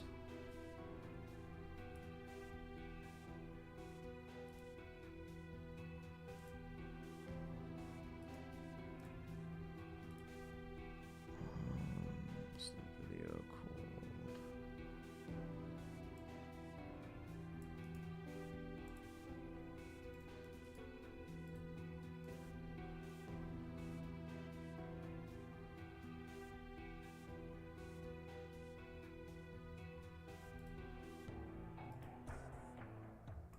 Alright. Let's do these recommended videos real quick. Since they're not too long. Unresting souls of You've got mail. Huh? Oh. Jeffrey Epstein's client list just dropped? Oh, I know that son of a bitch Linkora is going to be on there. Stephen Hawkins. Does he have a go-go gadget cock? This is one of them. Kepler and Galileo, Newton. Yeah, we got one right here. It's fantastic, amazing. And you? Dear viewer? I can't believe this. You were the governor of New Mexico? You visited Epstein's Island? Shit, Negro, that's all you had to say. I got just the game for you, hold right there. Persona 5 Royale. The main selling point of this game is the ability and skills that are linked to interacting with specific characters, and my favourite ability is the fuck ability. You can unlock it for all the female characters. Now this is what lands this game at the VIP section of the Little Black Book. The main character and most of the female characters are high schoolers.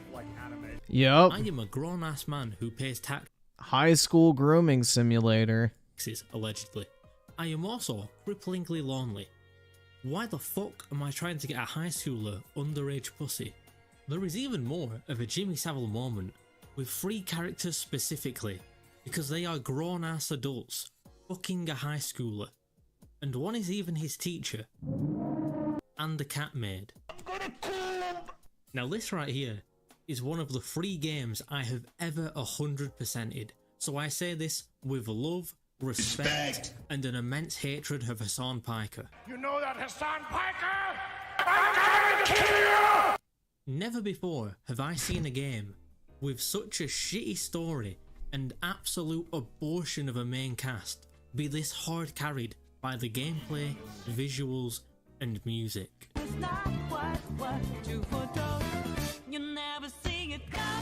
But 9/11 was a national tragedy. The story... Why the fuck are you asking me about the story? It's a JRPG. You're a high school student, you kill God. There's a DLC where a guy becomes a new god and you kill him. Kinda.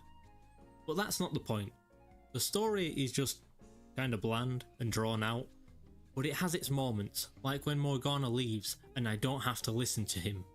The main issue is encapsulated with the tropey, inoffensive, safe and bland characters, like this retard with the huge forehead and George Washington haircut.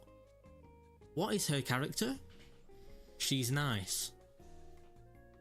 That's it. I don't think she even has 100 lines of dialogue in this 100-hour game. She joins you after you tell her you want to mind break her father. Then from her perspective, you brutally murder him on live TV that you were adamant she needed to tune in for. This is the type of shit that would make ISIS disassociate from you. Hamas has better optics than this. So what does she do? Nothing.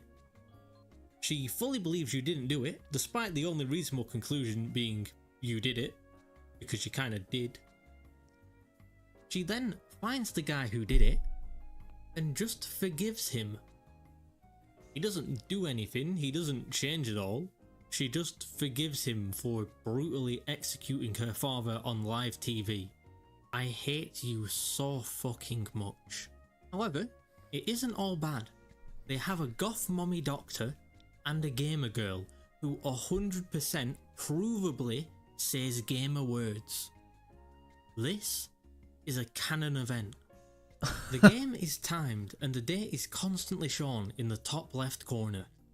Now there is a single section of the game where you get on a plane. Can you guess the date it takes place on? I think Japan may be harbouring. That's fucking based. So all things considered, I would rate Based the game Japan. an 8 out of 10. However, the DLC has actually good characters and a great story with a villain. Although who it's has an not actual technically the same fucking date, motive. because they tell their Something date so rare, backwards, but... he is officially the GOAT by default. Now this would bump it to a 9, however, the game is a 10. Why? The gamer girl is also your sister, and if you ever get tired of grooming your underage sister, you can always fish with the boys. In the latest series of To Catch a Predator, fish. Predator, fish. Why do I hear sirens? Your Honor, I am an innocent man. She said she was 14. It's legal in Japan, dude. Hell yeah.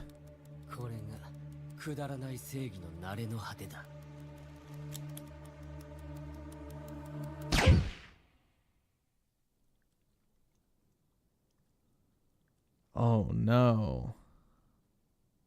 Go to Albania.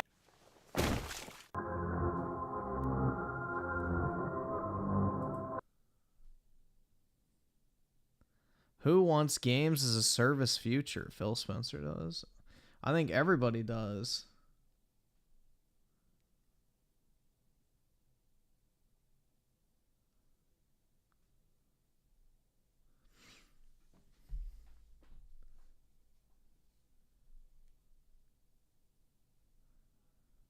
Is this one of the bad endings? I have no fucking idea. Dude, I know. I played Persona 5 for like 3 hours and absolutely hated it, so I know nothing about that game other than I don't like it.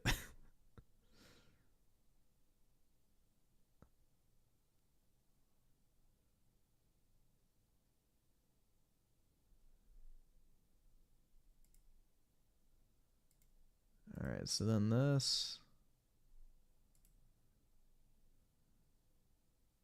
Jill, here's a lockpick. It might be handy if you, the master of unlocking, take it with you. I didn't ask to be photographed. What did you say? Your face was asking. That's That sounds like almost like DSP doing a voice. why I took the photo. The car's parked in the city square. The top floor. Building at point A0063. He's there. Fools, you challenge me with trickery? I don't believe in magic. Onward! Ow! That hurts! Don't kill me! Please don't kill me! But I suppose you have to. Oh, thank you so much for your help. You're my knight in shining armor. Don't let looks deceive you. I have already lived several hundred years. It's time I rest a while. Die, you worms! Together with this burning ship!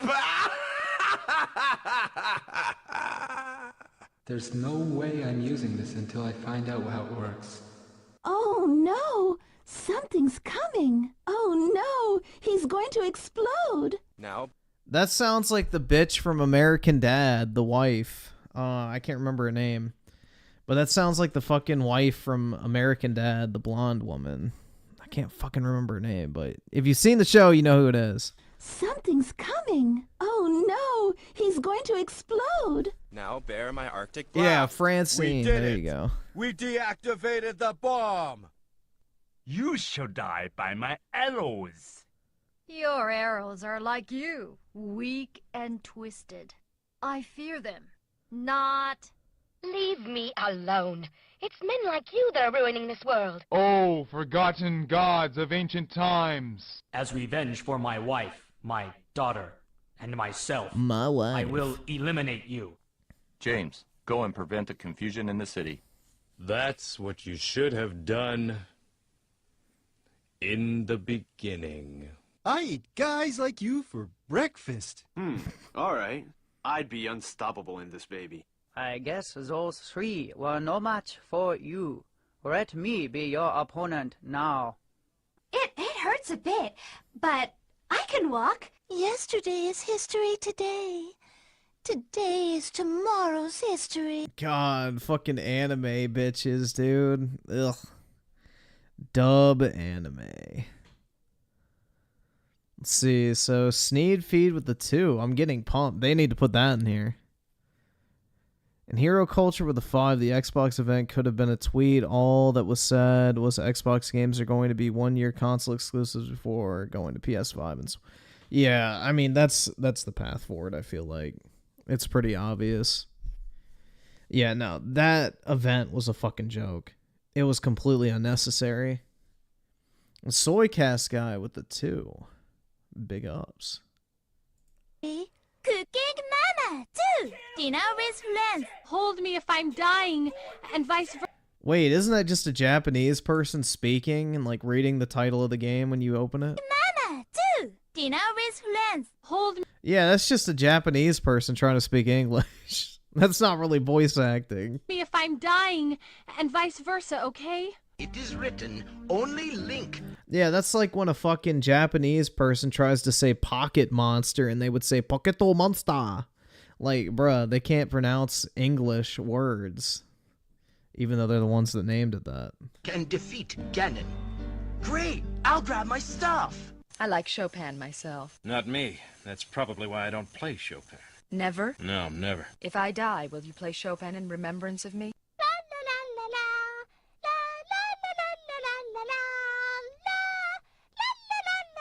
Kill it. Now I think I've got my head around this different dimensions business, but how do I get back to Tokyo? What are you saying, Lean? I should be the one saying that. I wanted to release you from those wings that torment you. Isn't Grandia considered to be like one of the best PlayStation games or some shit from the original PlayStation 1? I've heard people talk about it before, but I haven't ever played it myself. But isn't that game like really, I guess, it's like a cult classic kind of thing? I don't fucking know. So, Get back to your area! By dawn, the god of destruction will be unleashed. I guess this means we can forget about using the elevator. Maybe not. Tom left a message. He wrote it on the floor in his own blood. In his blood? Way to go, kid. Please forgive my late arrival. No, no. You have done well. Before you die, I'm going to tell you a little secret, just to make it so you really don't want to die. That explains it. That smell wasn't this toilet. It was a dead body. Just messing around, here or there, whichever way the wind blows. Another body. Something tells me I'll be seeing a lot of these. I can only die once. Ugh. I'm happy that you've killed me. I have to stay alive and write this article before I die. Okay. I heard that this facility has a number of areas inaccessible to the regular researchers. Even the mighty Ramses is taking me for a wimp, asking me to battle with a girl. Hey, just cut the conversation and watch out for my whip. Mankind has always been the poison. Ihadolka, the absolute being.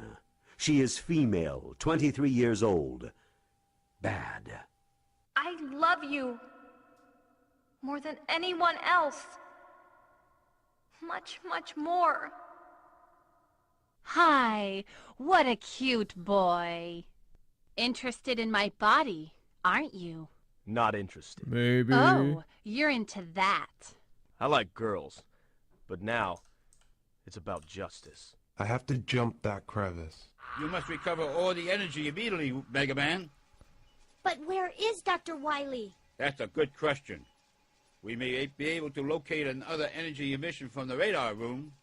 When we find that meteor, we'll find Dr. Wily. Whoa! Oh! Dennis! Help me! Dennis! It would seem that a power much greater than mine has decided that mankind must live. I can only bow to that decision. The fuck?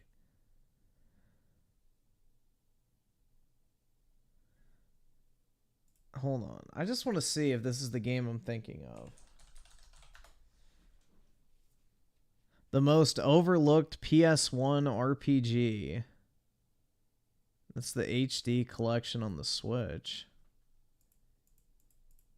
For whatever reason, I've heard about this game before, and people have said like it's one of the most like collectible games. And like one of the most like, I guess, hidden gem type titles on the PS1.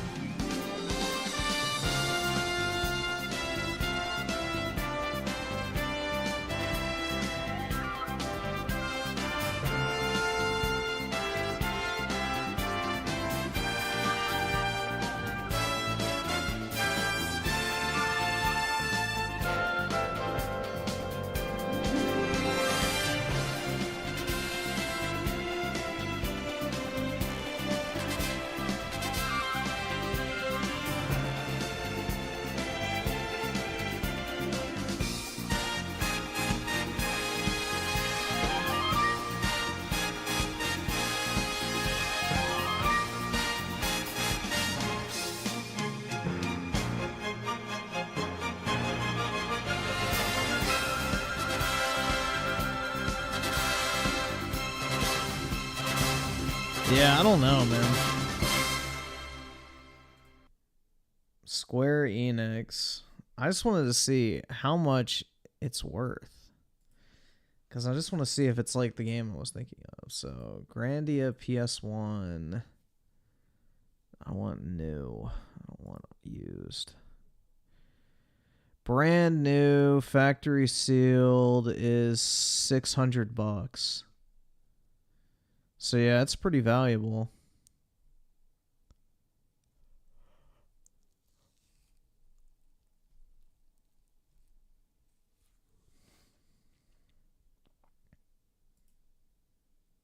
Yeah, I don't know why I'm like thinking of this game in particular, but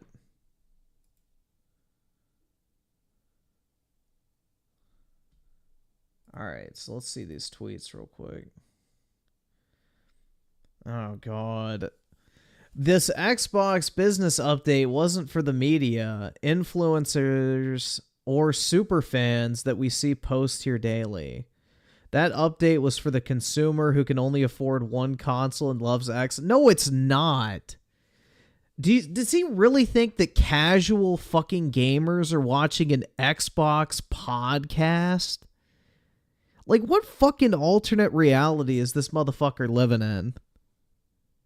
Do you really think the average normie is tuning into a fucking podcast with Phil Spencer, Matt Booty, and Sarah Bond where they talk about the business updates of the Xbox brand? You really think the fucking average guy that spends 2 hours a night playing Call of Duty and Fortnite every few days is going to be tuning into that shit? Absolutely fucking not. What the fuck do you mean? That's literally who it is for, is the media, influencers, and super fans, because they're the only ones who give a fuck. Normies don't give a fuck about this type of shit. Oh my god, man. It's just, they live in a fucking alternate realm of reality because they're just terminally fucking online. The rumors were out of control and now everyone can take a breath and relax. I don't need to relax. Oh, twice. Oops. So my takeaway of the day is I still really don't get Xbox's strategy. If the future is not just consoles and those declines continue, but also Game Pass is not growing, then what? Small amount of game sales elsewhere? I feel like none of this adds. I agree. It seems like Phil was once again able to weasel his way out of Microsoft completely taking over the Xbox division from him. Because you saw, like, did anyone... Hold on. Let me pull it up real quick.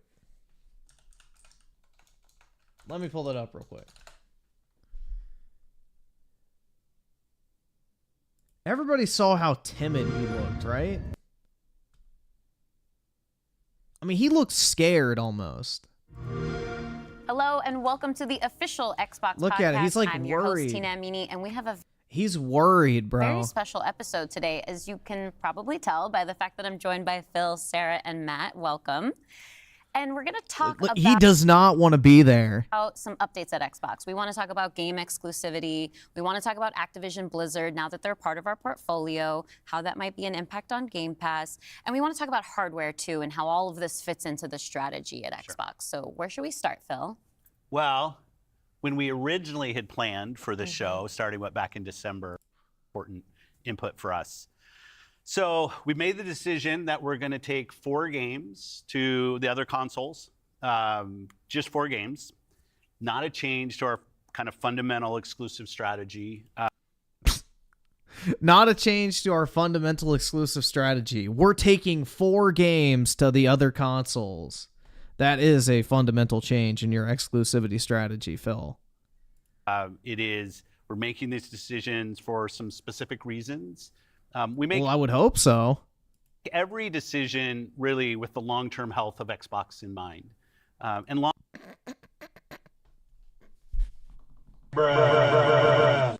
Could have fooled me. Long-term health of Xbox means a growing platform, our games performing, building the best platform for creators, reaching... What does porting a game to PlayStation have to do with building a better platform for creators? as many players as we can. We're always looking to learn as a leadership team and to grow. And we think this is an interesting point in time for us to use what some of the other platforms have right now to help grow our franchises. So we're going to do that. So these 4 titles, what are they? Can you say? I'm not going to name those games. The teams that are building those games have announced plans that are not too far away. As we know, game teams put a lot of energy into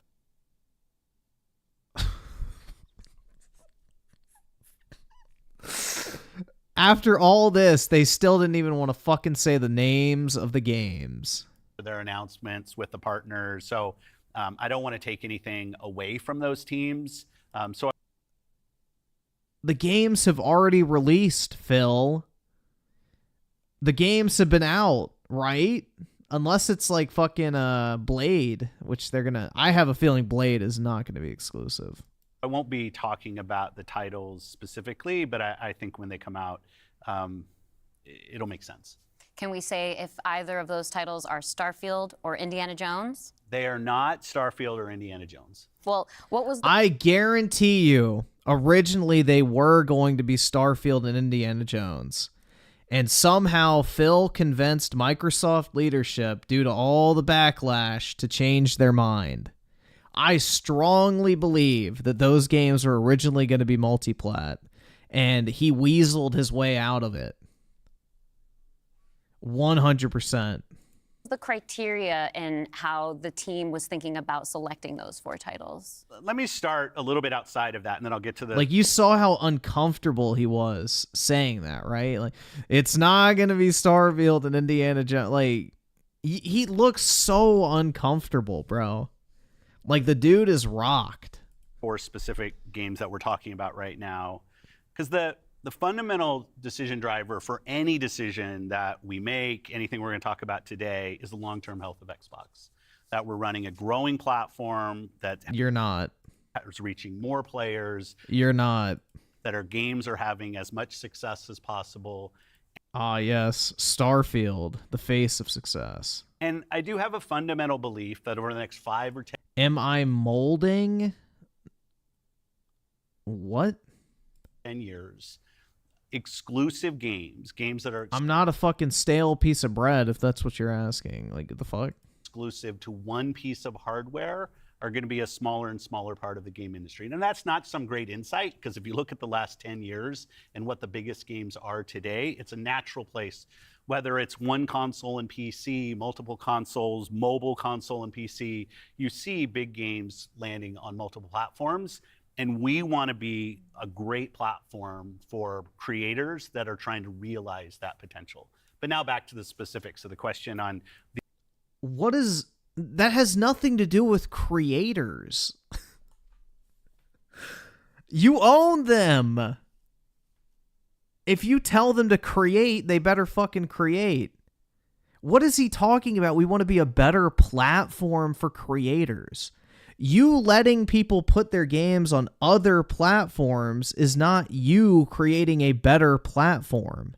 That's literally you saying, yeah, our platform isn't good enough, so you can put them on other platforms too. Am I tripping? Like, how does putting a game on PlayStation build the Xbox platform? Does that make a bit of sense to anybody? That's what I mean. It's like, this is like a bunch of word salad bullshit. He's just like, you know, throwing out buzzwords and the same marketing terms he's been spewing for the past 6 years. These four specific titles. We looked at games that are over a year old, so they've been on Xbox and PC for a while. A couple of the games are community-driven games, new games that kind of first iterations of a franchise that have reached their full potential, I'd say, on Xbox and PC. There's always growth.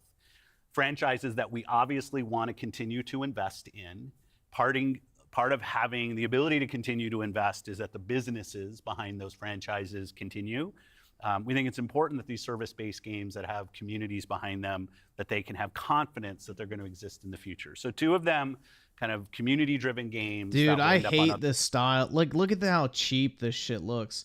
He's got the seam of his shirt on the outside. That's so gross, man. I hate clothing like that.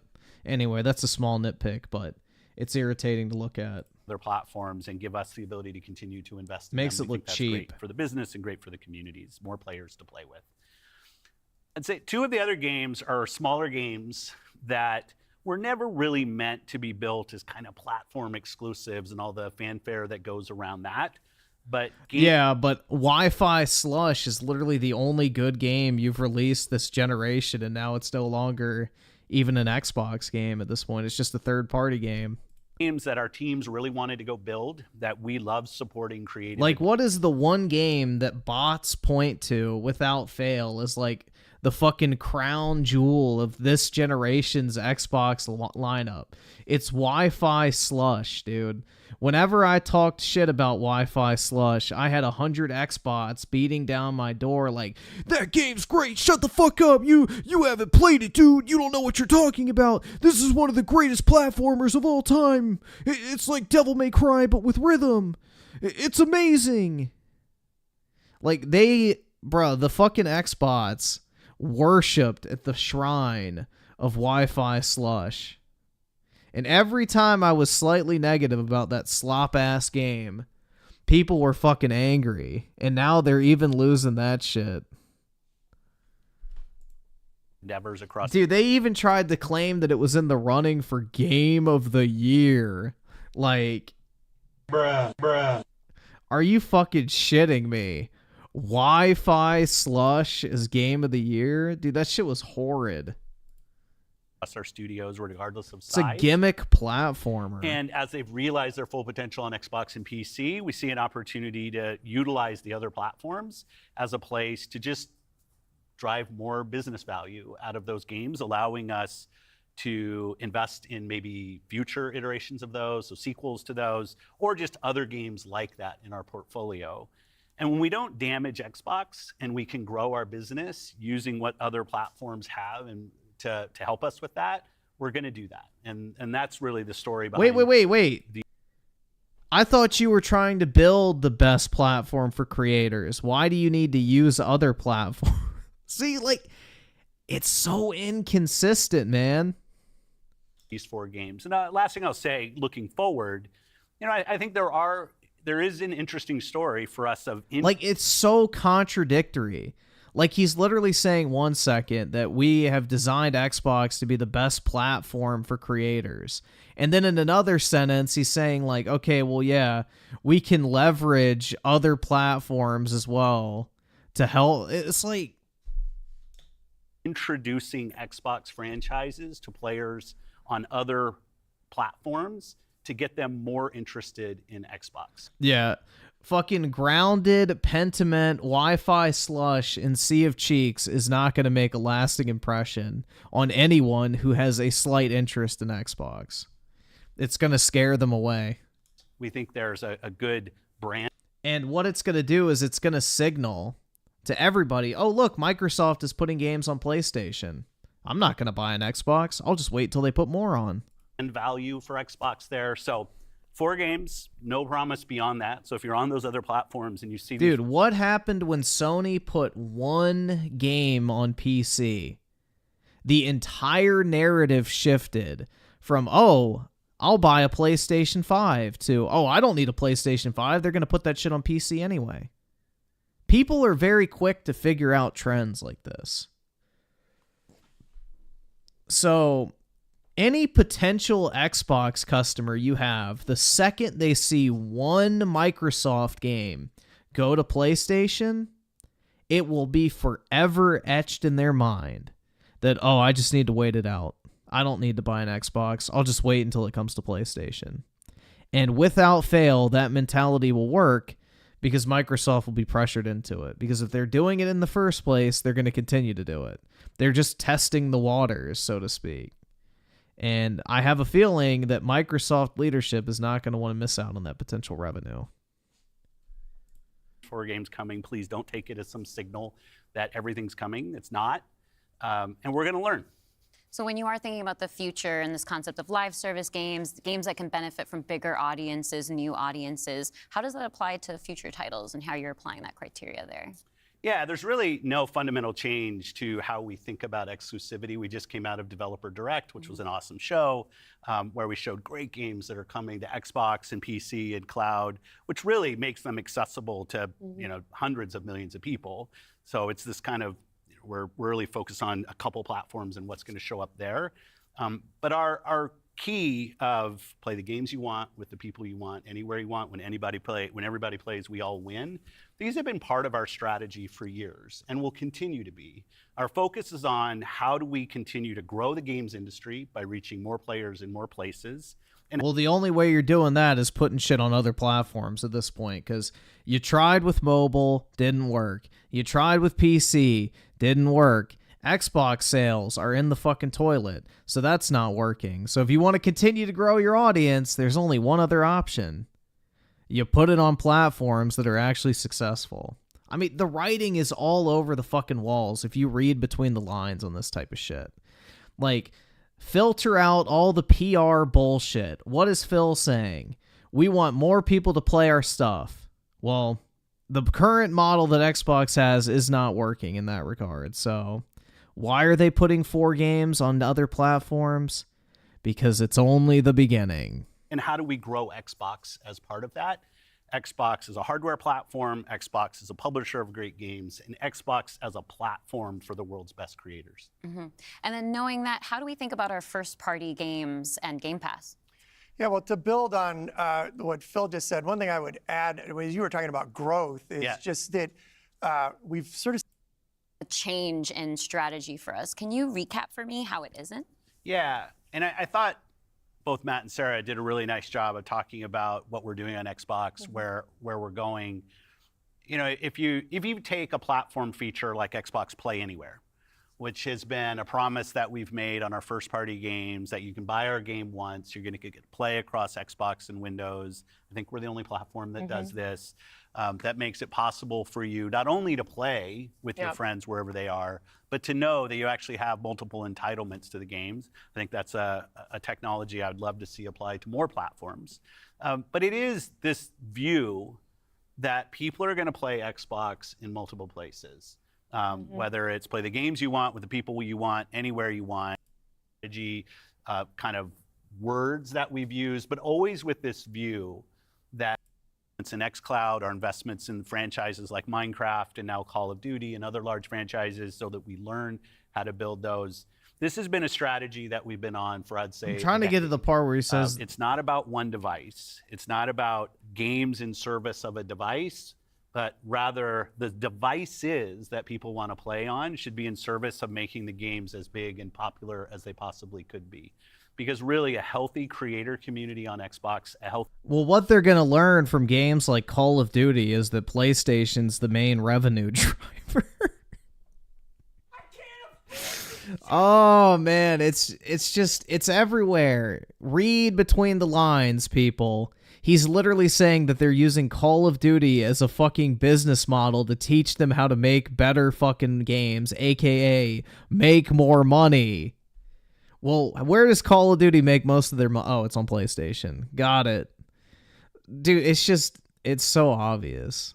Healthy creator community and gaming all up is the thing that all of us as game players should be voting for, because that's the thing that will lead to the best long-term success and growth in this industry.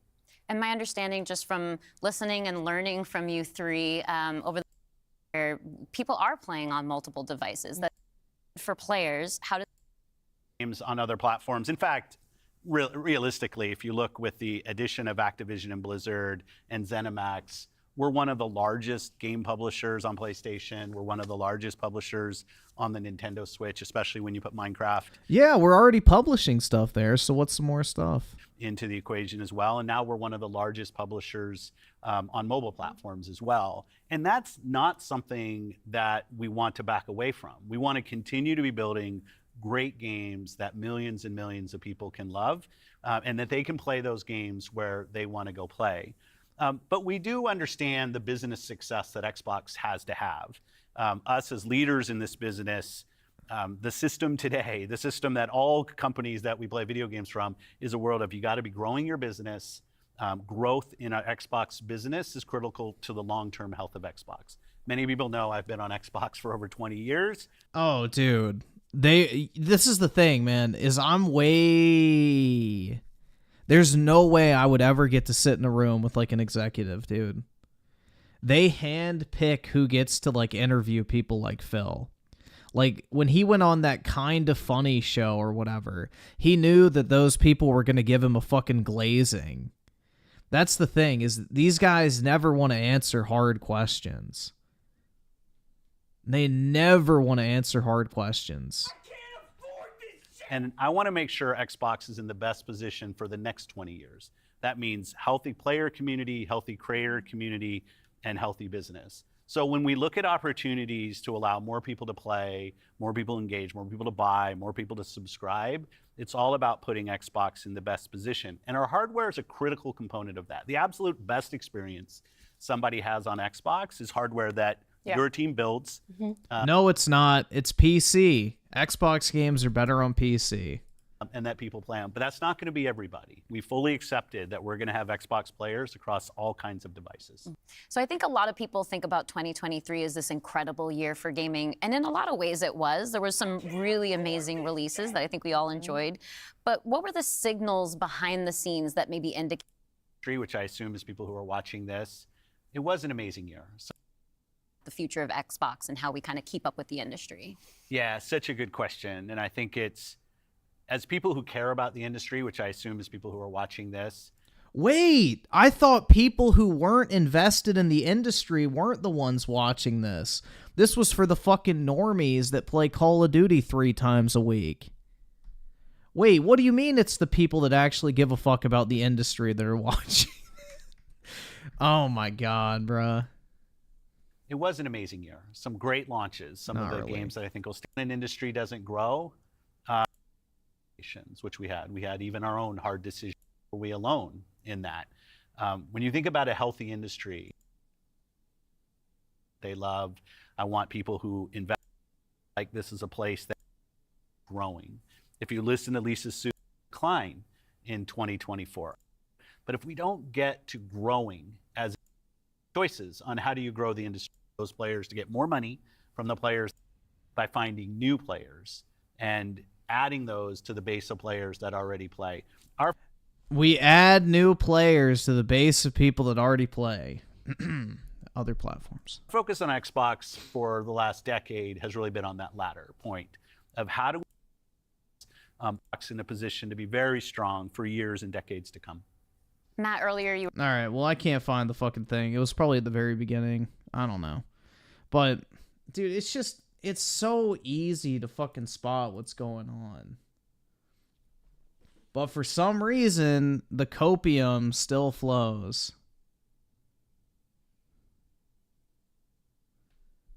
The copium still fucking flows, dude. I just don't get it. Like, why are people in denial? These first 4 games are the beginning of something else. Remember this. Phil Spencer says not every Xbox game will come to PC. March 8th, 2016. Phil Spencer, what? February 15th, 2024. Not all Xbox games will go to PlayStation 5. So, yeah. Not everything, man. Not all of it.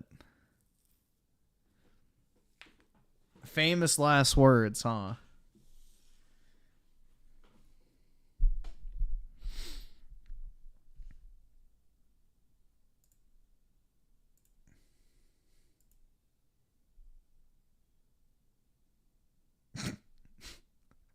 Nerfed Rogue. Bruh. A shame. They gotta make it look more like a boyish lesbian.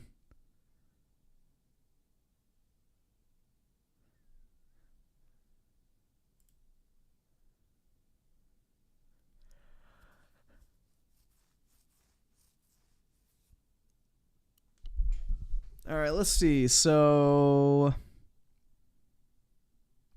Jason Valderrama with a 5. Starfield and Indiana Jones were definitely originally going to go multi-plat if they were never on the table. Why wait till now to Yeah, that's what I'm thinking too. Is Phil used the backlash they were getting to go to Microsoft leadership and be like, please don't do this. It's going to blow up in our faces so bad and it's going to destroy all the trust in the community, blah, blah, blah, blah, you know. Just let us do these games instead to start out and ease our way into it. That's what I think happened too. Because right before this event, all of a sudden the Starfield rumors started getting walked back. So I think that was a last minute change. Because why can he not name the games that are coming, but he can name the ones that aren't? Like, it's so fucking stupid.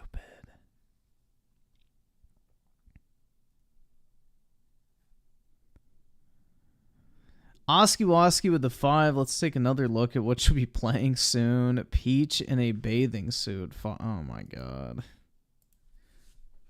That's right! That's right!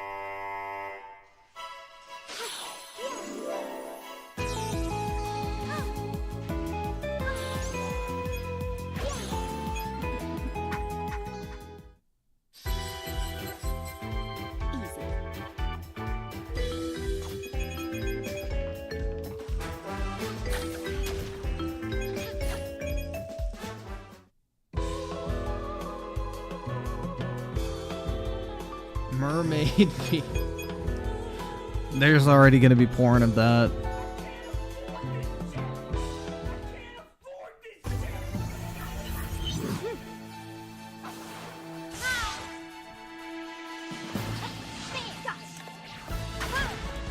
Yo, who was it? What was it? Tim Pool? Is he going to call this game woke? Because Peach isn't just a helpless damsel? Probably. Yeah, this is Woke Peach, the video game.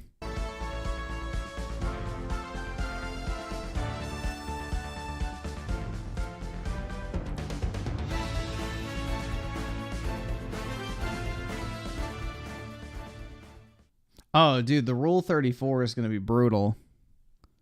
Absolutely. Ferrex with the 5, I'm still waiting for those great games I'll love. Exactly. He took all the games I love and ruined them. It's a shame, man. An Eyesiler with the 2. What is this? But of course, Games for Windows, while it is our leading and largest gaming platform, it's not the only gaming platform Microsoft has. Our second is Xbox 360. And I'm very excited about the progress we've made to become the leader in this next generation of gaming. We have sold through December 31st 10.4 million consoles across 37 countries around the world. That's 500,000 units ahead of our projections. The GOAT. In some ways, the data that's more interesting is when we do the survey data, the majority of those owners of Xbox 360 are new to the Xbox platform. That tells you how we are expanding the market. That tells you how we're growing and how we're becoming. Yeah, because they actually had great fucking games coming out. And when you look at games and the attach rate of games, the number of games sold per console, and the number of peripherals sold per console, we are setting records on Xbox 360 every step along the way for a console at this stage in its life cycle. So this ecosystem is alive, burgeoning, and growing, and really setting the pace for what's going to happen in the future. Back in the good old days, man, when Xbox was actually, you know, in this shit to win. Emmanuel with the 2. Game over. That's right. R.I.P. I don't know, man. It's pretty sad. Ooh, we got to end the poll here. It's at 69%. Hopefully it doesn't fucking do some stupid... Okay, it didn't. Nice. 69% said no. That was too good of a number to not end it on.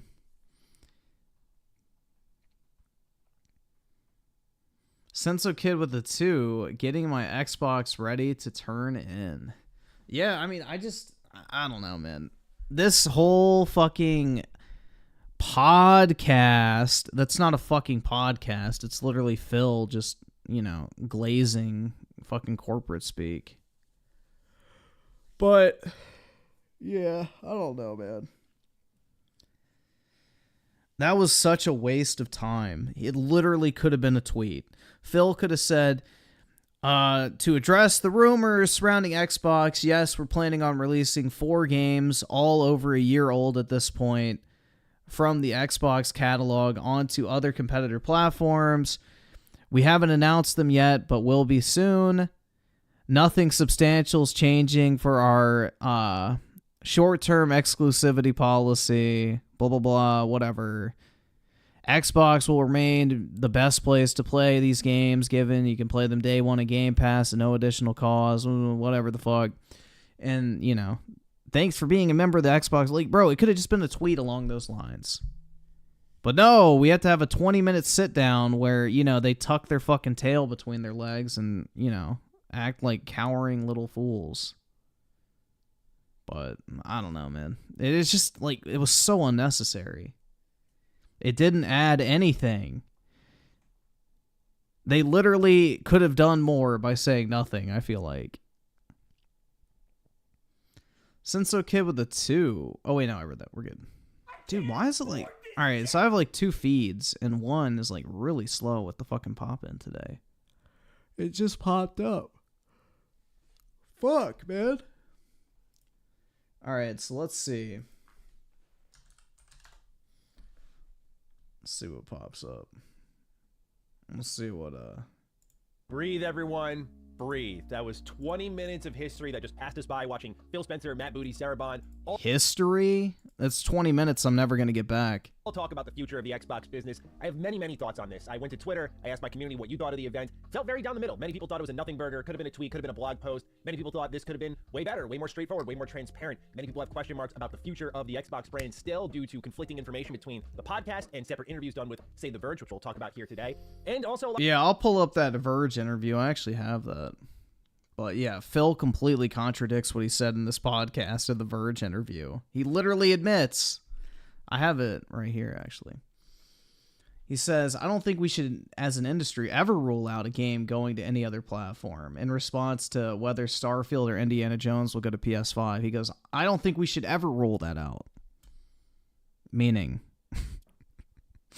he won't commit to those games remaining exclusive. That's very important.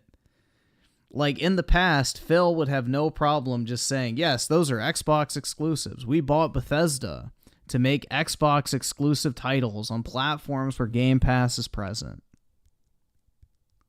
So, you know, Phil, why aren't you able to... keep that same energy?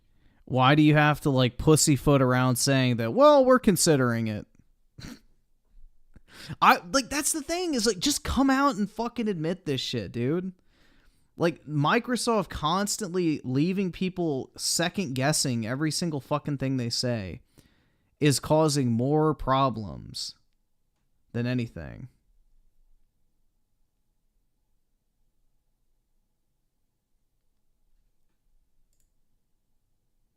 It's just dumb, bro. Just come out and fucking say it. Like Sony, when they have a bad announcement, they'll just say it. They don't care. If it pisses people off, they'll be pissed off for a day and move the fuck on. Nintendo, if they have news that people don't like, guess what? They just put it out there, people get pissed off for a day, and move the fuck on.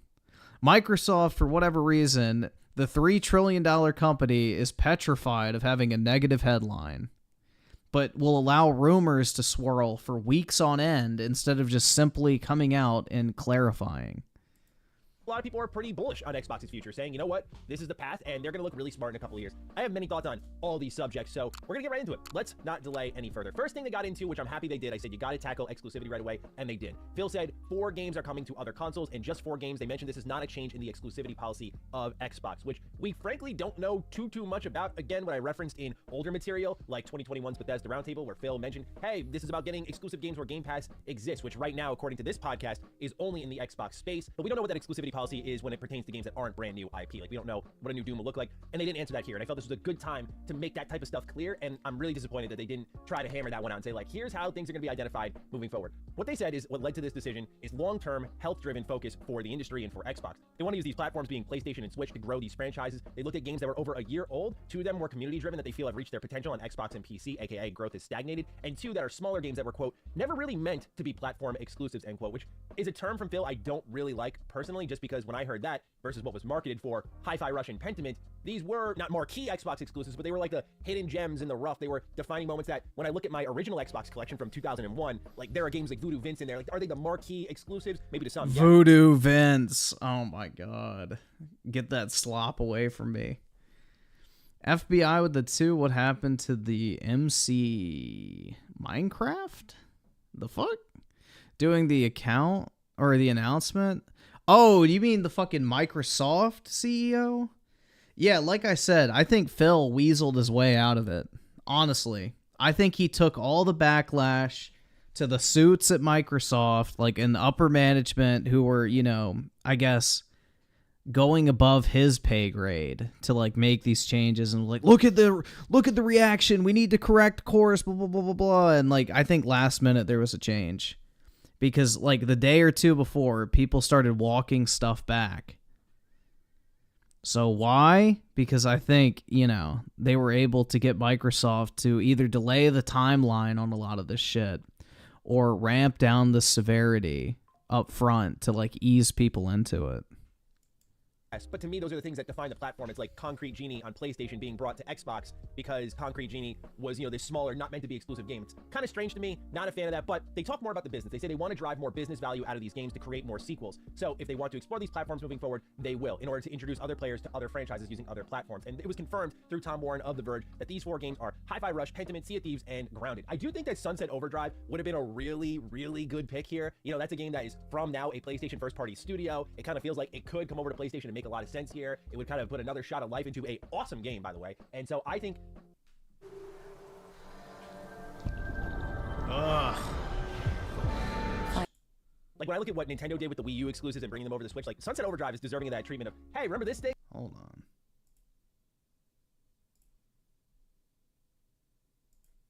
Breathe, everyone. Breathe. That was 20 minutes of history that just passed us by watching Phil Spencer, Matt Booty, Sarah Bond all talk about Overdrive is deserving of that treatment of, hey, remember this thing? Like, you'd like it a lot more nowadays. So I'm surprised that is on the list. Maybe one day it is. The reason I say maybe one day is because one thing that Phil had said in an interview with Tom Warren is when asked about Indiana Jones and PS5, which in this podcast, by the way, he says that the games that are going over to other platforms are not these 2. But then separately, when asked about this, he said, I don't think we should, as an industry, ever rule out a game going to any other platform. We're focused on... Exactly, meaning he walked back that statement he made in the fucking podcast because the interview was after he recorded the podcast. On these 4 games and learning from the experience. But I don't want to create a false expectation on those other platforms that this is somehow the first 4 to get over the dam and then the dam's going to open and that everything is coming out, and that's not the plan today. I also don't want to mislead customers. That's not the plan today, but it could be next week. Could be tomorrow. Could be in a year or 2. So, yeah, he's choosing his words very carefully. On those other platforms. We're launching these 4 games and we're excited about it. We're excited about the announce and everything else, but we'll see what happens for our business. I know a lot of people are going to take it as me being negative or try. I've already seen a lot of people like, you YouTubers, Look, they're talking in circles. Let's keep it real. They're talking in circles. They're saying on one end, exclusivity policy hasn't changed. They say in this podcast that Starfield and Indiana Jones aren't going anywhere, but yet when asked again somewhere else, they're saying, look, we should never rule it out, which should have just been the memo on the biggest platform, but it just feels like what I'm getting here are 2 things. Number one, Xbox is in a very wait-and-see position for exclusivity. They say here that they believe during the podcast that exclusivity on console platforms has maybe a lifespan of another 5 to 10 years. And so since they foresee things going that way and they're the first to make that step, this speaks to me like lessons learned from the Xbox One generation. Let's not go all the way. Let's kind of pad it out. Let's kind of take a half step in there. And as our competition inches forward, which we just saw on a PlayStation earnings call, that they're definitely going to line up more with PC, potentially closing that gap, or maybe even based on what Helldivers 2 is doing day and date PlayStation and PC launches. That could be their strategy moving forward as they inch towards what Xbox is doing now. So I think Xbox is reading the room saying, look, we've been in this position before. Let's not shoot ourselves in the foot and say, Halo, Gears, Starfield, Indie, like all of them going out into new platforms. Let's keep it limited on smaller games, service games. It'll be more digestible that way. But the reality is they are talking in circles because they're in this wait-and-see approach. And if the business impact is there... Yeah, they're going to ease people into it. Which I find an interesting measuring stick, they're going to do more. That's it. The reason I find it kind of strange is because when I'm looking at measuring impact, like Pentiment, love Pentiment, by the way. Awesome game. And to you PlayStation and Switch fans out there... No, it's not. check that one out. Really good. No, do not. Don't take the bait, guys. Really underrated Xbox gem. No. But that's one that didn't really light up the sales chart. Fucking not. There, dude. Absolutely fucking not.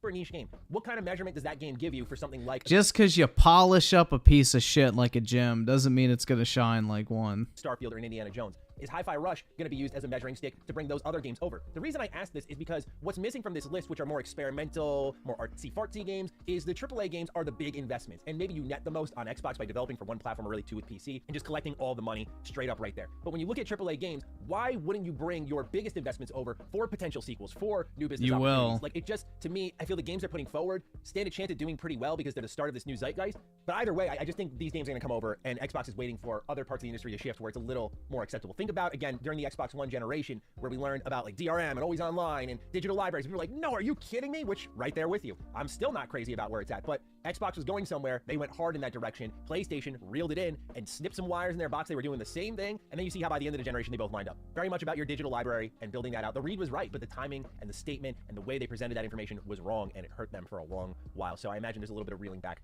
from that. But Phil says not to take this as a signal for every game coming to Switch and PlayStation during this podcast. So we'll see where all of that ends up. But that's kind of the word on exclusivity. They also mentioned that there are 10 major games releasing from Xbox this year, with more to be shared at June's showcase. So beyond what we learned about at the developer direct, there's 6 other games. So keep an eye out for that. Now, the other thing that we had to learn more about was tied in with first party Game Pass. What's going on there? I found some of the most interesting statements here, some of the more stat focused, announcement focused things. Again, a little bit of damage control here. Let's call it as it is. Let's be fair. Let's be honest. A little bit of damage control here, like 34 million subs in Game Pass. That's up almost 10 million from the last stat we got when Activision Blizzard was acquired by Xbox. So gone up a decent amount. They also announced. No, it hasn't. 34 million Xbox Game Pass subscribers includes Xbox Game Pass Core, formerly Xbox Live Gold. It hasn't gone up, it's actually gone down. Quite sad, isn't it? Announced that Diablo 4 is coming to Xbox Game Pass starting March 28th. That's going to be the first Activision Blizzard game entering Game Pass, with more to come afterwards. So there were a few announcements tucked in here. I'm not going to let that distract me from the very pressing matter here, which is the future of the Xbox business. But still, some announcements there, some data there worth considering, because they also mentioned that the platform used to be the biggest thing, but now games can be bigger than any one platform. They mentioned the likes of Roblox. I'm surprised they used that and they didn't use something like Minecraft or Call of Duty, even like these games that kind of create their own platforms. Skyrim, I think, is on its way to being a platform with creations, and I think Starfield will be a platform, and that seems to be their focus, as I've mentioned time in and time out during my Bethesda conversations. But they say here that all first-party games will be on Xbox, all first-party games will be Game Pass day one, and they know that Game Pass will always be available only on Xbox, which I think is a pretty big point to make here. Something that I said a couple of videos ago, but also a lot of times on the Finding Duke, as this news built up, is that I could see Xbox making Game Pass the platform. Like, you buy an Xbox to access Game Pass in the meantime until it becomes an app on many smart TVs, and then there's little need for hardware. But right now, as they're saying it, this means that these games are going over a la carte, and that it's not bringing that curated version of Game Pass over to Switch, over to PlayStation. I don't know if this means that they don't want these games. I don't think they can. I don't think Nintendo or Sony wants that on their platform, personally. I don't think Microsoft is ever going to be allowed to put Game Pass on either one of those. Phil did say in a separate interview with Video Games Chronicle that bringing these games over does not mean that Nintendo or PlayStation are going to bring their games over. They said it doesn't work like a bartering system. It doesn't mean that other games are coming over, which I understand. I had a little bit of hopium on thinking that a game like Astral Chain, like a lesser-known Nintendo Switch exclusive, or Ultimate Alliance 3, could make their way over to Xbox as sort of this trade-off. That's not obviously how business is done, but I was hoping that this could open the floodgates for experimentation. Like, hey, if you're doing this, like, we could look into that maybe and see where it leads. But nonetheless, the commitment here is that Game Pass is the platform. I love to see that day one is staying, no price changes. I didn't anticipate any price changes, but firming up day one is there is crucial. I think that was a lot of the alleviated pressure from Xbox fans. Is day one Game Pass still going to be there? Because if you remove that, what really is Game Pass to many people? I wonder. And so I think this is a huge part of the strategy moving forward. It's good to know that it'll be maintained. So that was definitely a big positive piece of the presentation, knowing that this was going to stay. They also mentioned a lot about cross-play and cross-save. They say it's very fundamental to what they're doing. Matt Booty was speaking about it. And I view this very much about the play anywhere, any screen is an Xbox mentality that they seem to be pushing forward at Xbox. Because a lot of this, and I gotta be honest, it felt a touch lip servicey about, developers, giving developers the best chance to succeed. One example they used was Palworld. They said that, for Palworld, they kept the options open for Pocket Pair, so they let them do game preview and Game Pass day one, and it launched on Steam, and look, it's probably the biggest game of the year so far. So there were examples like that where it felt like keeping these options open is helping developers, and so they want to make this ecosystem that's sustainable for creators. Because one thing they did address was in the sustainability of the industry, they talked about how it's not... All right, guys, in typical stream fashion, I have to go take a shit, so we're going to take a quick break, and I will be back. Thought I would leave you hanging, huh? Holy fuck, dude. Yeah, I'm gonna put on music, don't worry. The music will be going on. Alright. I will be back in like 5 minutes at the most. I don't think this should take long. Let your imagination run wild for that reason. But anyway, I'll be back.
I can't afford this shit!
either subscribe, donate, or get the fuck out.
Damn, bro. I don't know what's going on, but my asshole is in danger. That was rough, man. Holy crap. Dude, I don't know. Like, literally, I've gone down to, like, eating 1,000 calories a day, pretty much. Like, 2 chicken thighs is, like, I think 200 something a piece. And then I have, like, these packets of, like turkey meatballs I get from the grocery store. They're like 500 calories. And yeah, that's literally what I've eaten pretty much every day for the past 4 days. And whatever it is, man, it's like making me shit like a fucking shower. I don't know, man.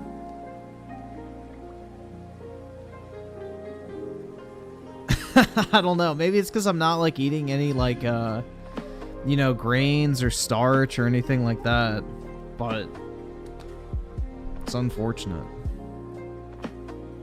Yeah, maybe I need some Soylent.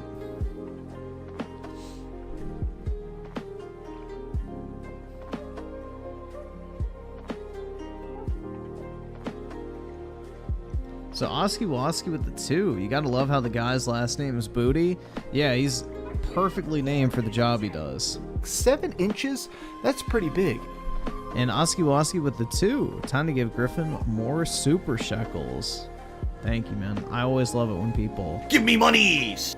And Oski Woski with the 269 and even more super shekels. Hell yeah, dude. Open your wallets and give me all of your monies. Big ups, I appreciate it. And JRA with the 14 months. So Mr. Griffin, was the Xbox announcement did you read the title? I think that might answer your question. Oski Woski with the 2. I saw Brett in chat and then suddenly went blind. Yeah, happens to the best of us. It's like Medusa. Juan with the 1, of course. You're broke! You're fucking poor! Not really growing despite last year's incredible games. They mentioned their own job eliminations at Xbox to create a more sustainable business, but Phil specifically stated that he wants people to invest their careers there to be able to stay. And that means it's either monetizing the players you already have or expanding the base of players by reaching new ones. And right there, again, is what I'm talking about, where you see the forest for the trees. If you are sitting there and you're watching this and you're thinking, it's just these 4 games. Like, I'm a huge Xbox fan, it's just these 4 games, y'all are getting nothing else. Do not kid yourself. Please, do not. Exactly. It's not going to stop at 4. I'm not saying that you got to doom and gloom. I'm not saying sell your Xbox. I'm not saying the platform's not worth it. Please take what I'm saying as what I am saying here, which is just that I think Xbox is going to bring many, many more games over because everything they're talking about is sustainability of the business. Phil Spencer says he's been at Xbox for 2 decades. He wants to see it last another 2 decades. A lot of this felt like survivability, like based on bringing in Activision Blizzard. Yeah. It's changed the dynamic of the business so much so that... Yeah, Microsoft gave them an ultimatum. You turn this shit around or we're taking over, I think.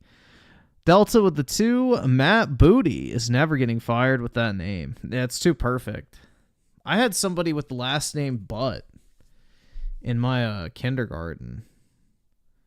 I don't remember her first name, but I remember her last name was Butt. B-U-T-T. It's unfortunate, but apparently, well, but I guess it's like a common trend. There are a lot of people their last name named after asses. Oh my god. You had a teacher named Mrs. Butt? Did she got a donk, bro? Or no? Or was she just like the typical fucking barrel-looking, obese, middle-aged white woman teacher? That they need PlayStation, they need Nintendo, and that means that the biggest games they invest in, your Call of Duties, maybe even one day Starfield, and games like Avowed, games like Hellblade 2, probably will migrate over within the next year or two as time goes on. I can see them inheriting that PlayStation strategy of what they did with PC, where, oh, Horizon's been out on PlayStation 4 for 4 years now. Yeah, go ahead, bring it over, whatever. I know there's a bit more of a shitstorm over that. The point being is people got over it pretty quickly, right? And I can see Xbox adopting that and gradually moving things over, but I'm just encouraging people to see what Phil is saying across not just this, but multiple platforms about wait and see, wait and see. So maybe it fails spectacularly and nothing comes of it. But I feel if they're talking about sustainability of the business, growth of the business, stagnation of the business, they're going to need to seek out new players. So having... Oh, did I forget to mute Juan? Alright, let me do that. My bad. Let's get rid of him. I saw him in the chat. JRA with a 2. At this point, Xbox might be Temu PC. Yeah, pretty much. People keep saying they're going to turn the Xbox into a PC, and I don't see that at all. Because then they lose the ability to like make money on everything sold on the platform. King is a big part of that with mobile. They're gonna make a lot of money off of that, get a lot of players off of that. But when it comes to console and growing, when you have a game, if you're a business like Xbox who's apparently trying to grow aggressively, oh, Starfield, 13 million players across Xbox and PC. Do you think the bean counters aren't looking at this potential strategy here and then seeing, oh wait, 50+ million PlayStation 5s have been sold? We could easily get 13 million players over there. Are you kidding me? Double the player count just by bringing it to one system? What's the holdup? Why are we holding that? Like, let's do it, right? So again, I anticipate with the industry trying to stabilize itself, regulate itself, these are changes that are going to come not just for Xbox, but I think for other platforms outside of maybe Nintendo. I think they can get away with doing their own thing for a long while. So one thing they also said is, and it was in a timestamp, by the way, this isn't a change in strategy to them. They insisted in the timestamps, they insisted in the exact video itself, like, hey, this is not a change in our strategy. They say people are going to play Xbox wherever they want. Xbox Play Anywhere is a tech that they'd love to see other platforms explore, something that he said to GameFile's Stephen Totillo in a separate interview, that he'd like to see Nintendo and PlayStation bring their games to Xbox, as I mentioned earlier. But the belief and the values they're of not Xbox going are, to different from other platform holders, which makes them very interesting, right? They're saying here that the devices people want to play on should be in service of making games as big as possible. So instead of holding on to a game exclusively for years,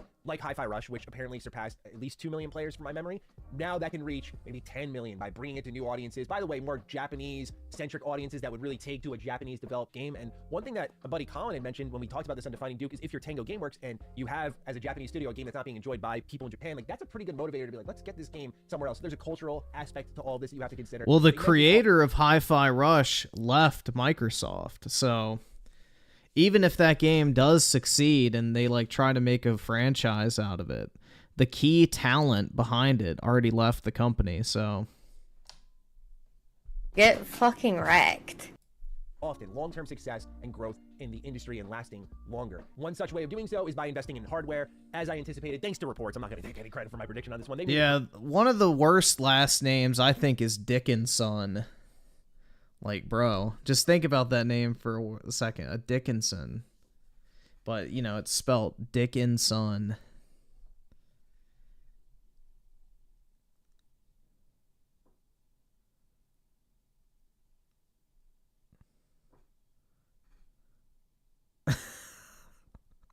Like, who wrote that for the first time and was like, yep, that's the last name.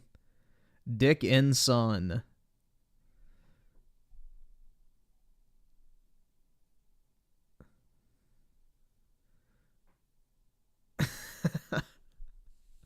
I don't know. I'd rather be named Ass Feet than Dickinson.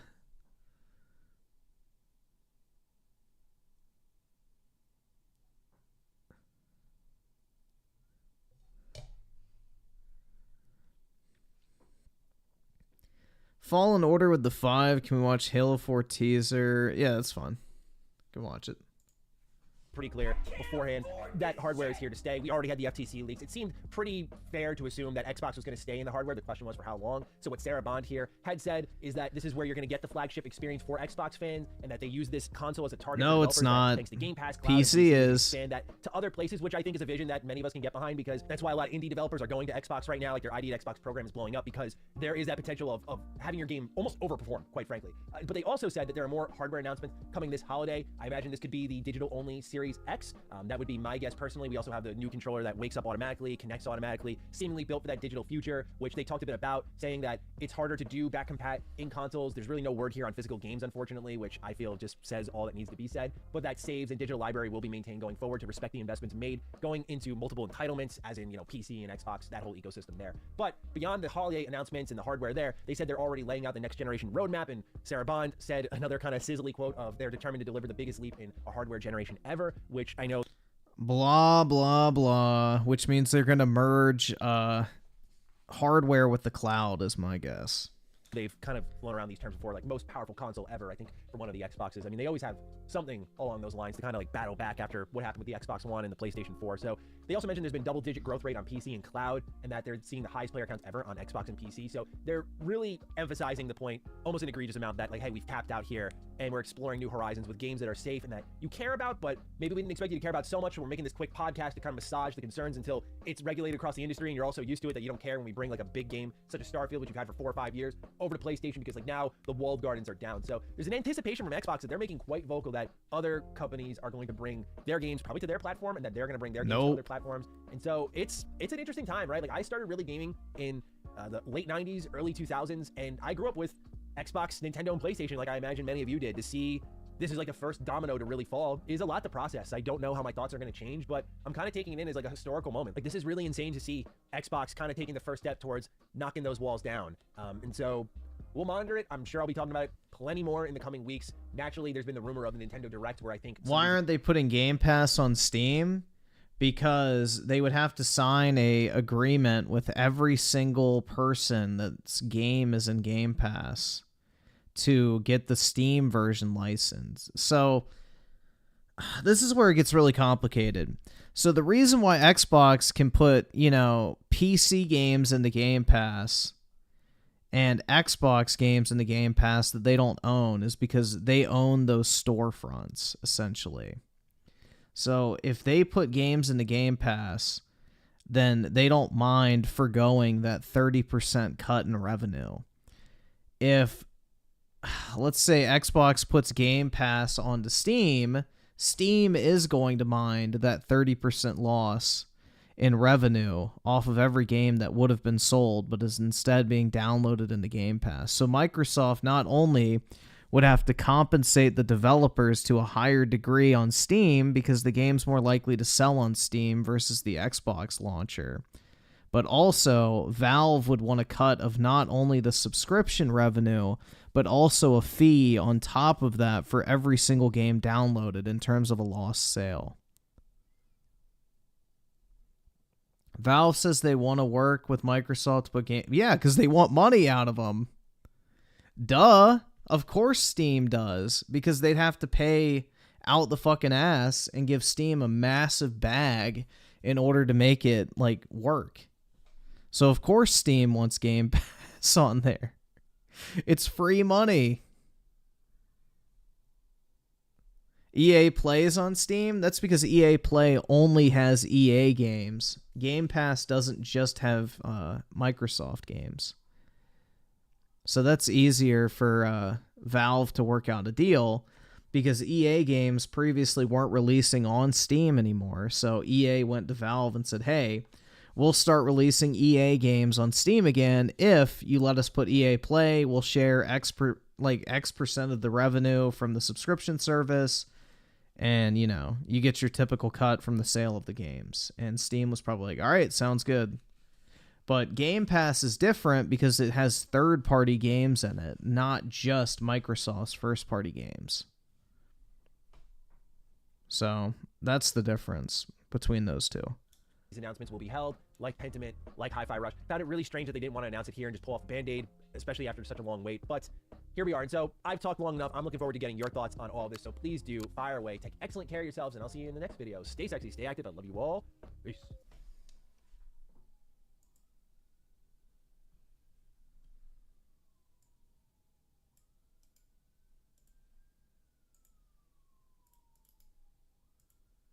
The cops are out.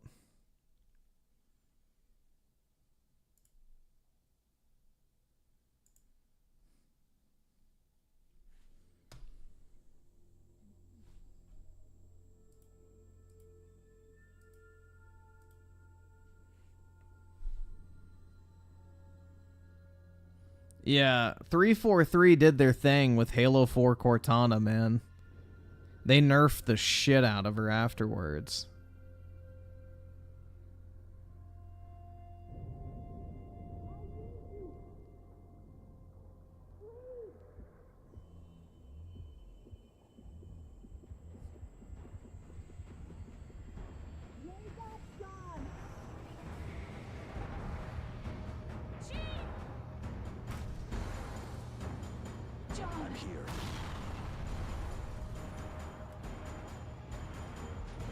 Yeah, Halo 4's Cortana was built for lovin', bro.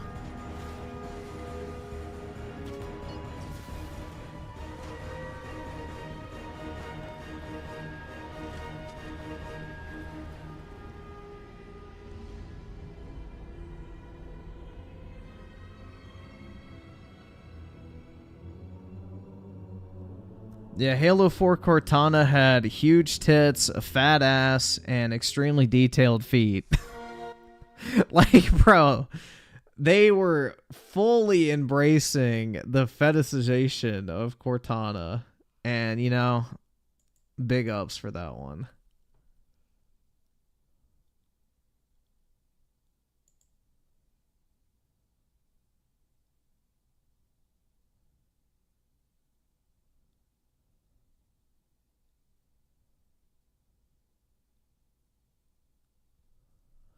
Claw's Mystery with a 50. My face when people thought Halo 5's multiplayer would be good. When the cutscene for it involves some black nobody woman that may as well be a Halo novel scare. I like Halo 5's multiplayer, so come at me, bitch. Halo 5 is peak Halo multiplayer, and I will die on that hill. 343 had good multiplayer with Halo 4 and 5. Infinite, not so much.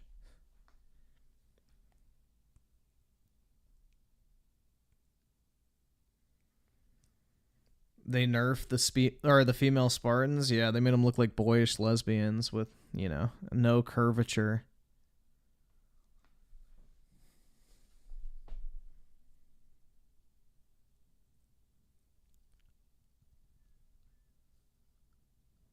Claw's Mystery with a 20. I meant Halo Infinite. Oh, okay.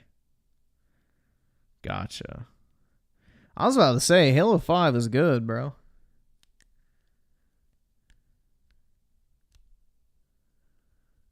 Halo 5 doesn't even play like a Halo... Yeah, it does play like a Halo game, but it's actually fast-paced.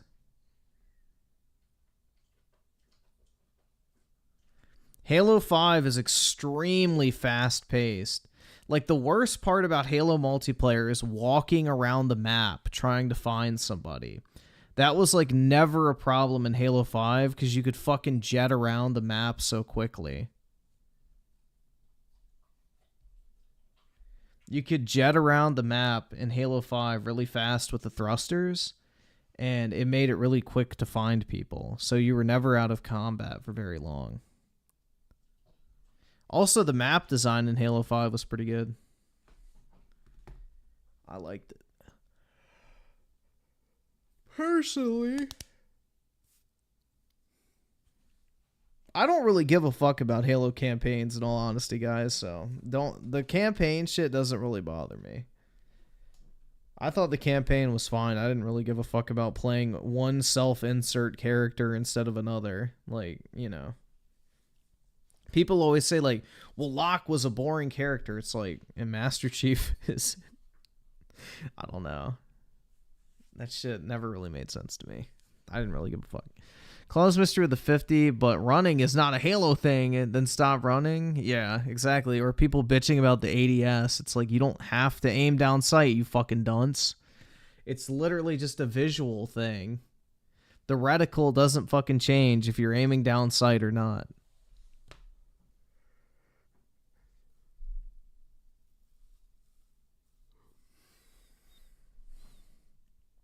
But some people are angry at options.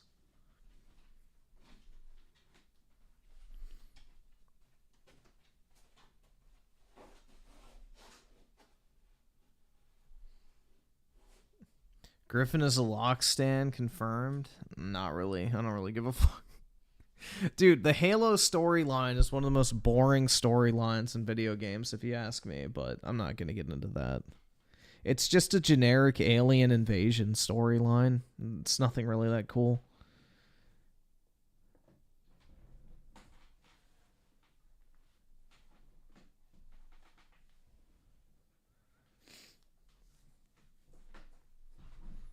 Dude, I just wish Halo and Gears multiplayer was still, like, alive.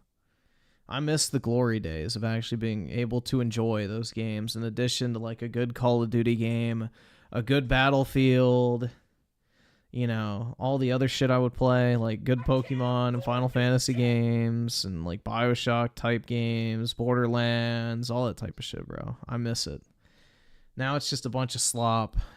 You have to go back and play, like, the oldies but goodies, right? Hell yeah.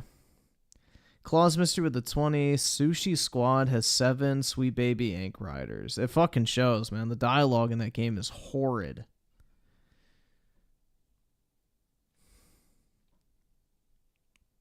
That honestly is one of the worst games I think I've ever played. Easily.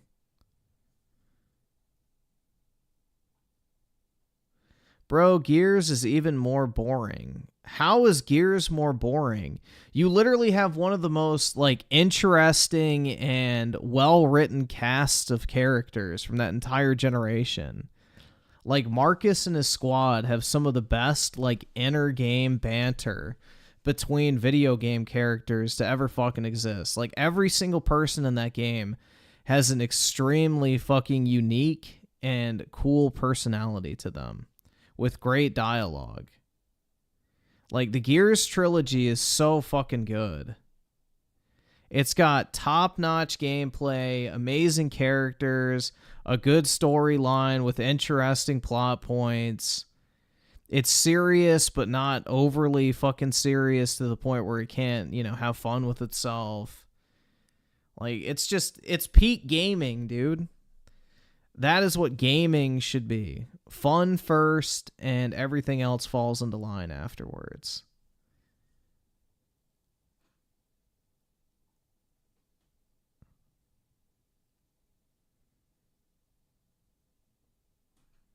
Like, the game that everybody shits on when it comes to, like, you know, Gears, they're like, oh, look at these, like, fucking caricature muscular dudes with big guns and chainsaws, like, you know, that game has one of the most emotional scenes in all of gaming in it.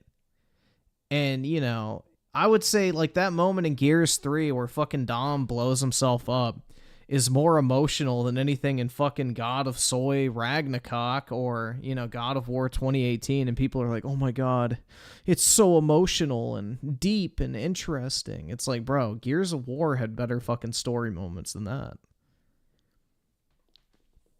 And that game was, like, not even supposedly, like, taking itself seriously. The Lugia with the 2, can you rate every Borderlands game you ever play? I only really played Borderlands 1 and 2 to completion. The pre-sequel I didn't fucking like. And Borderlands 3 I got bored of after, like, 20 hours. So I don't really... I mean, obviously Borderlands 2 is the best. I mean, I don't know what you mean by rate. Like, I would say Borderlands 2 is like a 9.5 out of 10. Borderlands 1's like an 8. 3, I would say, is like a 6. And then pre-sequel, let's go with the 3. Because that shit was bad. I don't know.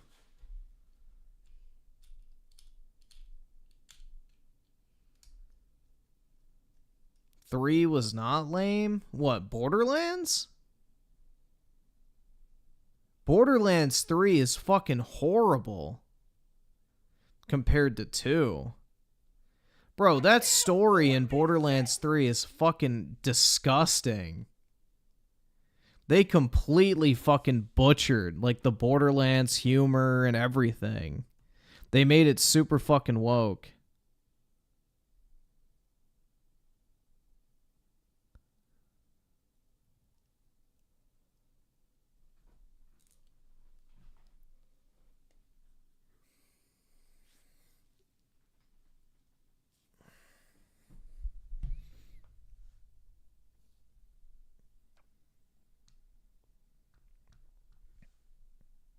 Claus Mystery of the 50, every Halo soy fan be like, dude, Arbiter in the series, look at how he looks. The season 2 is good. I'm the act man. Oh my god. Yeah, I don't know, bro. The Halo TV show is a fucking L. I don't know why people watch that shit. But, you know. Gotta consume, right? Claus Mystery with the 20. Borderlands 3 had a non-binary robot. Yeah, dude. All the character abilities in Borderlands 3 suck. Like, Borderlands 2 had such awesome, like, you know, class abilities and shit. All the ones in Borderlands 3 sucked. There wasn't a single fun class. They got rid of the Necromancer, too, which was an L. Soycast Guy with the 2, both God of Wars. Oh, wait, GOWs only have 3 good games. God of War has more than 3. Because they got Ghost of Sparta, Chains of Olympus, and Ascension, which are all good. So God of War has 6 good games.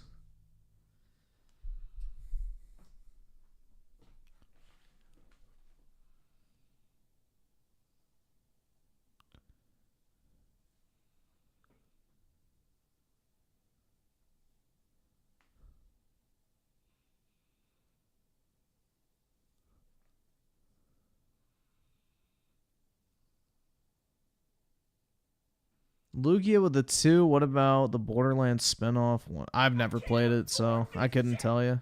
I can't afford this shit.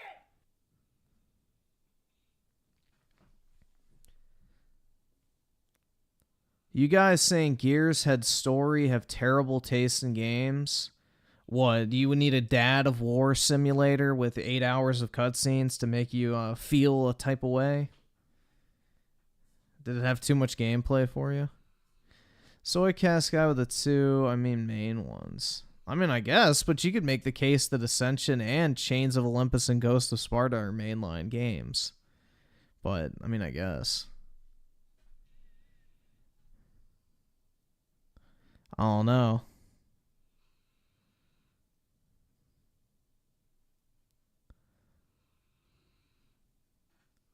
Yeah, I really wanted to see Kratos grow as an emotional character and, you know, learn to give up his rage in order to become a better man. You know, get rid of his toxic masculinity.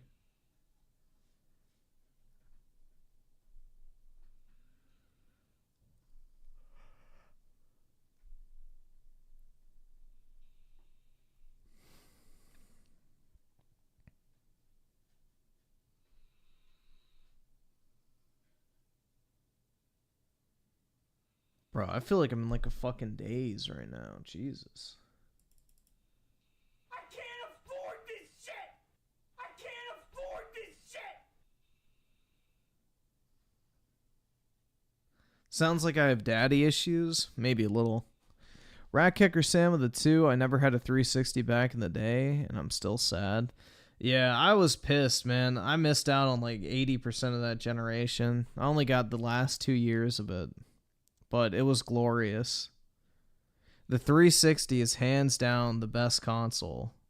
Probably of all time. The lineup that that console had is probably the most stacked and will remain the most stacked of any game generation we will ever see. Like, honestly, man. Like, whether it's the exclusive titles or just third-party shit, the 360 generation had quantity and quality. It still had a great balance of like gameplay first, fun factor being the most important, but also you started to have like more sophisticated storytelling and things like that added in as well. Like, I don't know, man, 360 era peak. It wasn't corrupted by the movie game plague.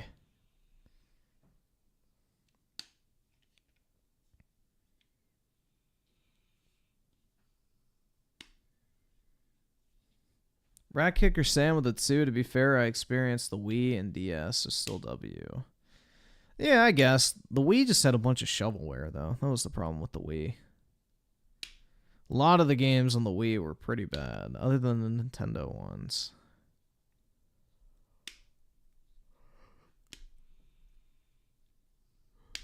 Xbox just tried to tell me Xbox is bigger than both Nintendo and PlayStation combined. No, they're not. Sony has, what, 50% more revenue annually than Xbox and Activision combined, so not even close. If you add in Nintendo, then it's definitely not a competition whatsoever.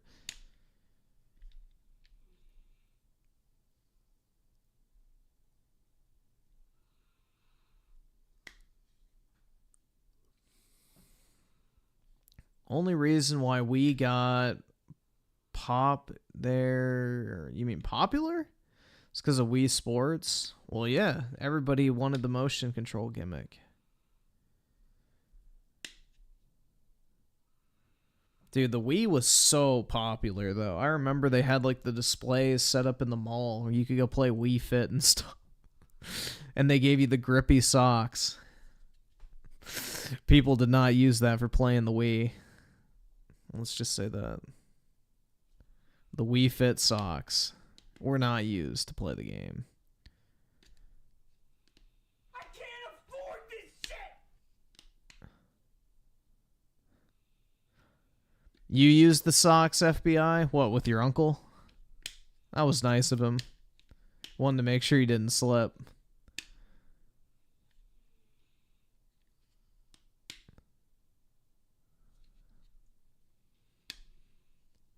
The Wii Fit socks stay on during sex? I mean, that's what they were made for. That's literally what they were made for.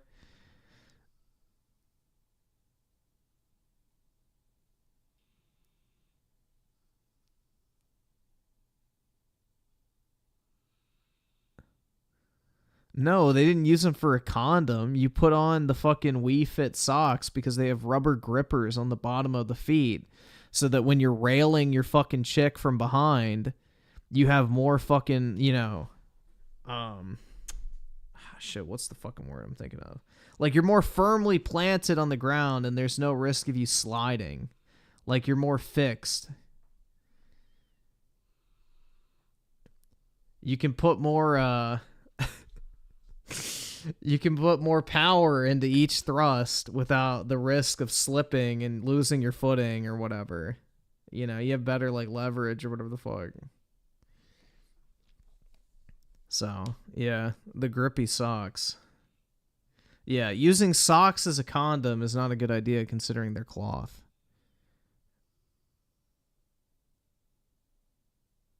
That wouldn't really have the desired effect.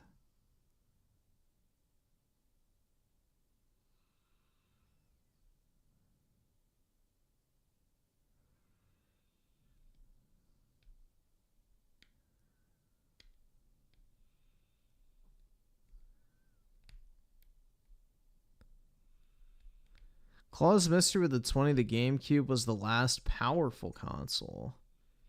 What, from Nintendo? I mean, I guess so. The Wii U was pretty powerful, though. It's just nobody bought it. The Wii U is more powerful than the Switch. Like, Zelda Breath of the Wild runs at 60 FPS on the Wii U. So, the Wii U is more powerful than the Switch, which is pretty funny. Like, it was pretty decent hardware-wise. Just nobody bought it.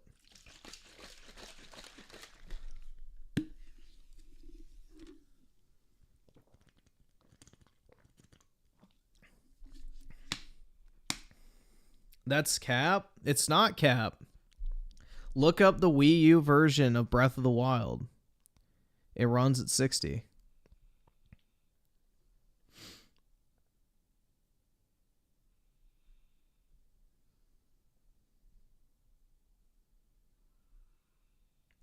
Yeah, I almost bought a Wii U.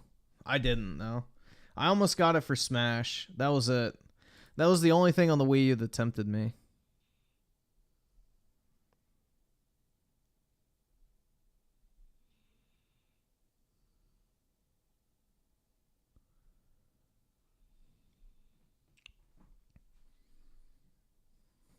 I wish I would have bought some Wii U's and just kept them sealed because they're worth a pretty good amount of money. But compared to the storage and how long you'd have to hold them, maybe it's not worth it.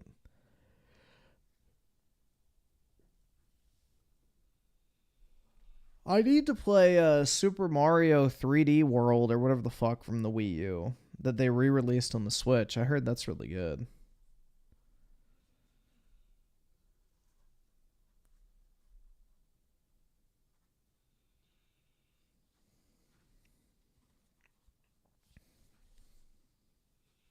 Play Madden? No thanks.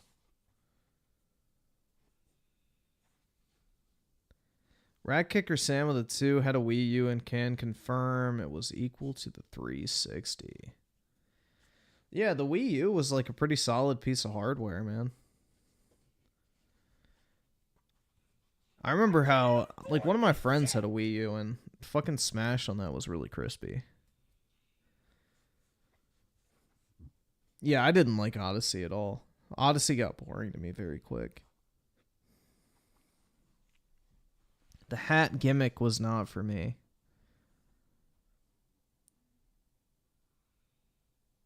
Nintendo learns from mistakes. Switch had hella games on launch? No, it did not. Dude, the Switch didn't have shit at launch.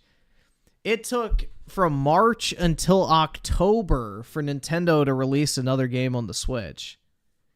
Dude, the Switch had fucking Zelda Breath of the Wild and a game called Fast RMX and 1-2 Switch as the only games for like 6 months.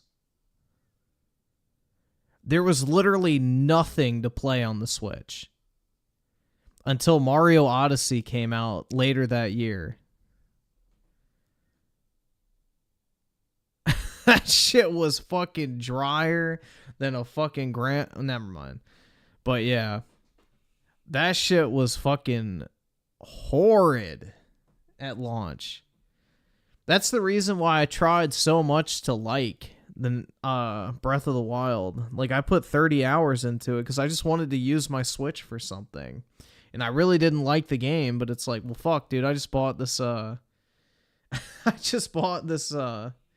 new console. I want to play something on it. So I tried to play this game. It was called Fast RMX. And it's like a fucking F-Zero ripoff. And that was the only other game I have for the Switch because everything else was pretty junky. But it was dry as fuck, man.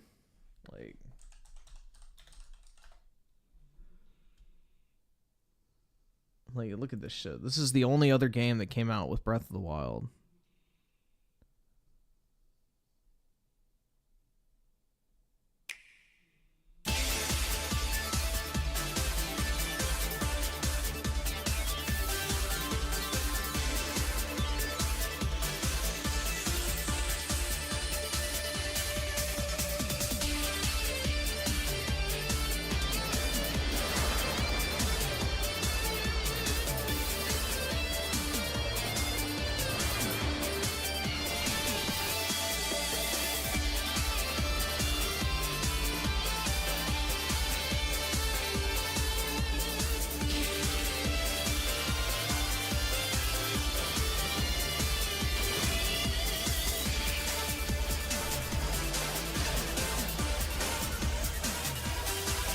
Gotta show the split screen, because that was the big gimmick for the Switch, you know?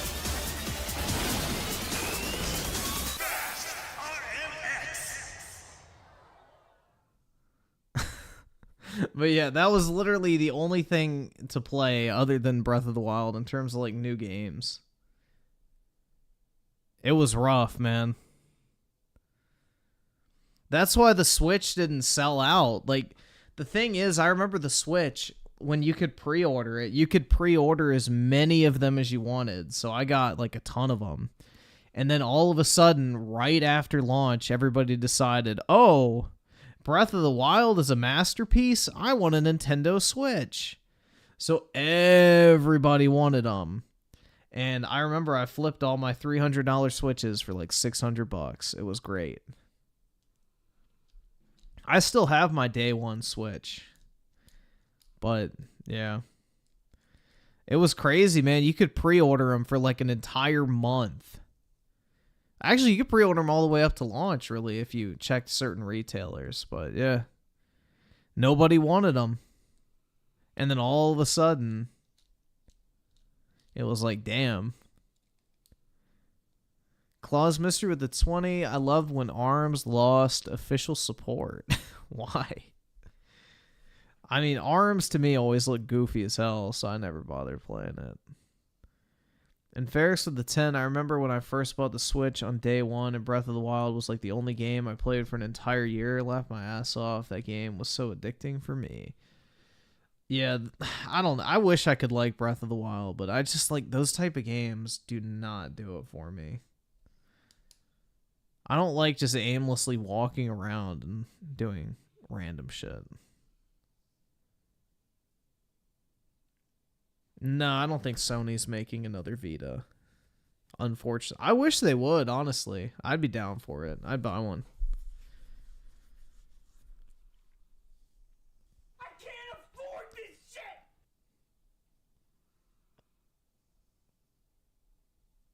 Yep, breakable weapons, an empty open world, obnoxious stamina mechanics, hunger. I don't like that type of shit at all.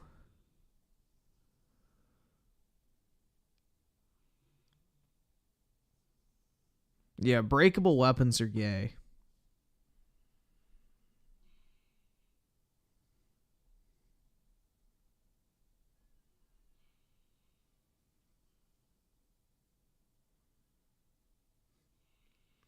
Like any game that you have to cook fucking food, you have a stamina meter that runs out too quickly, breakable weapons, and an open world with nothing in it, count me out.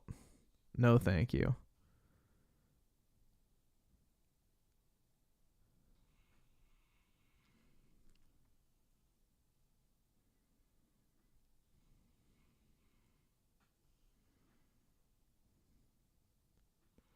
I don't play Minecraft on anything but peaceful.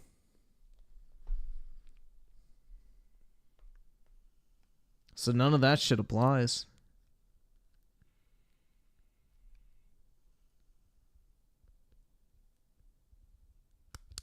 An Overwatch mech game with D.Va as the main character. Yeah, I don't know why Xbox doesn't like rebrand like their gaming shit to have like D.Va as a mascot. Dude, if Xbox was smart, they would make D.Va like the mascot of Xbox. Because she would have international appeal, would help in the Asian market. The fucking weebs would eat that shit up. You know, it would be appealing to cultured individuals like myself. It would help with the female audience as well as male. She already like feeds into gamer culture.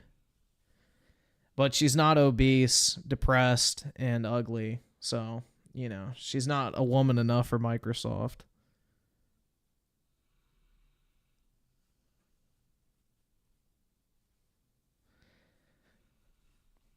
She looks too much like a woman for them.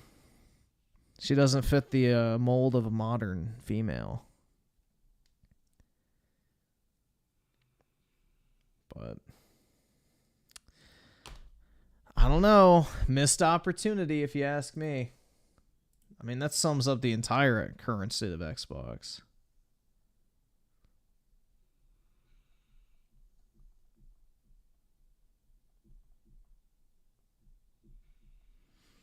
Isn't D.Va trans? That's right, but the dick makes her better.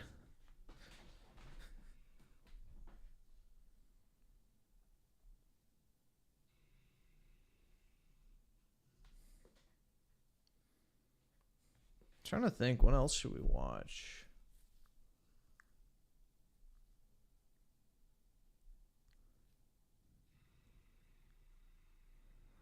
Claus Mystery with the 50s, Synthetic Man, lost his mind with Hyrule's king being a goat man. What an oddly fucking specific thing to get mad at when you know Nintendo is fully JP. Yeah, I don't fucking know. What do you mean Nintendo's fully... Is it supposed to be like a Japanese pill? Or... I don't know what the fuck that's supposed to mean. Japanese? People? Pill? The fuck? Is it supposed to be like a flag? I don't know what you're going for with that.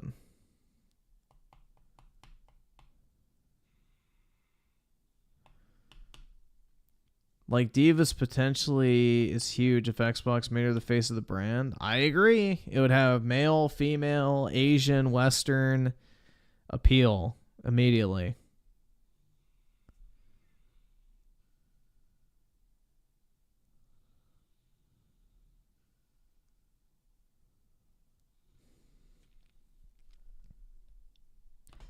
And she's family friendly too for old Philip.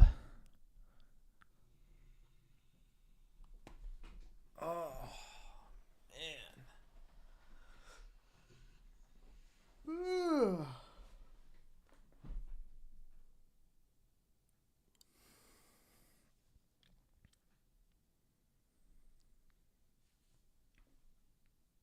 Yeah, Pal World fucking sucks. Pal World is not a good game. It's entertaining for like 10 hours, then it becomes horrible. Pal World is a miserable game. I can't afford this shit!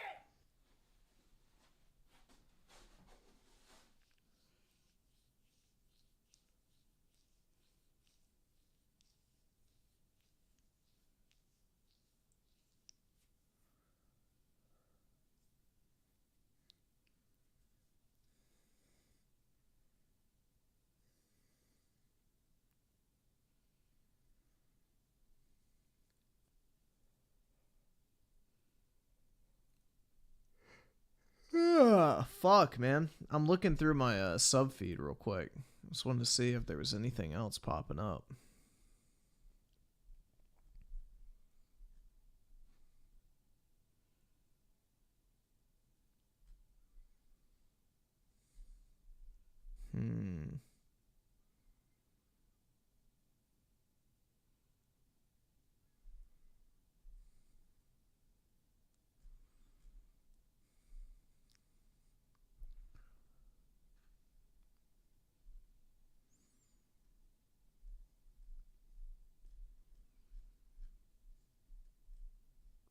Yeah, I think I may just go ahead and get off, guys.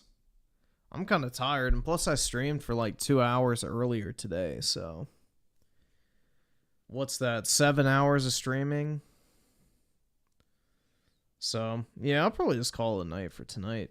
Ferrix with a 2, you hear that Rich got rid of Jay? Yeah. I don't know the details surrounding it, but yeah, I heard they parted ways or whatever. But... Anyway, guys, I'm going to hop off.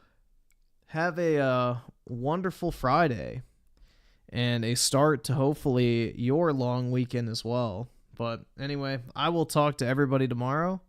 Have a great day, guys, and peace out.